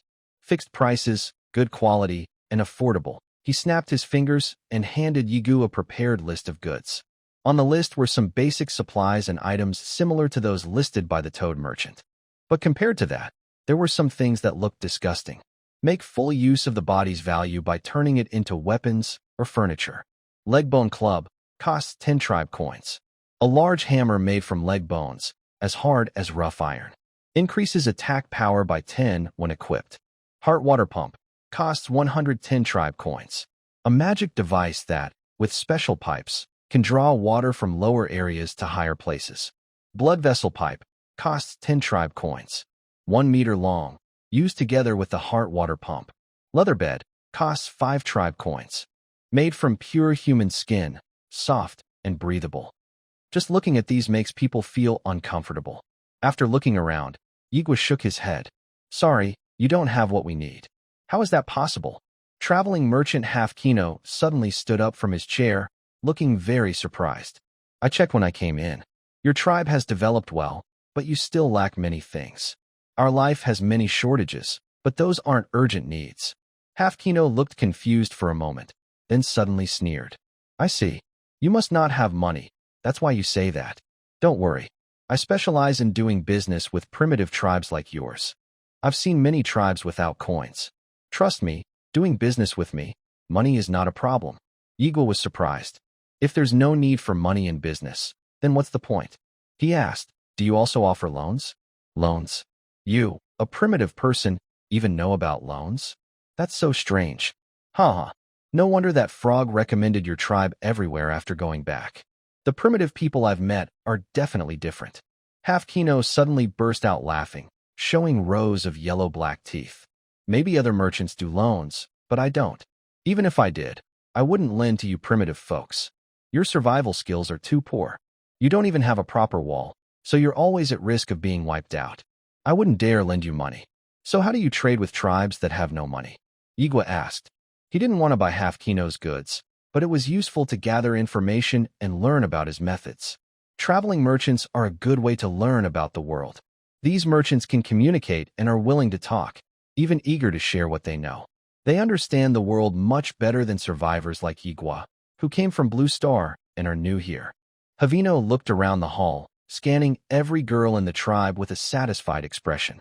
He returned to his pile of goods and said to Yigu, "It's simple. If you want my goods, trade your people from the tribe. I'm very pleased with the primitive people in your tribe. High-quality tribes like yours are rare now. A female primitive, normally worth 100 tribe coins.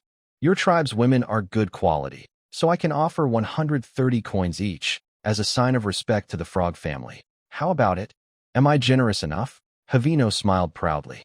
I will not sell my people. Yigua's eyes turned icy instantly. Now he finally understood what made this traveling merchant so uncomfortable. This guy, Havino, clearly doesn't see the tribe members as people. In his eyes, only Yigua, as the leader, is worth talking to. Everyone else is just a product, a commodity. After being coldly rejected, Havino didn't mind and instead smiled. My friend, I know what you primitive folks are thinking. I've heard your kinds talk many times about loved ones, brothers. And then you say, add more money. I've already given you the best price. Other tribes can't get such a high offer. Yigua frowned and said, I repeat, I will not sell any of my people, any of my fellow tribesmen. The Happiness tribe does not welcome you. Please leave. The tribe hall door opened, and the cold night wind blew inside. Havino's smile faded, and he looked at Yigua with some surprise. That cold face seemed serious. Havino was stunned. He had offered 130 coins, a high price, yet a primitive person refused such an offer. Are you serious? Please leave, or we will have to force you out. Haverkino looked at the girls around him, who were holding weapons, and silently packed away his bag. It's strange. No manners at all.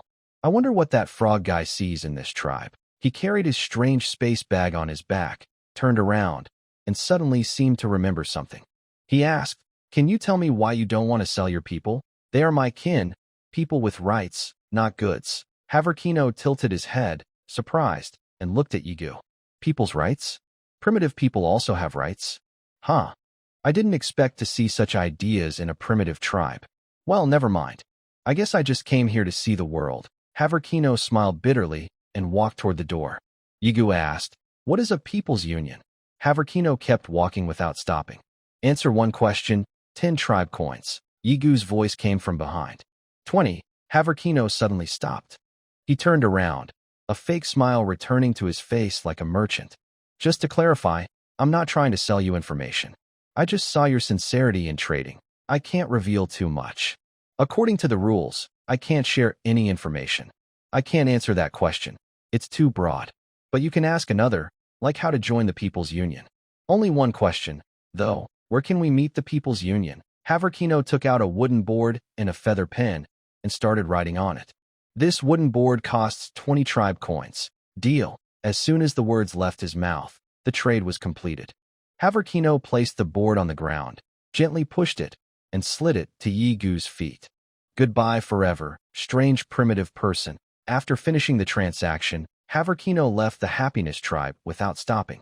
He seemed to be in a hurry, constantly looking up at the sky. The people of the Happiness tribe immediately closed their gates and gathered in the main hall after he left. After examining the wooden board, Wei Wei Lin confirmed it was just an ordinary piece of wood. Yigua picked it up. When you are able to reach the stars, the human alliance will come to find you. The words written by Hafkiner did not belong to any language on Blue Star, but for some reason, everyone could understand what they meant. Reach the stars? We can't even leave this forest now. One day in the future, we will leave here. Is the Human Alliance a huge organization spanning across star regions? How big is this game? Yigua put away the wooden board, interrupting everyone's random thoughts. Stop thinking so much. Focus on what's in front of us now. Let's handle the current matters first. We haven't even reached the level of production from the feudal era, let alone the industrial or sci-fi ages. It's getting late. Everyone should rest. Hafkiner's visit kept the entire Happy tribe from resting. Yigua had already returned from outside in the early morning, and now it was probably around 3 or 4 a.m. Soon, it would be daylight. Everyone went back to their animal hide beds to sleep, and Yigua and Bai Mengli also returned to the chief's residence. Yigua, lying on a soft fur bed, Bai Mengli suddenly called out. Yigua opened his eyes in confusion and looked at her. Under the bright moonlight, Bai Mengli's delicate skin looked even more fair and tender. She blinked, her eyes full of worries about the future. Do you think we can go back to Blue Star? I miss home. I wonder if Dad and Mom have traveled through, met a good chief, or awakened their talents. Yigua gently pulled her into his arms. We will definitely go back. When we do, I'll ask my uncle and aunt for permission to marry. Bai Mengli reached out her small hand from under the blanket and covered Yigua's mouth. Don't make promises you can't keep. This is my life goal. Yigua embraced Bai Mengli. Their warm bodies, both naked, held each other on a soft, plush surface. What if we can't go back? Bai Mengli asked. We will go back. I mean, what if we can't? If we can't go back, then let's settle here, have a family, and raise a child. We can tame the silver moon wolf king to be our pet. Use a whip vine as a slide for the child. As Yigua spoke, Bai Mengli suddenly lowered her head, blushing. Yigua, actually, I was in a risky period that day. In this world, there is no contraceptive pill and no protection like Durex. There are no safety measures at all. Yigua held his beloved even tighter. If we have a child, then we'll raise it. Lin Weiwei and the others can teach it about culture.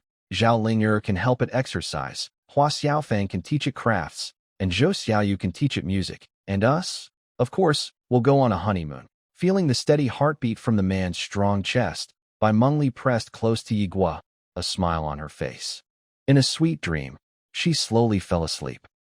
Outside the Happiness Tribe, the traveling merchant Haverkino just left the tribe's gate. He looked up at the sky, making sure there was nothing unusual, then let out a long breath. It's just some unimportant news. The administrator probably won't blame me. It's not easy to come out. I can't leave empty-handed. I need to earn something back. Sigh. I was worried and scared, and I only earned 20 tribe coins, which isn't enough for my travel expenses. Haverkino opened his map. There's a small tribe nearby. Let's go see. Haverkino's feet glowed, and he moved quickly toward the Xiongfeng tribe. Hua Huangshan was awakened in the middle of the night, alert and watching this unexpected visitor. Who are you? A human merchant, Haverkino. Sorry, our tribe has no money. Seeing that the visitor was a merchant, Hua Huangshan relaxed. Traveling merchants are no longer a secret among the tribes. Many have encountered them. Hua Huangshan told the truth. Xiongfeng tribe has not a single coin. All their resources are managed by Yigua. Anyway, the Happiness tribe sends supplies for their daily needs, so they don't need to keep money on hand. The Happiness tribe also throws away outdated tools, like the primitive creature decomposer and some leftover meat. These items are worth much more than the money the Xiongfeng tribe pays to the Happiness tribe. Everyone in Huhuang Mountain and the Xiongfeng tribe not only supports this offering relationship, but also actively defends it. They all know they survive because of the big tree of the Happiness tribe. Havergino heard this and waved his hand. It doesn't matter if you have no money. Do you have people in your tribe? People?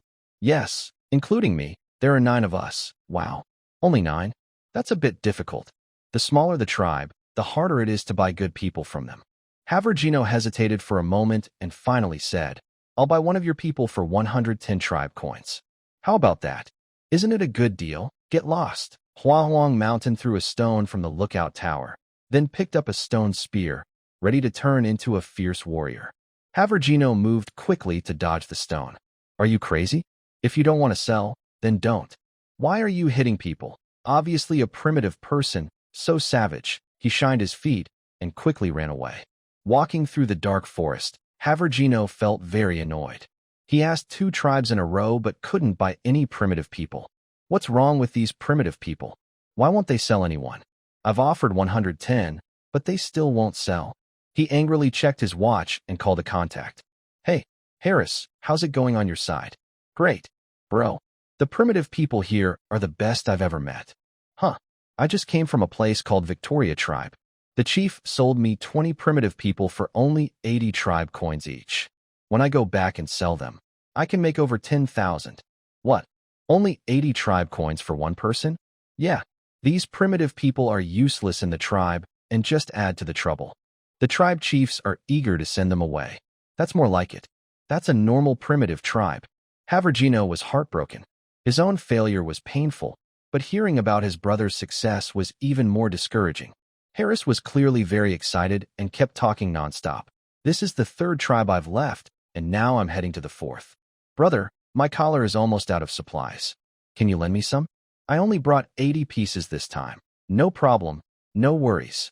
I'll lend you 20, but you have to tell me where you found these tribes. With such a big business, you can't handle it alone. No problem. There are tribes everywhere here. Let's share the food. I'll send you the coordinates right now. Haverkino opened a map and saw that Harris was actually on the same planet as him. However, Harris was on a different continent on the planet, located to the west of Haverkino's continent. "I'll come now." Haverkino immediately took out a scroll, crushed it in his hand, and disappeared in a flash of light. The next morning, in the Happy Tribe, Whipvine straightened up and used its vines to tap the big drum in the tribe's yard. It was made yesterday by Xiaofeng and others using wood and leather. Wake up! Wake up! Stop tapping." Bai Mengli pushed open the window of the chief's house and called out to the outside. Soon after, the other girls in the tribe's main hall stretched and came out one after another. "Not feeling well rested," they said. "Didn't sleep well. I want to sleep a little more. It feels like I only slept 3 or 4 hours. Ugh."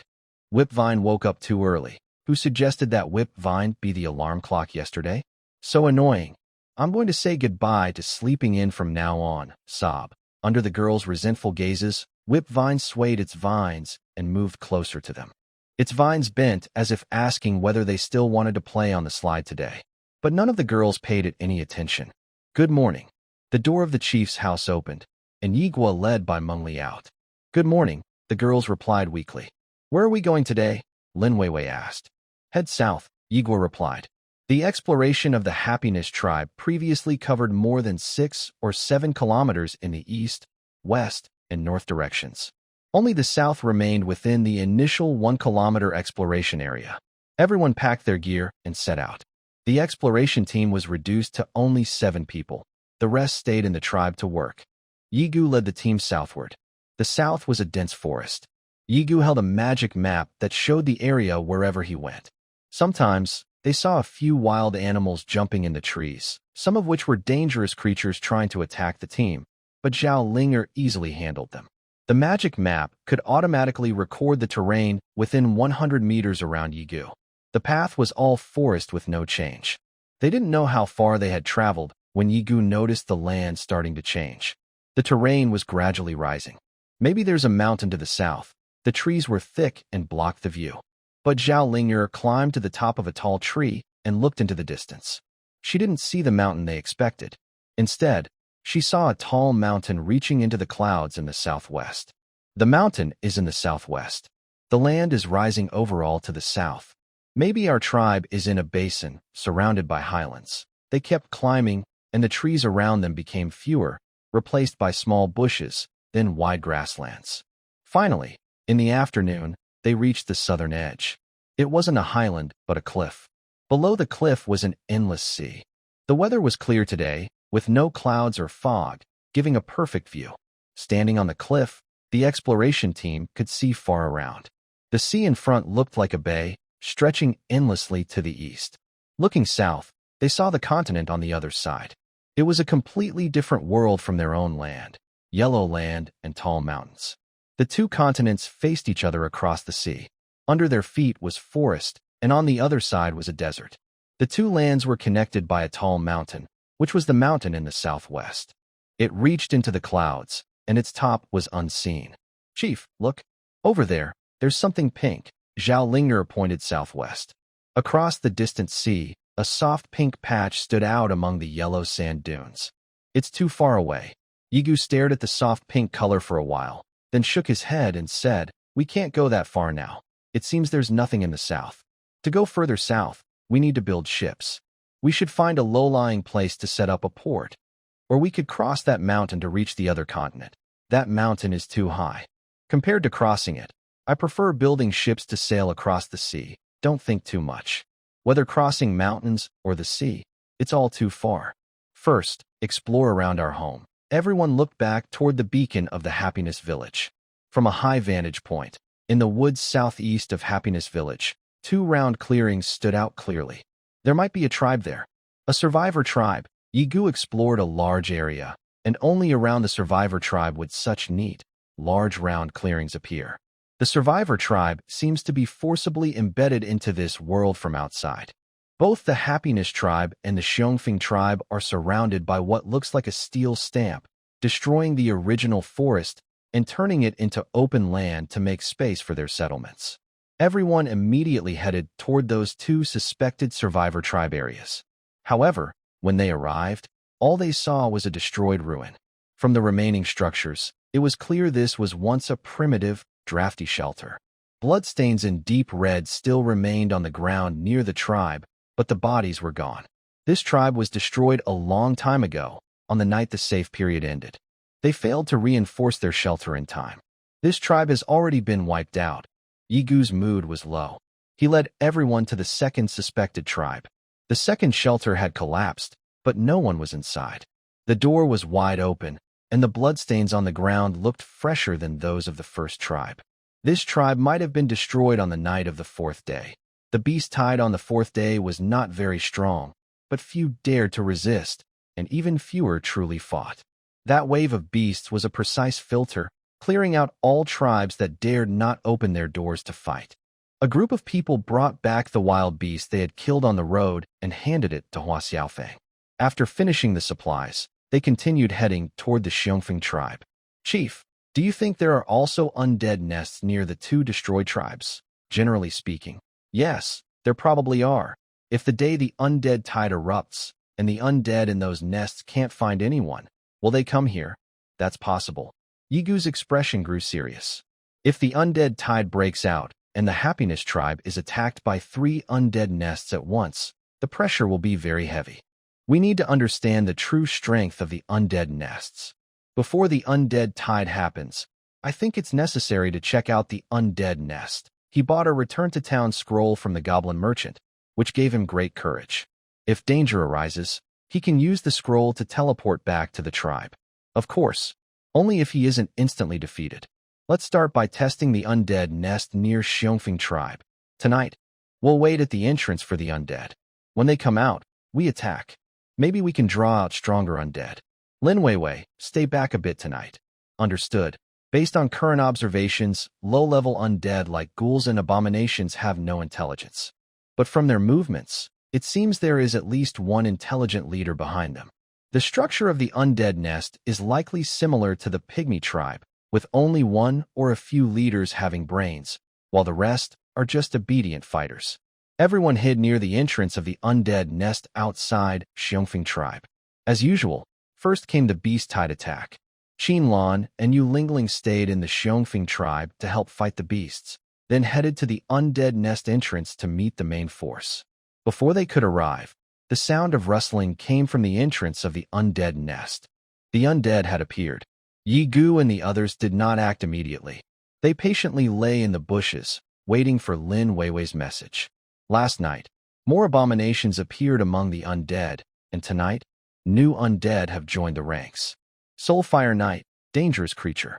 Undead, once a knight, until the Lord cut off his head. Combat power, 350, skills, Soulfire. During a deadly attack, her health was locked at one point, and she entered a Soulfire state, spreading out and dealing 10 magic damage per second to nearby enemies. Besides the Soulfire Knight, there were 5 abominations and 10 zombies. Compared to a few days ago, this team was much stronger. These undead could cause great destruction to any tribe except the Happy tribe. Only one Soulfire Knight. I can handle it. If I defeat the Soulfire Knight, the others are easy. Zhao Linger instinctively clenched her hammer. Wait a moment. Wait for Qin Lan and the others to return. Facing such strong enemies, we must fight with all our strength and finish quickly. After receiving Qin Lan's message, Yigua gently nudged Su Xiaoxiao, who immediately understood. Next, a bright light shone. The battle team used the light as a signal and rushed out from the bushes where they were hiding. Zhao Linger raised her big hammer and jumped to strike the Soulfire Knight. The huge hammer hit the head of the Soulfire Knight, but the flames flickered briefly and quickly recovered. Her hammer passed through the flames and struck the knight directly. Although called a knight, the Soulfire Knight had no horse. It looked more like a headless warrior. Zhao Linger's strike nearly reduced its health by a quarter. The hammer was powerful but heavy. After her attack, the Soulfire Knight immediately stabbed her with a black, curved sword. The sword pierced through Zhao Linger's body instantly. The intense pain shocked her brain, and her body froze. Yigua quickly followed, swinging his staff to push the knight back, pulling out the black, curved sword. Linger, Yigua hurriedly hugged the injured Zhao Linger. It hurts so much. She had tears in her eyes and moaned while lying in Yigua's arms. Go fight the others. I'll handle this one. Yigua released his grip, stepped forward, and protected Zhao Linger behind him. But soon, Zhao Linger, holding her big hammer, charged again. Under the shining light, her wound healed quickly without leaving scars. Although the pain was deeply imprinted in her heart, she did not retreat out of fear. Zhao Linger quickly recovered from the pain. The holy light healed her injuries, but the adrenaline in her body did not disappear. At this moment, adrenaline took control of her body. How dare you fight back? I will crush you to death. Her small body raised a giant hammer and swung it at the Soul Fire Knight's chest. The powerful impact caused a deep dent in the knight's chest, but it seemed to feel no pain. It quickly raised its black, curved sword again and stabbed it into Zhao Linger's body. Stop fighting back. It really hurts, Zhao Linger shouted, enduring the attack of the Soul Fire Knight, and once again raised her giant hammer. Meanwhile, in the distance, a blue lotus flower bloomed in the air and instantly pierced into the Soul Fire Knight's body. Under the combined attack of the hammer and the blue lotus fire dart, the Soul Fire Knight's health bar dropped to almost zero. Linger, retreat quickly. The blue lotus earth fire and soul fire burst out simultaneously. The blue and cyan soul fire exploded outward from the knight's body. This fire attacked all nearby units indiscriminately. Even the nearby monsters were burned by the soul fire. Zhao Linger's body was covered in soul fire. She let go of her hammer and punched the Soul Fire Knight in the chest.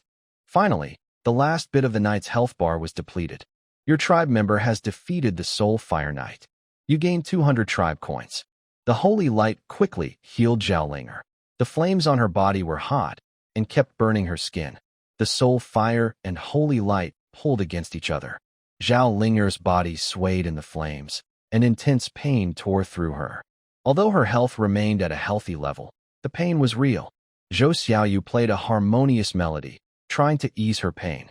Use the dragon heart quickly, Yigua shouted. Zhao Linger's mind was torn by the pain. Hearing Yigua's shout, she suddenly turned around and used the dragon heart. With the dragon heart inside her, the soul fire on her body completely disappeared. Zhao Linger supported her giant hammer and stood in the middle of the battlefield, gasping heavily, sweat covering her forehead. That feeling just now was like she was about to die. Yigua kicked the zombie that was trying to sneak attack and protected Zhao Linger. Take a deep breath. You are safe now. Humans do not feel pain instantly. Even after healing, there is often a period of phantom pain following intense suffering. Yigua protected Zhao Linger behind him, helping her slowly recover from the severe pain. With the threat of the Soul Fire Knight gone, the others rushed in and defeated all the monsters and zombies together. The 5 zombies were more troublesome, but under the threat of the blue lotus fire dart, defeating them just took a little more time. Until the battle ended, there was no sign of movement inside the undead nest. Everyone collected the fallen soul crystals from the ground and handed them to Yigua. There were a total of 16 crystals. Besides the soul crystals, they also found a flame on the corpse of the Soul Fire Knight. A small flame. Wailing bone fire, magic item.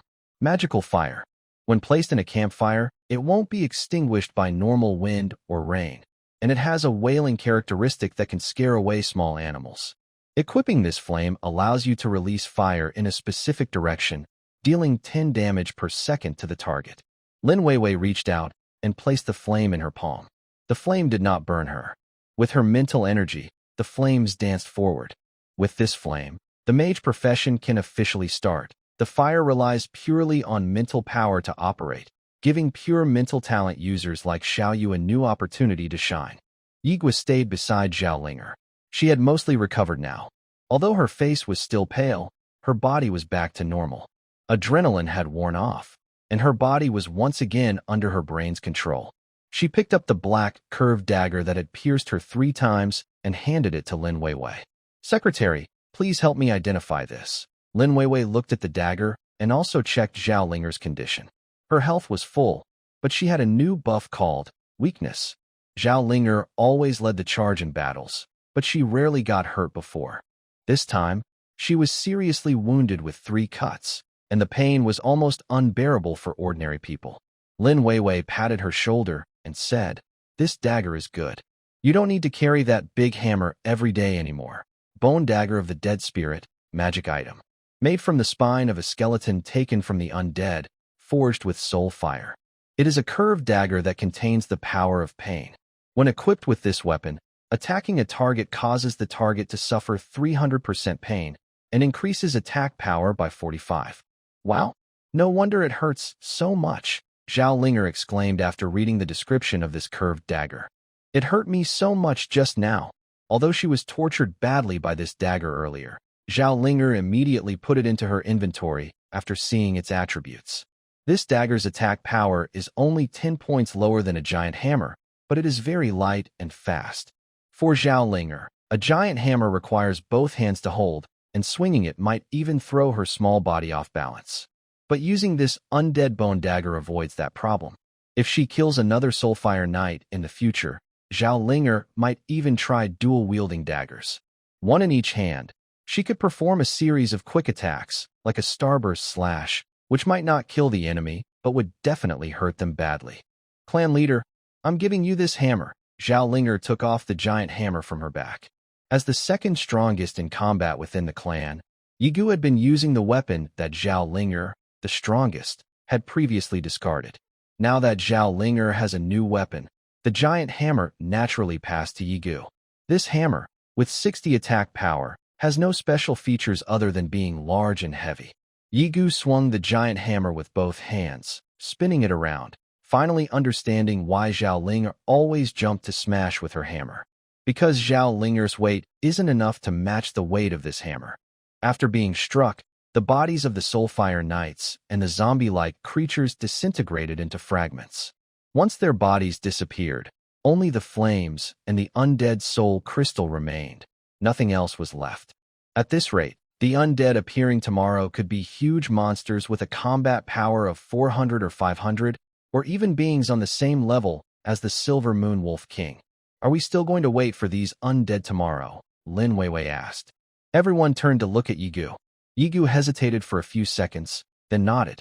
Yes. If we encounter undead with a combat power over 500, we retreat. If not, we fight. Yigu looked at the entrance of the undead nest and pointed to it, saying, Tomorrow night, we need to set up some defenses here. We can't just rush in and fight the undead directly. Over the past 3 days, the Happiness Tribe has relied on their strong fighting power to directly engage with the undead. Starting tomorrow, according to the pattern, the Death Spirit Nest will send at least 2 Soulfire Knights to appear. Only Zhao Linger and Yi Guo can fight against the Soulfire Knights. Others will inevitably fall into the chaos of battle. Injuries are unavoidable, but Yi Guo cannot accept the loss of team members. To reduce pressure, he plans to set some traps at the entrance of the nest. Clan leader, should we return to the Xiongfeng tribe or stay at the Happiness Tribe tonight? Su Xiaoxiao suddenly looked at Yi Guo with anticipation. It takes only 2 minutes to walk from here to the Xiongfeng tribe. Going back to the Happiness Tribe at full speed would take nearly 20 minutes, and everyone would be out of breath, needing a rest before sleeping. Let's go to the Xiongfeng tribe. Yay! Su Xiaoxiao raised her hands and cheered. The Xiongfeng tribe had already built a residence for the clan leader. Hua Huangshan didn't live there himself. He turned it into a special guest house for the Happiness Tribe. A group of girls had been looking forward to taking showers in the clan leader's residence for a long time. They couldn't wait to wash up. This time, they even brought spare animal skins to change into. When Su Xiaoxiao asked this question, Yi Guo immediately guessed what they were thinking. Girls love cleanliness, but in the Happiness Tribe, they could only wipe themselves with water and simple cloths.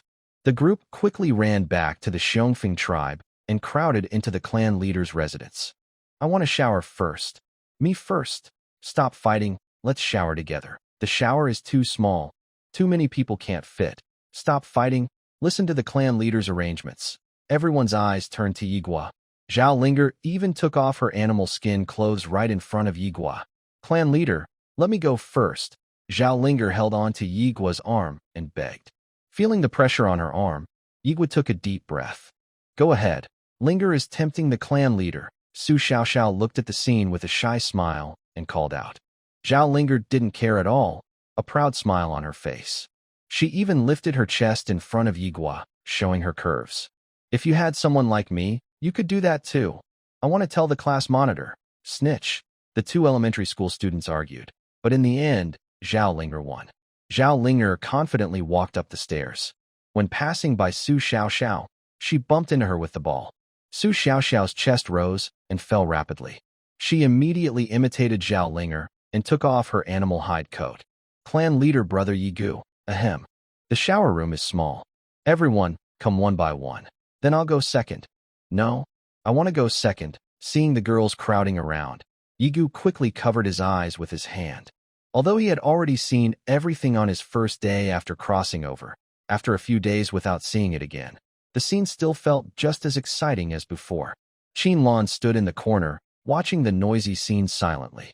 Lin Weiwei covered her mouth with her hand, hiding and secretly laughing. Her eyes flickered as she glanced at Yigu's state. Men, a familiar status appeared on the status bar. Without the class monitor here, let's see how you survive tonight. The night shower lasted very late. When Qinlan finished her bath last, the other girls were already lying around in the room, asleep. Zhao Linger was the first to finish and immediately claimed the big bed. Next was Su Xiaoxiao. The two petite girls had been arguing downstairs over who would take a shower, but now they were cuddled together and sleeping. Su Xiaoxiao's hand was still playfully resting on Zhao Linger's chest, and their sleeping scene looked very harmonious. The other girls were lying on the floor. The ground inside the clan leader's residence was covered with animal hide carpets, making lying on them more comfortable than on hay. Yigu and Lin Weiwei went outside the main hall of the Xiongfeng tribe to test the effect of the bonfire and check the new campfire's features. When they returned, there was no space on the bed or the floor. Lin Weiwei found a gap and slipped in. Clan leader, I'm going to sleep now. Good night. After saying that, she covered her face with the animal hide coat she had changed into. Clan leader, where should I sleep? Qinlan couldn't find a place to lie down on the second floor and had just come downstairs. Standing among the crowd on the first floor, she looked at Yigu and asked. Yigaya doesn't know. He went upstairs and looked around. The bed was occupied by two little girls. The two girls were sleeping in messy positions. They were small but took up the whole bed. He immediately pushed them gently to the side, then laid down with Qinlan. We sleep on the bed. Zhao Linger was pushed to the wall, and Su Xiaoxiao was close to her. Yigu arranged Qinlan to lie next to Su Xiaoxiao, and he himself was close to Qinlan. Once they lay down, Yigu quickly regretted this choice. Qinlan was tall and usually not very talkative. Maybe because she had a big frame, she looked unremarkable when wearing animal skins. But after lying close to her, Yigu soon felt a strong, almost mischievous energy from her. Her hair was still a bit wet, water droplets running down her skin toward her chest. Yigu swallowed hard, his Adam's apple moving up and down. He struggled to turn over, facing away from Qinlan, toward the wall. He closed his eyes and started negotiating with his brother inside. His brother was too excited and couldn't sleep. The negotiation was difficult, especially since his back was pressed against something. Soon, suddenly, a pair of hands reached from behind him, wrapping around his waist. Then, a long leg was draped over his thigh. Yigu shivered and turned his head to look at Qinlan. She was already asleep. These movements were just unconscious actions during sleep. Yigu sighed. Tonight will be hard to sleep. I'll find a chance to rest more tomorrow. He closed his eyes again and began counting sheep. 1 sheep, 2 sheep, 3 sheep. So many sheep, so many chests, so many legs. The next morning, there was no whip or drum to wake him up, no loud calls to get up. Yigu slept until the sun was high. When he opened his eyes, he saw Zhao Linger leaning forward, her waist bent, close to his face. Under her animal skin dress, a large patch of white skin was visible. Yigu jumped up from the bed suddenly. Clan leader, you're finally awake. Zhao Linger crossed her arms and said with a commanding tone. Everyone has been waiting for you downstairs for a long time. The squad leader and others have already come from the Happiness tribe and have been here for over half an hour. She straightened her back and tucked her large weapons back inside her animal hide collar. Just as Yigu was about to stand up, he suddenly felt a tightness in his lower body. Sure enough, he had encountered Uncle Chen again this morning. Seeing Zhao Linger's gaze, Yigu quickly bent down and issued a warning. You go down first. I'll be right behind you. Zhao Linger squinted her eyes and made a funny emoji face. Isn't that Uncle Chen? I've been watching him for several days. Get down now. Humph humph humph. Zhao Linger hummed a little tune, bouncing down the stairs happily. Soon after, Yigu finished dressing and came down the stairs. The girls had already wandered around the heroic Peak tribe. Some even went outside to help carry wood. When they saw Yigu, everyone quickly gathered around. After bathing yesterday, everyone's skin was much cleaner. Their faces no longer had dirt, making them look brighter and more beautiful, full of youthful energy. Report to the tribe leader. The digging work has been explained to Mount Hua Huang. He's now leading people to dig near the Lich Nest. Bai Mengli said, "We brought barricades from the Happiness tribe when we left. When the water collection team passes by here, they will help the heroic Peak tribe set up defenses." Yigu nodded. With Lin Weiwei and Bai Mengli here, he didn't need to worry too much about these matters. He looked at the sky. The clouds were thick, the weather was gloomy, and the temperature had dropped noticeably compared to the past 2 days. It seemed the cold wave disaster was about to arrive fully. Has the heroic Peak tribe prepared enough warm clothes to resist the cold? They've been informed. They've been sewing clothes these days. Aunt Xiaoping used to be a tailor and is very skilled. Xiao Fanghua even asked her for advice before. Knowing that the cold protection work was progressing smoothly, Yigu felt relieved. He turned to the girls and said, "Our plan today is to leave the heroic Peak tribe and follow the dirt road we found earlier, exploring westward." Everyone dressed quickly and set out immediately. Heading north, they first reached the side of the dirt road. According to the magic map, after passing the Pigmen tribe, the direction of the dirt road changed.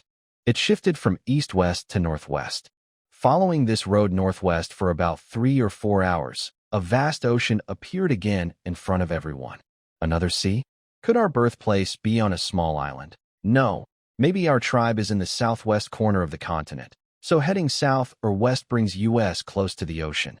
To the south is a bay. Across it, we can see large land masses, but here, it's just endless sea. Perhaps the south is just a big lake, and this is the real ocean. If the end of this road is the ocean, there should be a dock here. Otherwise, why would there be a road? Xiao Yu quickly caught everyone's attention with her words. They searched along the coast, and soon found a small wooden hut with its door closed. There's a house. Someone or something must have lived here, but the door is shut. Maybe the people here have gone out to sea. There's also a simple dock ahead. Those living here might not be humans. We haven't seen any native people so far. This kind of dock probably only fits small fishing boats. While everyone was discussing in front of the house, a small sailboat appeared on the distant horizon, swaying gently. There's a boat. Zhao Linger was quick to spot the sailing boat first. Everyone looked in the direction she pointed, and sure enough, a small sailboat was slowly approaching. Lin Weiwei activated her talent to scan the boat's information.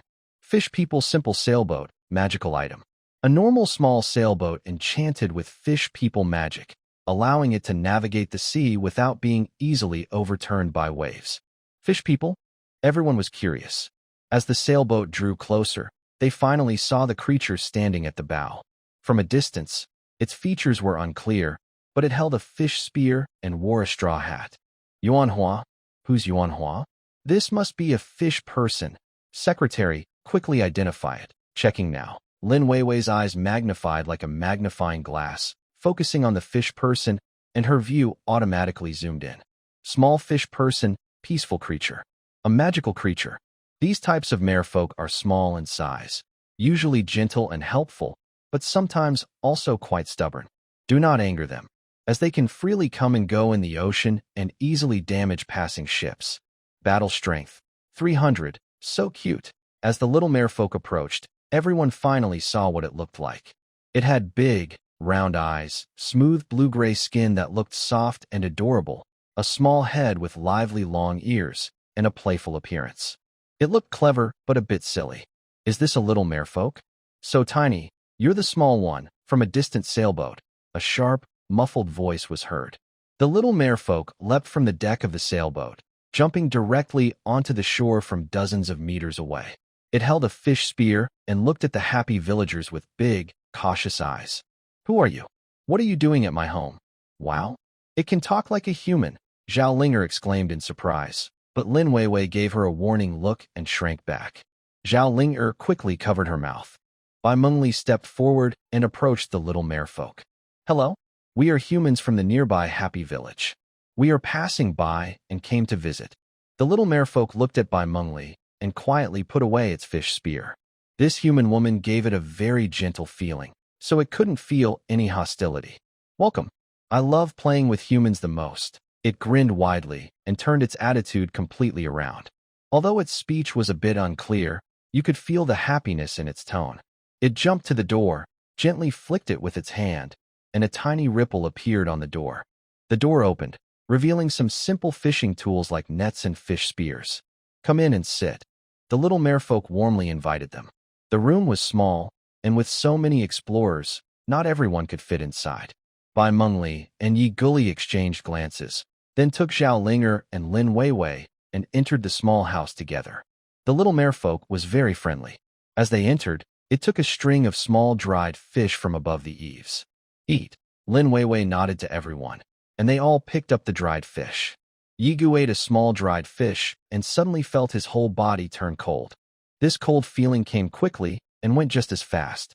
Soon, he saw that both his mental and physical stats increased by 5 points, and a new status bar appeared. Scuba gear, can breathe underwater. Countdown. 60 seconds. He looked surprised at the string of small dried fish. Just by eating one, he could get 60 seconds of underwater breathing time. The small fish in the fishman's hand had at least 100 pieces. Yigu really wanted to take a few more or buy them, but the fishman had already climbed back onto the roof and hung the dried fish back up. It jumped down, stood in front of Bai Mengli, rubbed its blue palms, and held out its hands, saying, "You came to visit, so where's the gift?" "Yes, there's a gift," Yigu replied. He took out a soul pearl from his backpack. The soul pearl can replace a magic stone. Since this small fish is a magical creature, it should be interested in the soul pearl. But when the fishman saw it, it frowned. To be precise, it frowned at the blue skin between its two big eyes. "I dislike the smell of death magic. We also prepared other things for you." Yigu then took out a large bottle of magic potion. This time, the fishman finally accepted his gift. Yigu breathed a sigh of relief. If he guessed right, this small fish is the key to the happiness tribe crossing the sea in the future. Without the small fish, the happiness tribe might never build a boat capable of crossing the sea. So, it's very important to get along well with this fishman. The fishman put the magic potion into its white belly pouch, but after accepting the gift, it held out its palm to Yigu again. Yigu blinked, then took out 2 more bottles from his backpack. The fishman accepted again, then held out its palm once more. Yigu decided to take out all the magic potions he had, including the 3 bottles he already carried, totaling 6 bottles. In the end, the fishman only took 1 bottle. It grinned widely and said to everyone, "From your clothes, you seem to be jungle people. Our tribe really is in the jungle. Can I visit your tribe?" "Of course. No problem. That's great." While the little fish person was clapping and celebrating, a message suddenly appeared in front of Yigu. Tribe announcement. The Happiness Tribe has signed a friendly treaty with Fizz Dock. Tribe announcement. Members of the Happiness Tribe can freely use Fizz Dock as a stopping point for ships. Tribe members can learn fish magic from the dock manager, Fizz. Fish magic. The spring of mental-type talents is finally coming. Xiao Yu, who was charging the biological decomposer in the tribe, finally saw spring. She can now stop doing the boring work of repeating the same task like a factory worker. She wants to go to the front lines. Fight monsters. Become an adventurer exploring a strange new world. Global announcement. The Happiness Tribe is the first to sign a friendly treaty with the indigenous forces. They receive a silver treasure chest as a reward.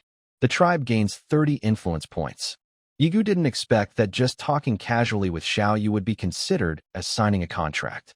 Thinking about the previous trade with the merchant, which was also agreed upon verbally and then completed directly. It seems that deception doesn't really exist in this world, which is good news. After signing the friendly treaty, Fizz put his fish spear into the pile of spears inside the house. "Let's go quickly. I want to see the tribe of the jungle people." Xiao Fish Fizz showed an eager expression. Yigu thought that his previous words were just part of the process of signing the treaty, but he didn't expect they would leave immediately. "Sure, our Happiness Tribe is very hospitable." Everyone followed Xiao Fish Fizz out of the house. Suddenly, the fish person remembered something, went back inside, and took down a string of dried small fish hanging from the ceiling to carry in his hand. I almost forgot. Visiting for the first time means bringing a gift. Seeing the string of dried fish, Yi Gu's eyes widened. This is a good item. When the range of 1 and 2 in physical quality is no longer increasing, this small fish can still boost both physical and mental qualities. This little fish person is really great. But according to the rules of the little fish person, once they arrive at the happiness tribe, the tribe must prepare a welcoming gift for them. Yi Gu handed this problem over to Lin Weiwei and Bai Mengli to solve. He sent messages to the two girls. Soon after, they ran to the back of the team and whispered among themselves. On the way back from Fizz Dock to the tribe, little fishman Fizz was very lively. He was always not walking properly and liked to run around. This was very similar to Zhaolinger. Maybe because of this, they ended up playing together. Zhaolinger, let's have a race along this road, see who can run faster. Fizz, you definitely can't beat me. I've been walking this road for decades. Decades? How old are you? I'm already 160 years old. In 40 more years, I'll be an adult. What? You're so old. You're the old one. Win the race, and it proves you're not old. You'll lose. No human has ever run faster than me. The two, one person and one fish, sprinted along the dirt road. At first, Zhaolinger had the advantage because of her strong body, but soon Fizz glowed blue all over. With every step, water splashed from his feet. It felt like he was running on water, even though he was on land. With magic power helping him, Fizz quickly caught up to Zhaolinger and pulled ahead. You're cheating. Using magic, Zhaolinger, panting, supported herself with her hands on her knees and pointed at Fizz, who was also breathing hard. Magic is part of strength. I was just racing you, not swimming, so I was already giving you a head start. Fizz proudly lifted his chin, which had no chin. But your strength is good. I've never seen a human run faster than you. I'm a gifted fighter with a special body. Gifted fighter? Fizz tilted his head. After thinking for a moment, he suddenly clapped his hands. I remember. I met a human before. He said the leader of the Forbidden Army in the Floating City has a special body too. Floating City? That sounds fancy. Where is it? It's in the south. Just cross that mountain and walk a few more steps. But I don't like climbing mountains. I usually take a boat. Why do you take a boat? Aren't you a fishman? I'm a fishman, not a fish. Swimming is tiring. It takes me over 10 days to swim to the floating city. It's more comfortable to take a boat. I like boats. The two young students exchanged words, and the little fishman accidentally revealed many secrets. Lin Bin had been secretly listening. There is a floating city on the southern continent, and within it, there are native humans. From the tone of the mermaid, it seems he has visited the floating city many times. There should be other races in this city as well, making it a multicultural place. Once I have a ship, I must go see the floating city. Gaining Fitz's favor will greatly speed up the shipbuilding project. Yigwa secretly sent a message to Zhaolinger, asking her about mermaid magic. In the next second, Zhaolinger, our clan leader, asked me to learn mermaid magic from you. Fitz turned to look at Yigwa, who nodded awkwardly. Sure, but you're too slow to learn it easily. How is that possible? I got into a top university. What's a top university? It's a very famous and excellent school. Do jungle people have schools too? Zhaolinger scratched her head. Never mind, I won't ask. Jungle people probably don't have good schools. When you go to the floating city, you'll see what the best magic schools are. Of course, I recommend you go to the warrior school, Fitz said. Now, I'll teach you a simple magic. Consider it my reward for winning the race earlier. It stretched out a smooth blue hand and placed it on Zhaolinger's hand. A blue glowing ring appeared under Fitz's feet and spread toward Zhaolinger. Soon, the ring surrounded both of them. Zhaolinger blinked, curious about the change under her feet. Her inner mental energy seemed to sense a direction, guiding her to control her mental power. Her feet began to ripple with waves. These ripples centered around her 2 feet and radiated outward. With her mental energy flowing in, Zhaolinger felt her body lighten, as if she was floating in water, supported by buoyancy. But when she moved her legs, there was no resistance from water. It felt like only the buoyancy remained, without any resistance, like being wrapped in a reverse gravity field. She ran a few steps, and her speed increased significantly. However, this magic consumed a lot of mental energy. With Yigwa's Saint Body Boost, her mental energy doubled, reaching 24 points, with over 200 points of mental power. But after just one round trip, she suddenly fell to the ground with a thud and immediately fell asleep. How silly, Fizz muttered nearby. Yigu carried Zhao Ling'er on his back and slung her over his shoulder. What kind of magic was that just now? Yigu asked. It was a simple floating magic. I used this magic to save only 0.1 of my mental energy with each step, but she probably needs 10 or even 30 or 40 points of mental energy. She's too clumsy. Fizz honestly expressed her disdain for Zhao Ling'er's magical talent. Yigu asked curiously, "Can you tell our magical talent?" "That's obvious. The same magic, some people need a lot of mental energy to use, while others only need a little. You can see it at a glance." By now, the team was almost at the Happy Tribe. Yigu sent a message to Xiaoyu, asking her to bring 2 more portable power banks to the tribe's entrance to greet them. Later, you should actively ask the little fish person to teach you magic. Yigu gave this task to the 2 girls. When they arrived at the Happy Tribe, Hua Xiaofang was already prepared to welcome them. She used a flying spirit carving knife to carve a fish on a stone, making about a dozen such stones and surrounding a pile with them. Yuan Xiahe carried a tray with 4 bottles of magic potion. This was the highest level reception the Happy Tribe had ever had. Fizz seemed to have received enough magic potion and was no longer interested in it, but it was very curious about the stones carved with fish patterns. "Give me 2 of these stones. I'll teach your tribe's fish people magic." "No problem. All these stones are yours." Fizz happily hugged the stones and jumped into the water with them. The stones changed patterns in the water, and the fish appeared so real that they seemed alive.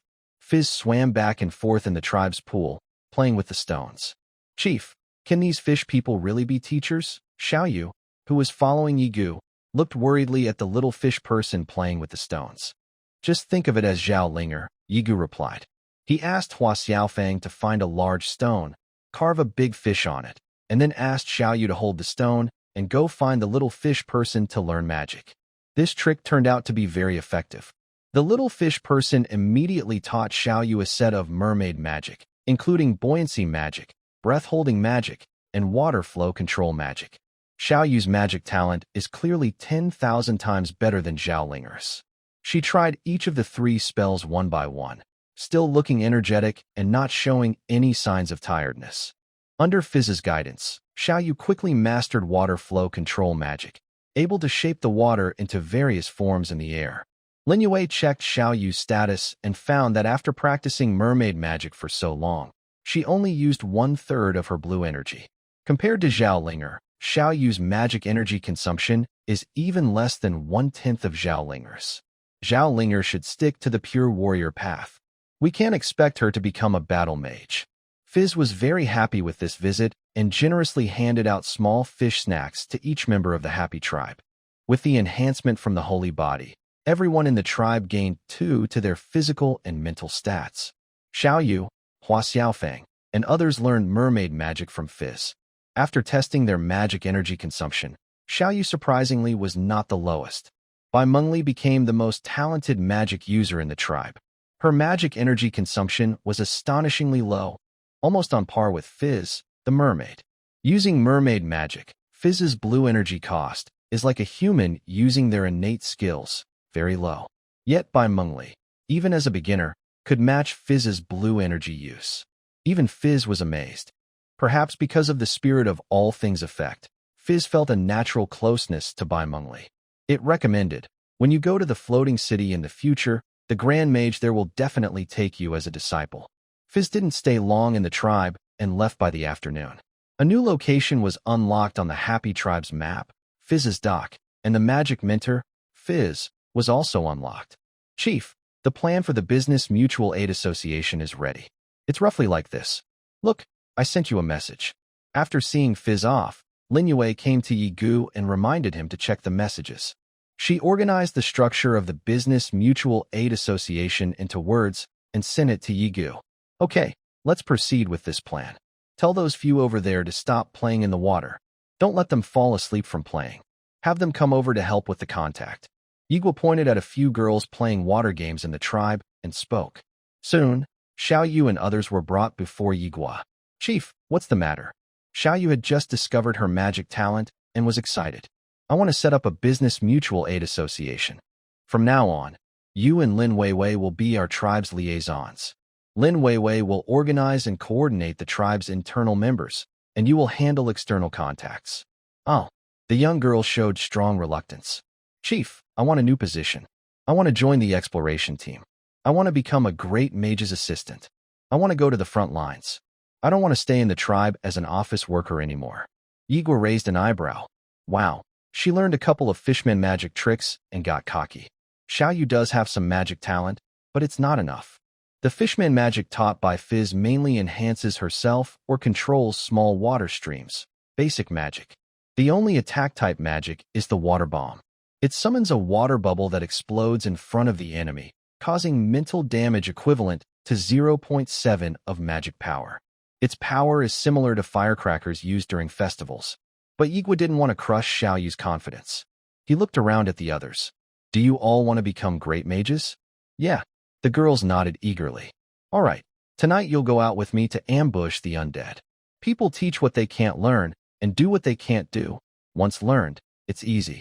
These girls, who spend every day in the tribe cutting meat, chopping wood, and powering machines, clearly haven't seen the dangers of battle. They're willing to give up their relaxed clerical work and go on an adventure. Tonight, we'll ambush the undead. I'll have the exploration team eliminate the high-level undead, leaving some low-level ones for you. If you can handle those, I'll allow you to join the exploration team as interns. No problem. The girls' faces were full of confidence. But before that, Xiaoyu, you will be the external liaison for the Happy Tribe. The others will keep their original roles and assist Xiaoyu if needed. The specific job changes will be finalized after tonight. All right, Xiaoyu and the others couldn't change their roles immediately, but they saw a future where it could happen soon. Lin Weiwei leaned close to Yigu's ear and whispered, "Are you really planning to let them join the exploration team? What about the chores? You can't just have Huaxiafang handle everything alone." Yigu smiled slightly and said, "Tonight, we will focus on killing high-level undead and ghouls. The hatred will be left to them. The hatred is currently the most disgusting among the undead. Even members of the combat team who have fought it twice still find it hard to overcome their disgust. Almost all hatred creatures were killed by Qin Lan using Qinglian fire darts. No one wants to get close to such repulsive things."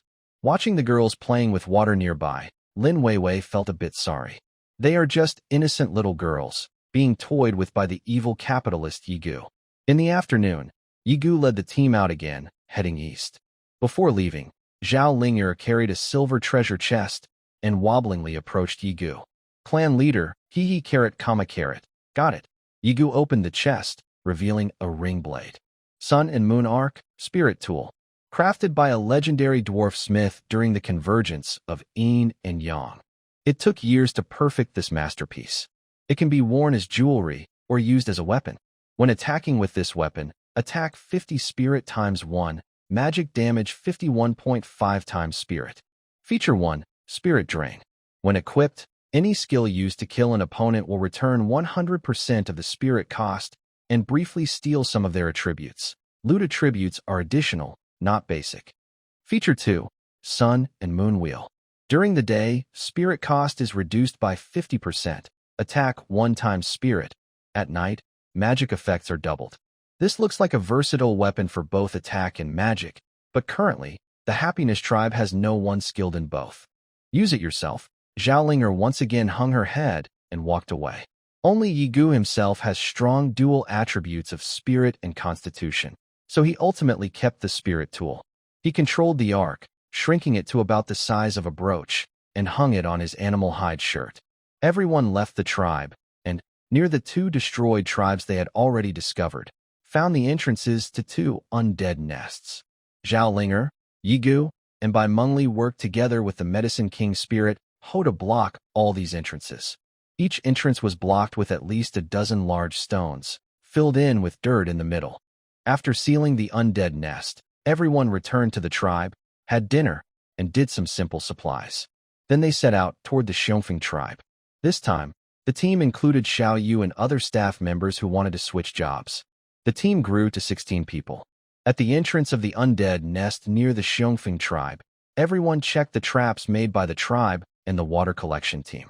There were 3 stone spear pits and 2 rows of barriers. Wait for the undead to come out. Qin will attack first, lure the undead over.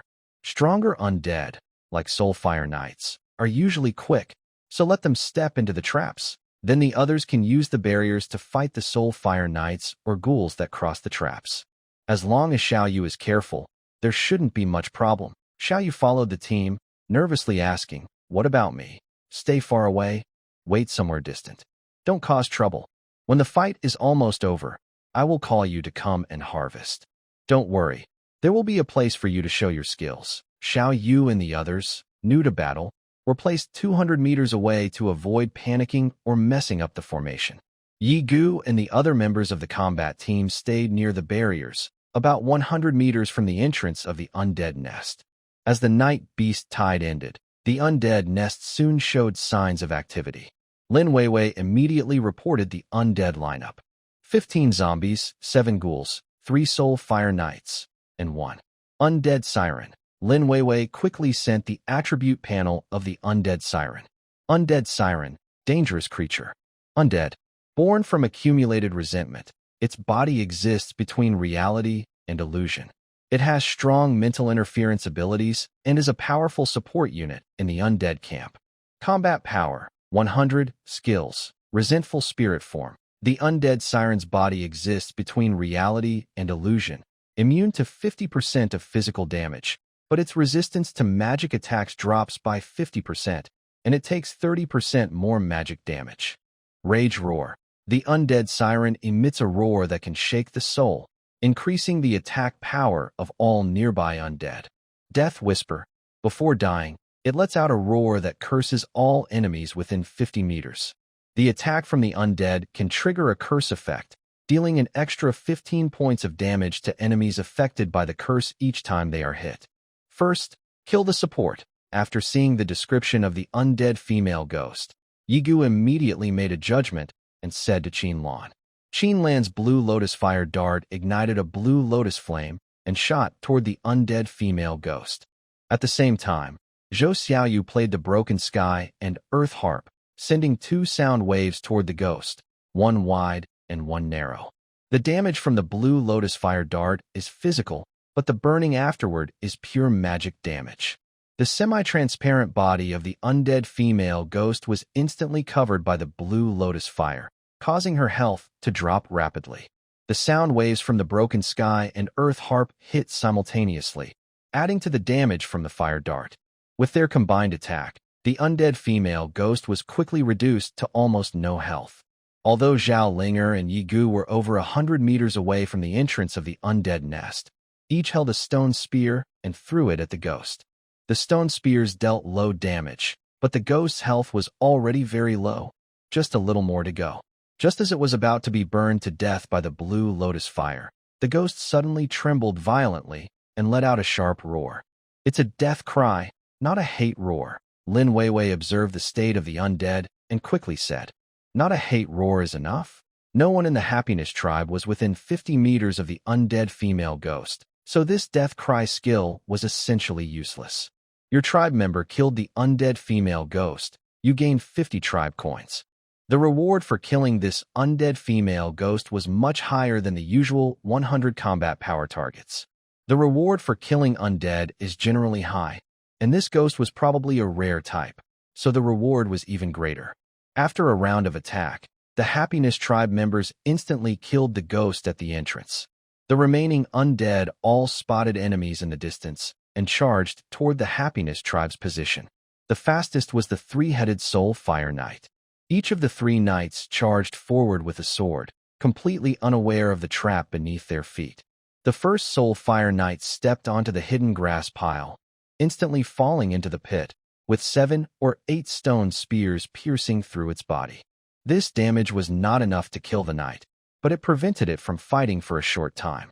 The second Soulfire Knight also fell into a trap. Only the last one was lucky, following behind the second and jumping over the pit directly. However, this Soulfire Knight had no intention of saving its allies. After crossing the trap, it continued charging straight toward the crowd in the Happiness Village. Take this! As the holy light shone and the background music played, Zhao Linger charged out with her undead curved dagger.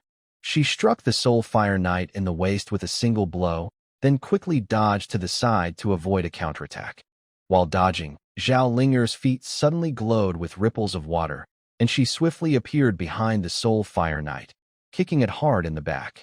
The Soul Fire Knight wobbled, and with Zhao Linger's great strength, it was knocked to the ground. In the next moment, Zhao Linger jumped onto the back of the Soul Fire Knight and stabbed fiercely at its body. "I told you yesterday not to stab me. I'll stab you back, I'll stab you back." She stabbed 4 or 5 times, quickly draining the Soul Fire Knight's health bar. Yi Guyuan initially wanted to step forward to help, so Zhao Linger wouldn't suffer such intense pain. But unexpectedly, Zhao Linger had already used her newly learned mermaid magic in battle, defeating a Soul Fire Knight without taking any damage. Her combat talent was on par with Bai Mengli's magic talent. After defeating the first Soul Fire Knight, the ghoul had already charged forward, with the slowest abomination right behind. However, these zombies seemed brainless. 2 Soul Fire Knights had already fallen into traps earlier, yet the zombies kept rushing into the traps one after another.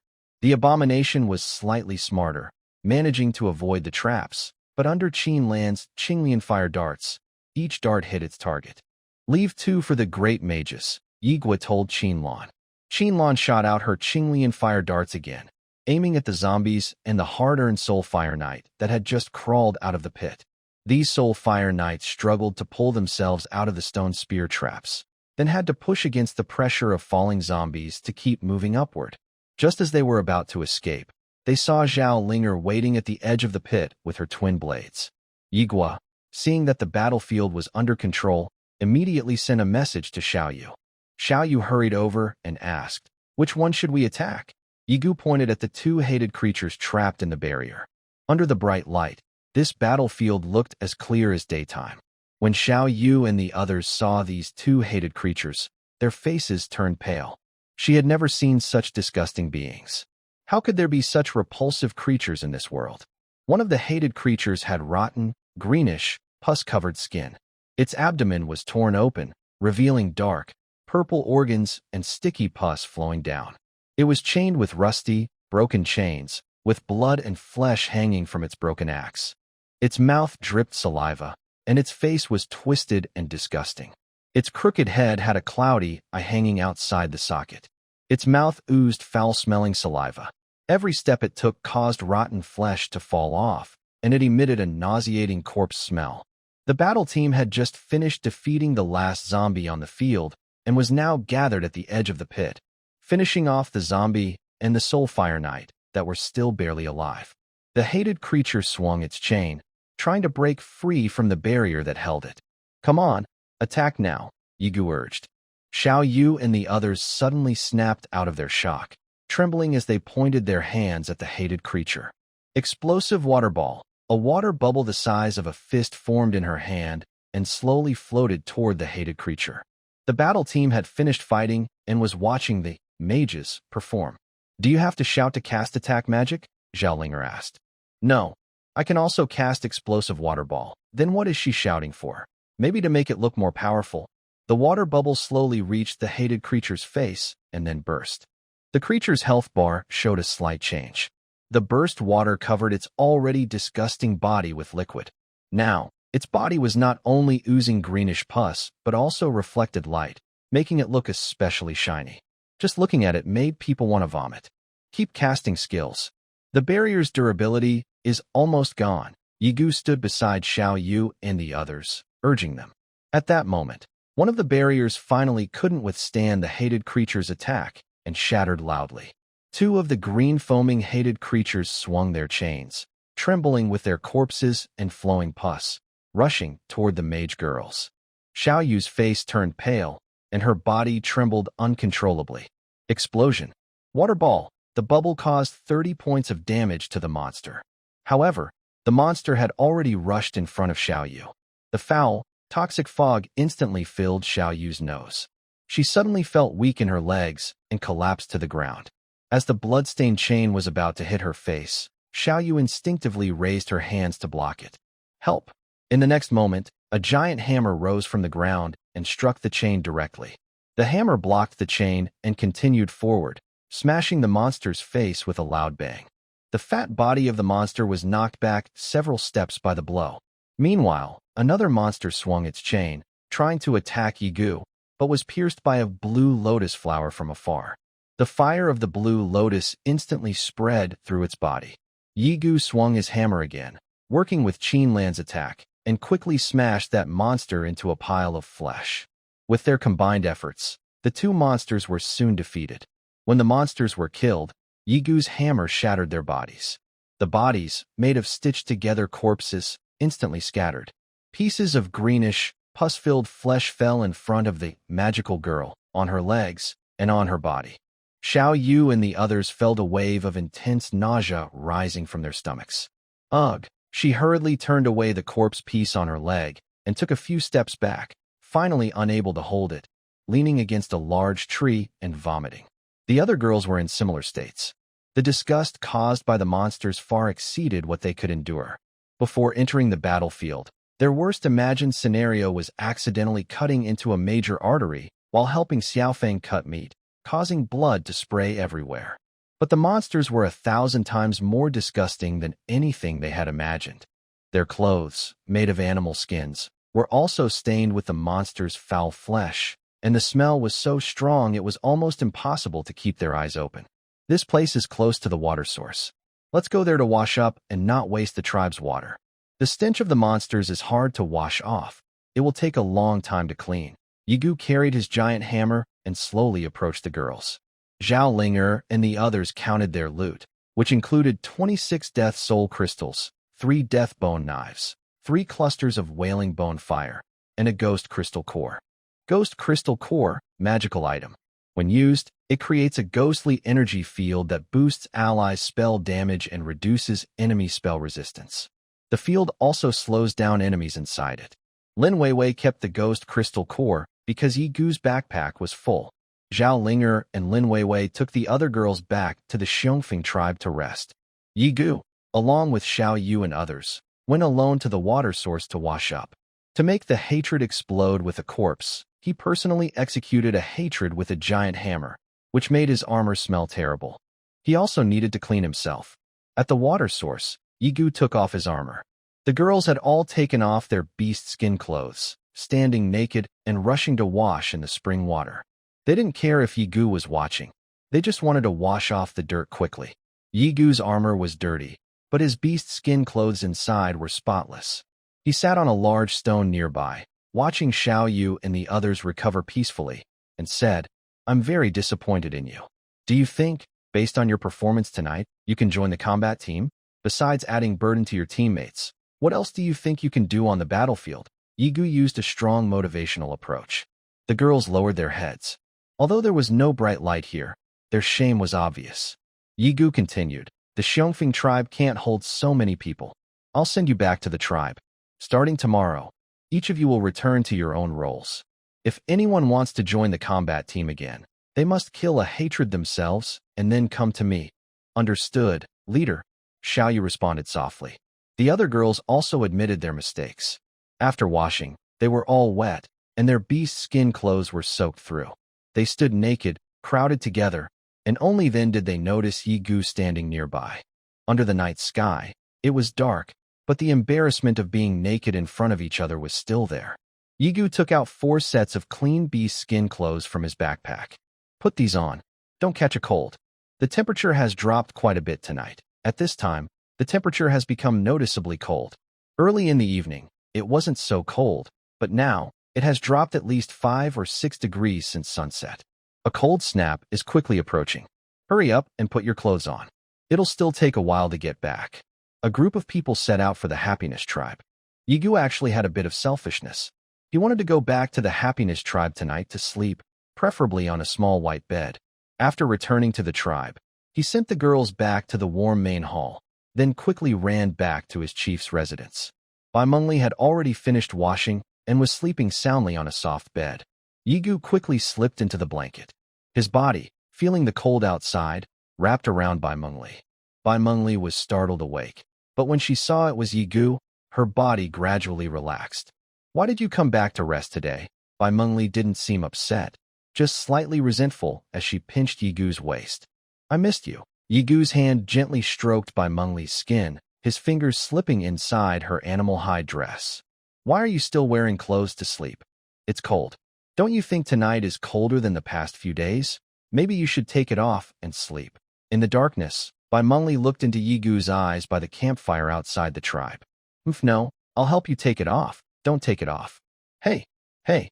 Before Bai Mengli could resist, Yigu's hand had already reached inside her animal hide dress. You. Bai Mengli let out a soft hum. Her hand moved toward Yigu's body. I'll do it myself. Don't ruin it. She sat up and took off her animal hide dress. The cold had already seeped into the chief's residence, and Bai Mengli shivered.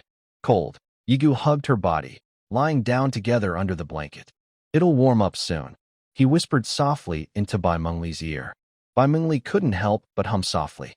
The next morning, Yigu and Bai Mengli, cuddling together, refused to get out of bed. So cold. Outside, the world was gloomy. Cloudy weather made it very unappealing to get up. In the tribe's main hall, when Xiaoyu got up and opened the door, she was immediately blown back by the howling cold wind. She quickly closed the door and put on the thick clothes that Hua Xiaofang had made these past few days. When she opened the door again, Xiaoyu saw that the sky was already bright, but Bian Teng did not ring the drum today. Bian Teng was in the yard, playing alone. It was hitting a stone from the left to the right, then from the right to the left. Xiaoyu pulled her clothes and asked, "Why didn't you ring the alarm today?" Bian Teng didn't understand and thought Xiaoyu wanted to play on the slide. It immediately wrapped one of her feet and swung her into the air, then caught her steadily with its vines, letting her slide down slowly. Xiaoyu wasn't ready and was suddenly pulled by Bian Teng, startling her and letting out a cry. Inside the main hall, other girls ran out to see what was happening. Achoo, Hua Xiaofang sneezed. She put on the clothes she had knitted and ran into the yard. Seeing Bian Teng playing with Xiaoyu, she wrapped her clothes tighter and ran back into the hall. "It's so cold today," she said with a trembling voice. The temperature dropped so fast. Yesterday it was at least 10 degrees, and today it's probably 0. Look at the water pool. It's already frozen. Everyone gathered at the door, looking at the water pool inside the tribe, which was covered with a thin layer of ice. The temperature is already below 0. By the way, why didn't Bian Teng wake us up today? Did it get frozen silly? Hua Xiaofang looked toward the leader's residence. The door was tightly shut, and Bai Mengli hadn't gotten up yet. She shook her head. This temperature shouldn't bother Bian Teng. It's still playing with Xiaoyu. Bian Teng not ringing the alarm must mean someone gave it new orders. By the way, did the leader come back last night? Yes. The leader escorted us back. So, it looks like the class monitor will sleep until noon today. The girls exchanged meaningful glances. The temperature dropped so much. I wonder how the situation is over at the Male Peak tribe. Don't worry. Zhao Linger and the others left yesterday with thick clothes. Plus, they have strong bodies and can resist the cold better than us. Today, Bai Mengli rarely stayed in bed. When she woke up, she was still holding Yigu and didn't want to get up. She had a smile on her face, as if she was still thinking about something pleasant. However, after Yigu woke up, he didn't stay in bed for long. He quickly put on his clothes and went outside.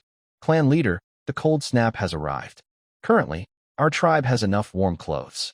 We've also contacted the Xiongfeng tribe, and they are prepared with plenty of clothing too.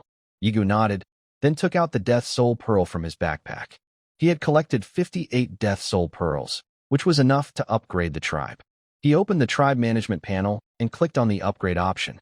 The Death Soul Pearls replaced magic stones. Instead, 1,000 iron ingots, 5,000 stones, and 10,000 pieces of wood floated up from the ground into the air. The tribe's protective wall also lifted into the sky. The main hall, the clan leader's residence, and the 5 small huts all underwent major changes. This upgrade caused a huge transformation in the tribe's buildings. All 50 Death Soul Pearls poured into the burning bonfire. Suddenly, a message popped up. You used Death Soul Pearls instead of magic stones to upgrade the tribe. You ignited the bonfire with the Wailing Bone Fire. The Death Soul Pearls reacted with the Wailing Bone Fire. Your tribe has been upgraded and now has the Undead Spirit trait. Tribe upgrade complete. All materials floated in the sky. The tribe's bonfire platform expanded rapidly, from 1 meter high to about 4 or 5 meters. The blazing cold white flames burned from the bonfire. Visible light veins emitted from the bonfire, connecting to the surrounding buildings, linking the entire tribe. The ground turned purple-black, and the territory expanded beyond that of a small tribe. Yigu checked the latest tribe page. Tribe name: Happy Tribe. Members: 34. Clan leader: Yigu. Tribe level: Undead Spirit. Medium tribe. Resources: Wood X 854, Stone X 1541, Iron Ingots X 24, Copper Ingots X 24, Silver Ingots X 5, Gold Ingots X 2, Magic Stones / Death Soul Pearls X 8. Spirit Fruits X 541. The first thing to fall from the sky was the brand new tribe hall. The original wooden building had transformed into a floating fortress in midair. Next came the chieftain's residence. The small 2-story wooden hut became a floating pyramid in the sky. Then, 5 huts descended and turned into small cone-shaped structures, also floating in the air. The structures are dark purple granite, with faint blue light flowing between them. The sky tower looks like a fortress, with a void beneath it, and blue light flowing from its 4 corners into a deep abyss below. Chief, are we turning into undead? Not undead. We are undying spirits. These buildings look spooky and scary. Don't be afraid. They belong to us. How do I get inside? These buildings are all floating in the sky. The girls gathered together, chattering and looking at the sky structures, trying to find a way up. They circled around the buildings, but couldn't find a way to climb. Do we really have to fly up there? Except for Zhaolinger, no one else can jump that high. Even Zhaolinger probably can't reach that high. She can only reach the Soul Residence, but not the base of the Sky Tower. Chief, what should we do? We can't go home. We're not undead. We can't fly. At this moment, Yigu was also confused. He opened the tribe panel to check the tribe information. A new set of entries appeared below the tribe panel. Undead Spirit Trait 1. All buildings in your tribe share durability, which is 80% of the total durability of all buildings combined. Undead Spirit Trait 2. Your tribe has no walls, but all buildings can detect and attack. Buildings automatically recognize dangerous creatures or enemies and attack them. The damage depends on the average combat power of the tribe. Undead Spirit Trait 3. The undead territory is a separate space that isolates external environment influences, keeping internal conditions at suitable levels. Undead Spirit Trait 4. Your tribe needs to consume 5 magic stones or death soul beads daily to maintain basic operation, with unlimited freshwater supply.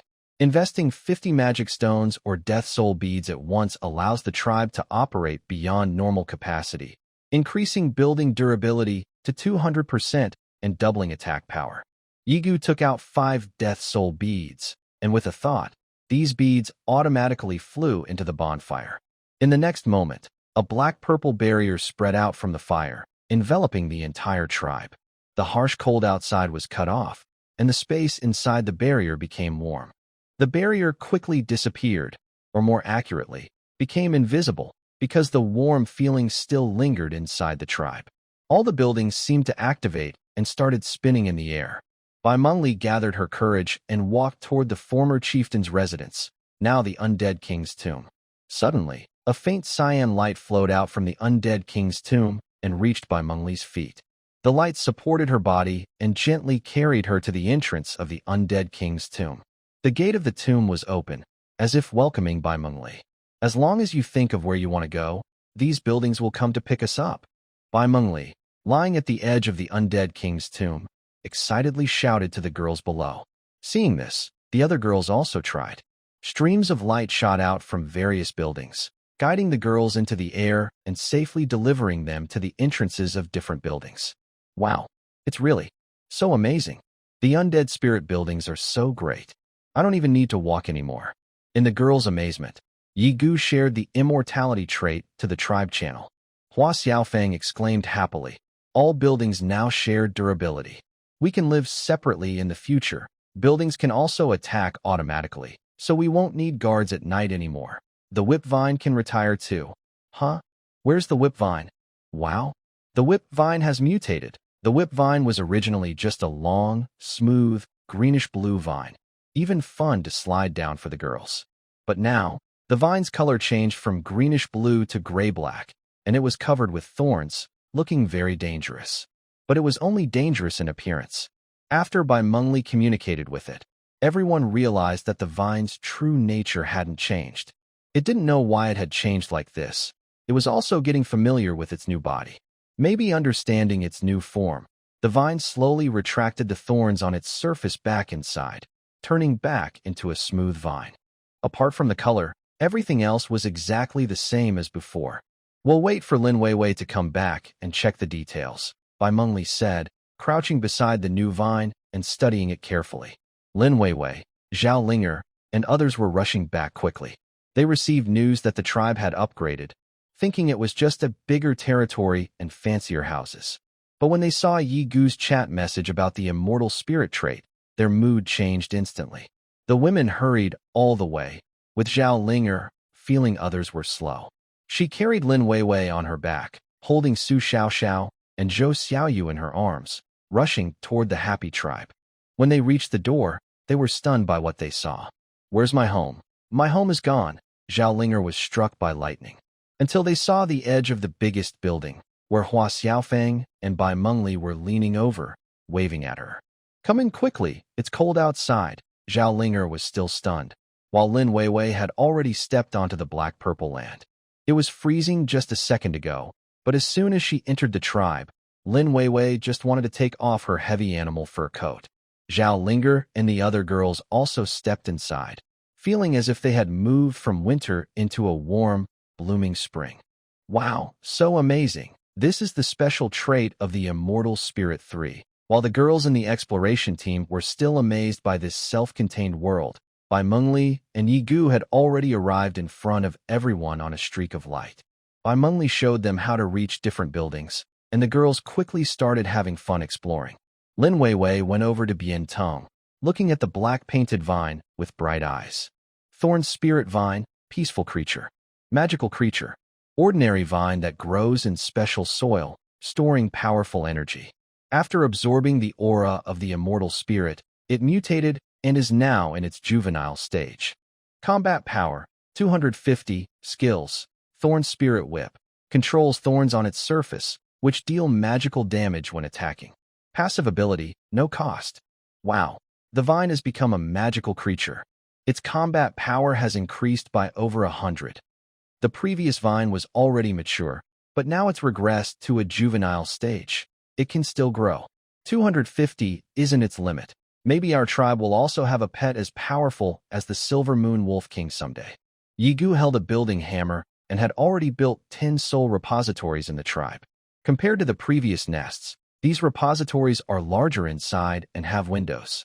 The buildings float in the sky, offering a great view of the forest. If you climb the sky-reaching Soul Tower, you can even see the distant Peak Tribe.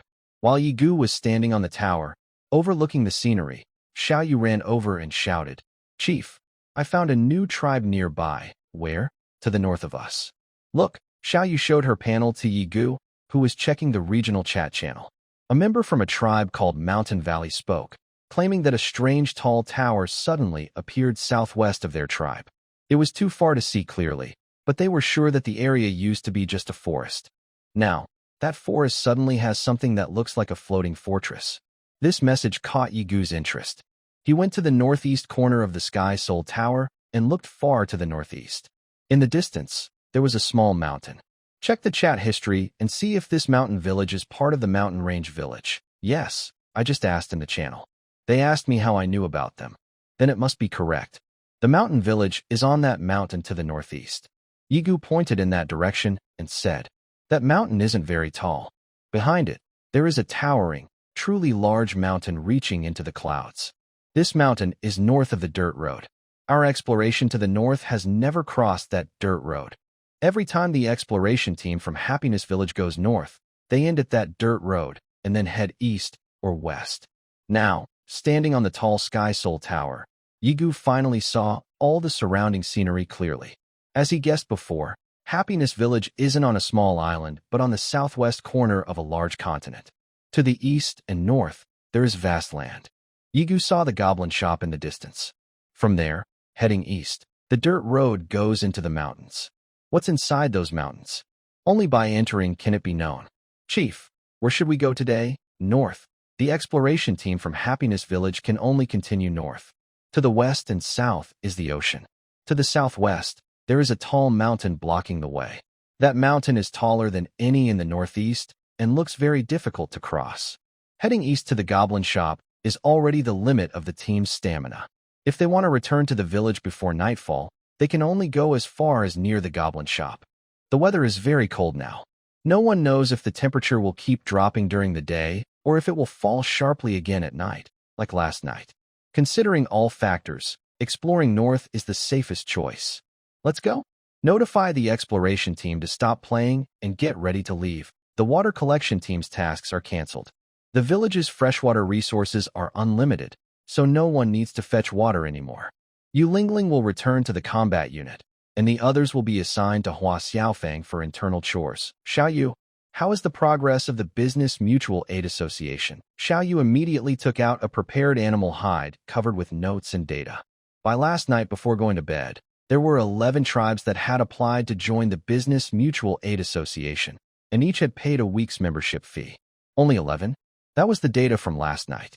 When I woke up this morning, more than 30 tribes wanted to join, and I haven't had time to reply to them yet.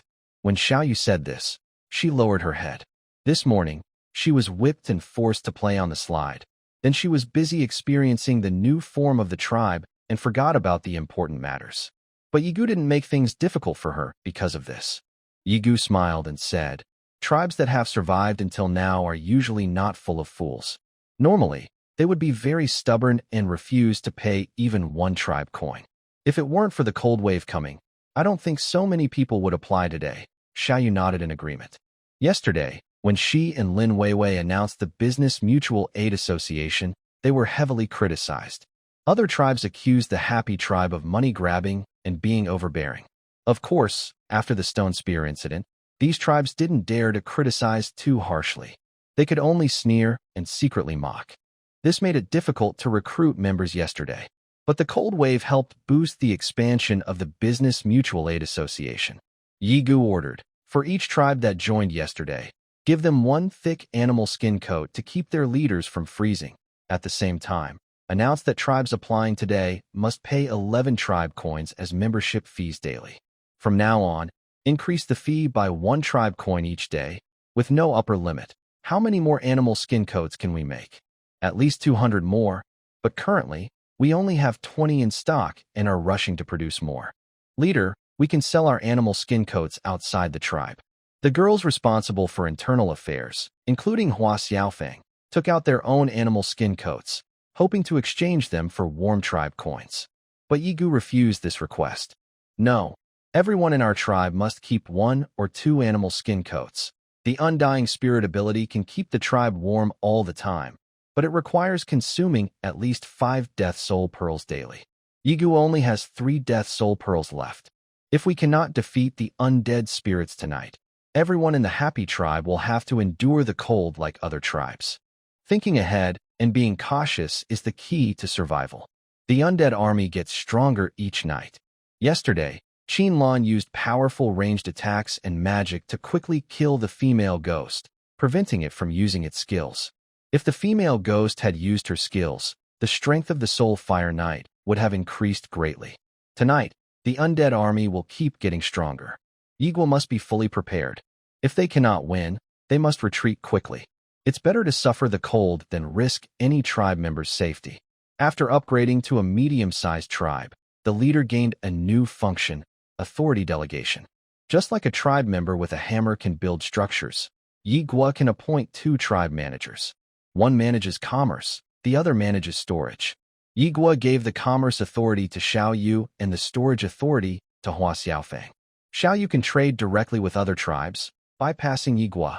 Hua Xiaofang can use tribe resources and decide how to move items in and out of the warehouse.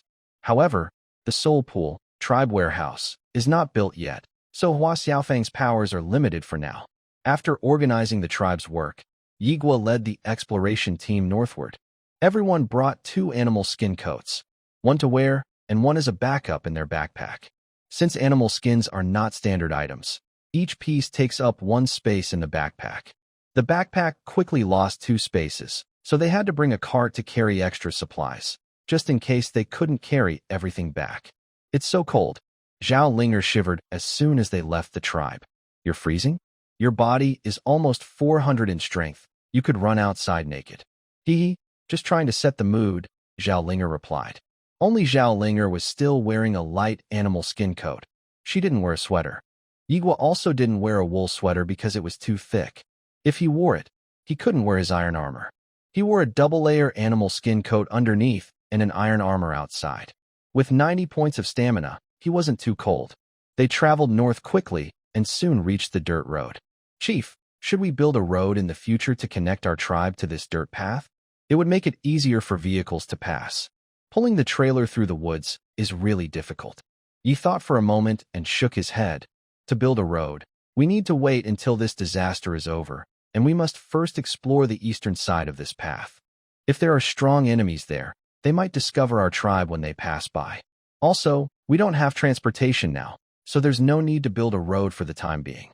The exploration team directly crossed the dirt path and continued heading north. You didn't go to the small mountain on the east to look for the mountain tribe. Right now, all tribes are busy preparing for the cold winter, so they don't have time or the ability to host visitors. In fact, the Happiness tribe might even need to give away some winter clothes. They traveled straight north and finally, in a forest, Lin Weiwei noticed something unusual. Stop. Don't go any further. Lin Weiwei suddenly warned cautiously. She looked at the bushes ahead, a glint in her eyes. 5 red shadows appeared in the bushes ahead. Then, she issued a warning. Cannibal warrior, dangerous creature. A branch of wild humans, with a human-like appearance. Thousands of years ago, they were humans, but due to failed magic experiments, they became bloodthirsty and started eating their own kind. Their bodies mutated into savage monsters. Combat power, 110, a new dangerous creature had appeared. Next to the cannibal warriors, there were 2 small, deformed wild humans. These deformed creatures were only half the height of a normal person. Some had only 1 arm, and some had only half a body, crawling on the ground with their upper bodies. Their combat power was only about 10, weaker than goblins. These cannibals and wild humans lacked the discipline of goblins. When they saw humans, they charged out of the bushes immediately. So disgusting, Bai Mengli frowned. Seeing such disgusting and dangerous creatures, just cut them down. Zhao Linger, holding 2 knives, let out a loud cry and charged forward. In less than a minute, she returned with her 2 knives. The blades were stained with blood, and her animal skin clothes had a bit of dirt on them. Done. She placed her curved sword on the nearby grass to wipe off the blood. She looked more primitive than a caveman. After so many battles, Zhao Linger was always at the front. She has fully adapted to this world.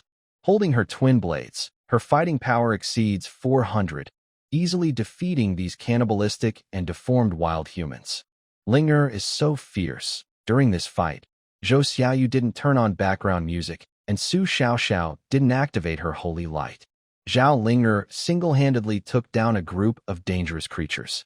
Ever since that night when the Soul Fire Knight stabbed her twice, Zhao Linger's fighting ability seems to have suddenly skyrocketed. She used to only jump and slash, but now she can dodge and hide too. Maybe if she doesn't dodge, it will hurt. Huh, that makes sense. While the girls were chatting, Zhao Linger finished wiping her sword and returned to the team.